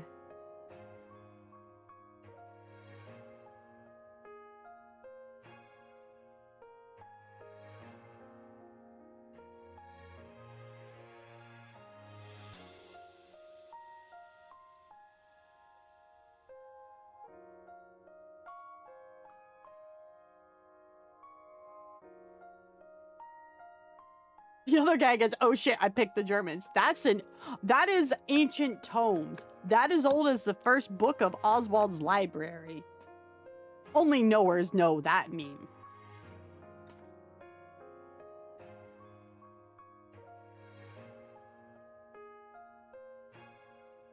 Still, red shoes wasn't a choice in the popularity poll. She's not a pullable character, so if anything, she would be an NPC. If anything. I know there's some people that would vote for red shoes on the popularity pool under favorite. So I know. It's the fun part of being an OG. Let Oswald win NPC. I voted for Anderson because I thought Oswald had won it already, honestly. Because my man went John Wicko mode. And I'm easily pleased. But if Oswald wins NPC, I am not going to complain. I am not going to be complaining. I voted for Behemoth. Wait, you voted for Behemoth over Ziz? Really? Because I know y'all really like Ziz in chat, so that's why I'm surprised. Where is Anderson during all this? Being in a coma, waking up, murdering the entire VTC, and then being a lapdog. There are over 2,000 votes for Crow. Everybody points to Auntie in chat. And that one dude that came in that one time that was a Crow fan. We haven't seen him in a while, but that other one guy.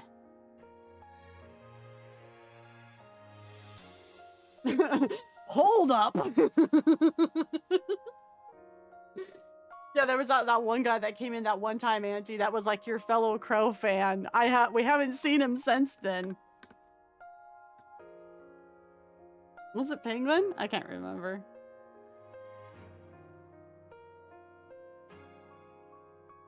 I have been posting my votes. I'm just giving you a hard time. You know that, my man. Auntie is hardcore voting in for his main girl maiden. I just give Auntie shit sometimes. Neon has been at Nikke for at least 20-ish now.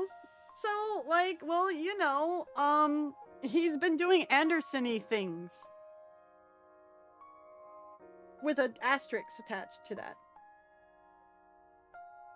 I don't really hate Crow. Okay. I dislike... Okay.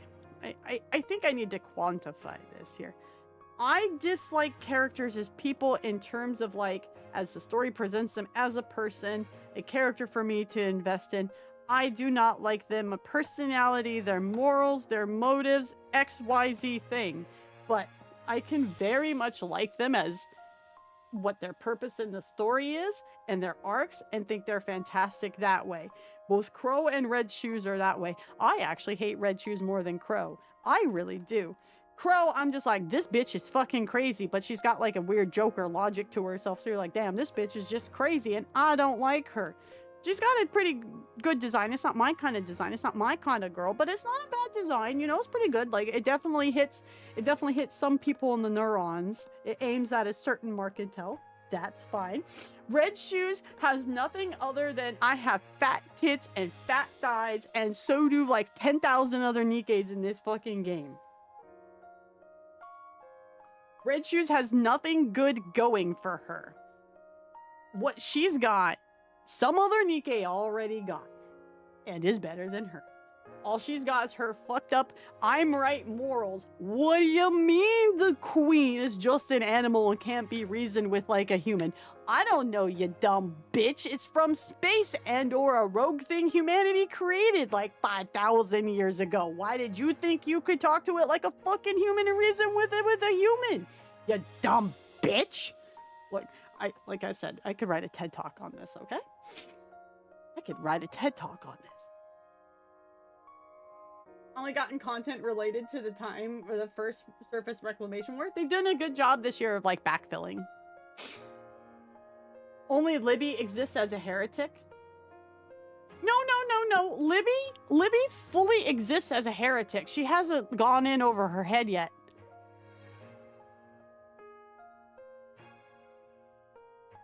Boo, Libby, boo.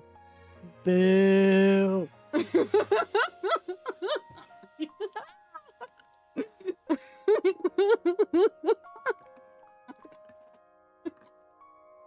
Look, I can't say I was surprised when it happened, but I was like, oh damn, poor Libby. But I kind of saw it. I didn't know she would go for the head, but I'm like, Libby's not getting out of this one. When she's like, but mom, we can be friends with them. I'm like, this bitch is toast. I don't think Libby's actually dead though. I think they're gonna bring her back somehow. Just like I think Nihilister's coming back. But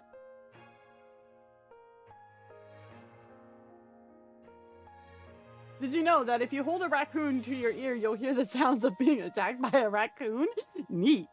Hey, Mix, what's up, brother? How you doing? Lib has fallen for the commander. Her days as a heretic are numbered. Yeah, no, I don't think Libby's dead. I don't think Nihilister's dead. Nihilister, I am like, okay, if Nihilister doesn't pop out of Lilo Wise's body like a xenomorph, I will actually be shocked, because that's what I'm expecting to happen. Libby, her brain is fine. She'll be aight. Don't worry about it. She'll be fine. Heretics are literally built different. So like Marion can be alive without a core. Like, I mean, they're fine. Don't worry about it.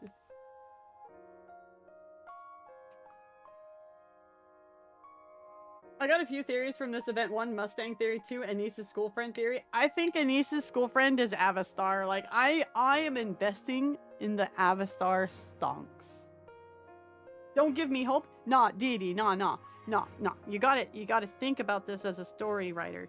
The only time you invest that much into a character before offing them, if you truly don't intend for them to come back somehow, is just they leave a bigger impact on the story and the characters around them. Good night, Shane. Bitch will. Though the queen seems to be... Something was really funny, because Sane just laughed down the hall. The queen seems not too concerned with anything beyond pure machine.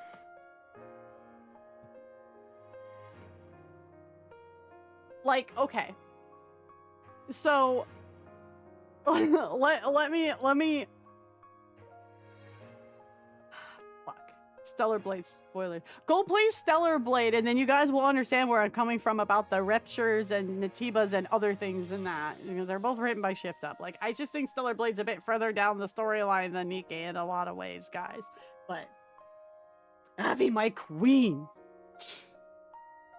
Nihilister will come out eventually. It's called Justin. Oh, okay, that's what we're laughing about. Given the works like Majin Buu, I will admit I'm not a true DBZ deeper knower, so I'm not going to know anything beyond the Frieza arc, my man. I'm going to be honest with you. What if Avastar wrote all of Label's novels? Damn, Avastar's got some issues. I need those new chips and those new event for 3.5 now. I'm chill with waiting for a bit. I gotta let this settle. This was rough, bro. This was rough. Oh! It's also just the music is nice. I like listening to the music. It's dangerous to feed heretics to other heretics and they cause regens from cores. I feel like the day of heretic is gone and we will enter a new age of enemy. Yeah, you remember whatever the fuck her name is, the Queen Science Project, the Queen literally showing up and going, "This is my new science project daughter, do you like her?" And she's got like 6 arms and like a face plastered onto a skull, but the skull moves without the face, and that was like really fucking unnerving. Her, yeah. SB and Nikkei are very similar. Stellar Blade was, it doesn't matter which one was announced beforehand. Where I'm coming from is just like, if you were to compare like the types of stories Nikkei and like Stellar Blade are from and map it out on a sci-fi timeline, Stellar Blade is like much further down that timeline than Nikkei is. I'm trying to be very vague on reasons because there's people who haven't seen the end of Stellar Blade, so I'm trying to be vague on purpose. Mustang on the event. I'm not convinced that it's not current Mustang, and without going through a severe turnaround arc. He might have a severe turnaround arc. We don't know. I'm not convinced Hansen is the Mustang we know. I'ma sit back and let the devs tell the story. I don't know if I like the bones on his outfit, but I like the overall outfit design. Papa's just like, I knew that guy was a sleazebag. He's French. That was like Papa's entire attitude the entire time. I like Snow Crane's event. We're gonna do it next week. What if Label looks like Frisia because Label remembers her and considers her an ideal? That would be sweet, except the fact she's fucking stinky.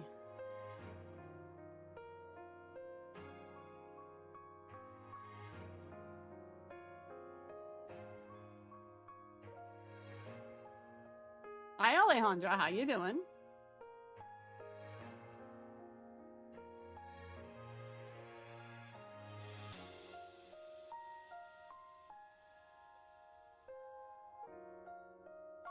We're not just French, he's fake French, which is even worse. So we get a stinky pretty. Who's pretty stinky? It's a win-win.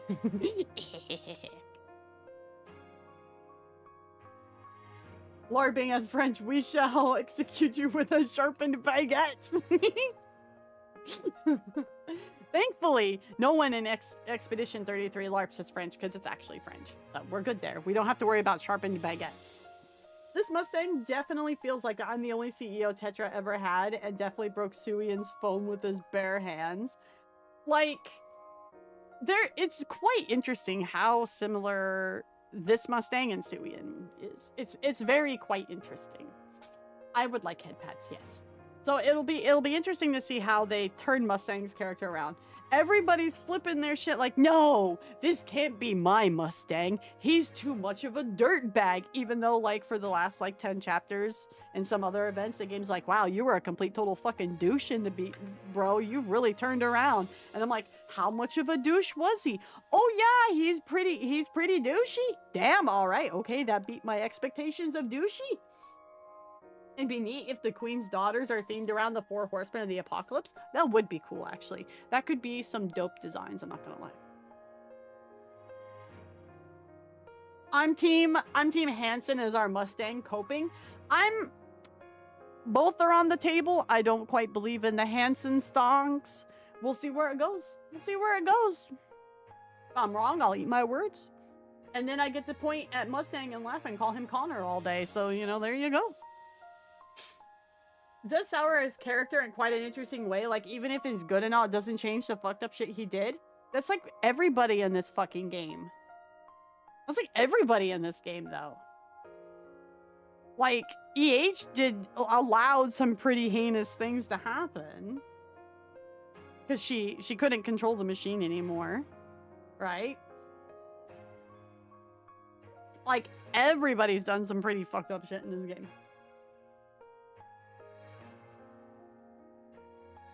If that's the case, then the four beasts is an odd reference to the angel with four faces. Oh, I have a question. What makes Ingrid not the goat if that's the case? Yet to be determined. We'll have to see. It will depend on how much in her mother's footsteps Ingrid went, I guess. Like, we'll just have to wait and see on that. I feel cope for Hansen being missing.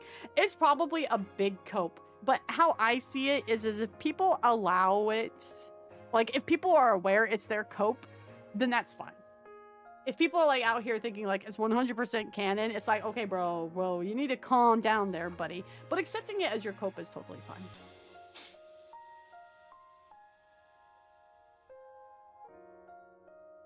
I mean, yeah, it's not like current Mustang hasn't done some fucked up shit. Just, oh. Ingrid thinks goats aren't tactical enough.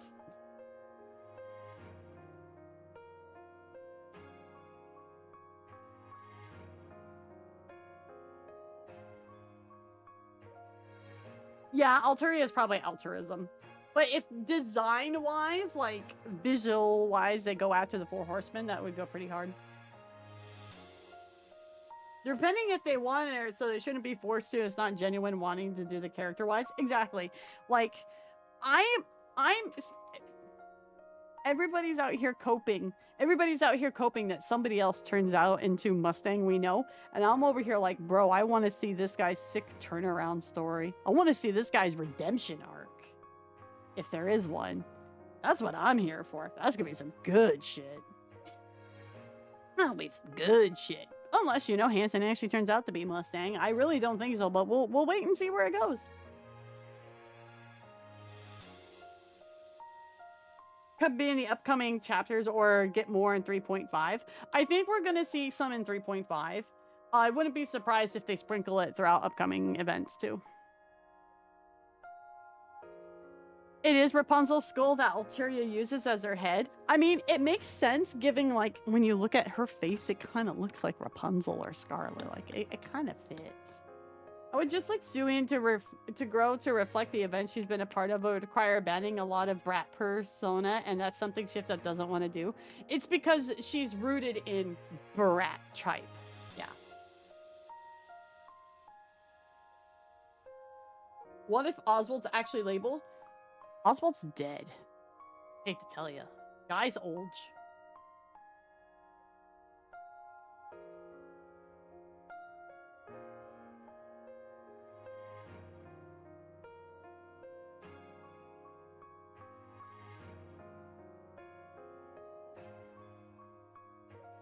If Mustang actually never redeemed and just two-facing us completely, that would be funny.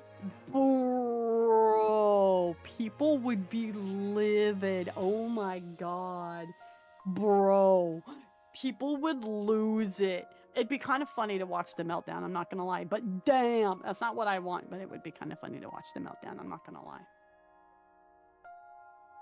Nikkei book said Suyin. Said Suyin took over from her grandfather in his mid-teens. I'm ignoring the last part. Red, you can't ignore canon for your head canon. That's not how that works, buddy.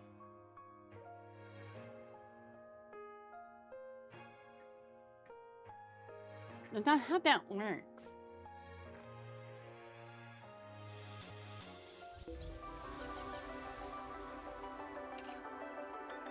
Ah, was a good side story though. Oh, my union's going balls crazy as always.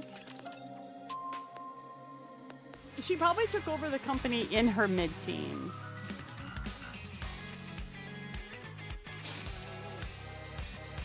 Have a good night, Kitsune. Oh boy, guys. I can't wait for Pretty to be pullable and the 3.5 anniversary event.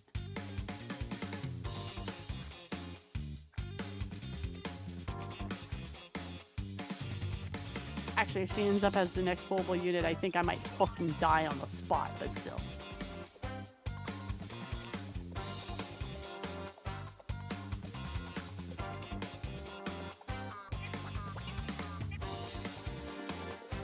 You'll be able to pull some part of her on the Anise banner. I'm fully expecting Anise and Neon to be the 2 pullable units. That's what I'm fully expecting.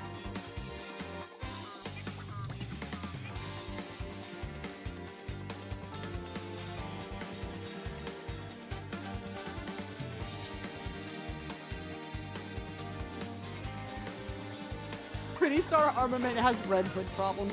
Well, when you think about It's okay. I can wait. I'm sure we'll see each other again anyway. Okay, Little Mermaid. When you think about it, each of the counters has only become uber powerful because they have inherited something from something else. Oh! Let's make sure to reach the end of this Go vote for my Little Mermaid. Not that it's gonna matter. She can't catch up to Libby, but go vote for my Little Mermaid. Yeah, Neon. Yeah, Auntie. That shit's bonkers. I want to know where they're gonna go with that. All right, my dudes. It is 1:30 in the morning. I gotta head off to bed.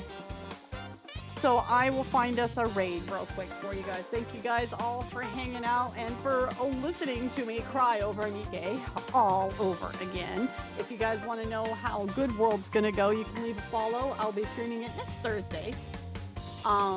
Again, I'm not gonna be streaming tomorrow because I gotta catch up on some work stuff. So tomorrow's stream will be postponed to Monday. So you guys will want to follow the Discord for sure. That way you guys get the updates and all that. And here's the socials, including the link to YouTube. Please, in the meantime, go follow. Oh my god, I can't type. Please go follow my YouTube channel and check out all the other Nikke content I have there. It's okay. I can wait.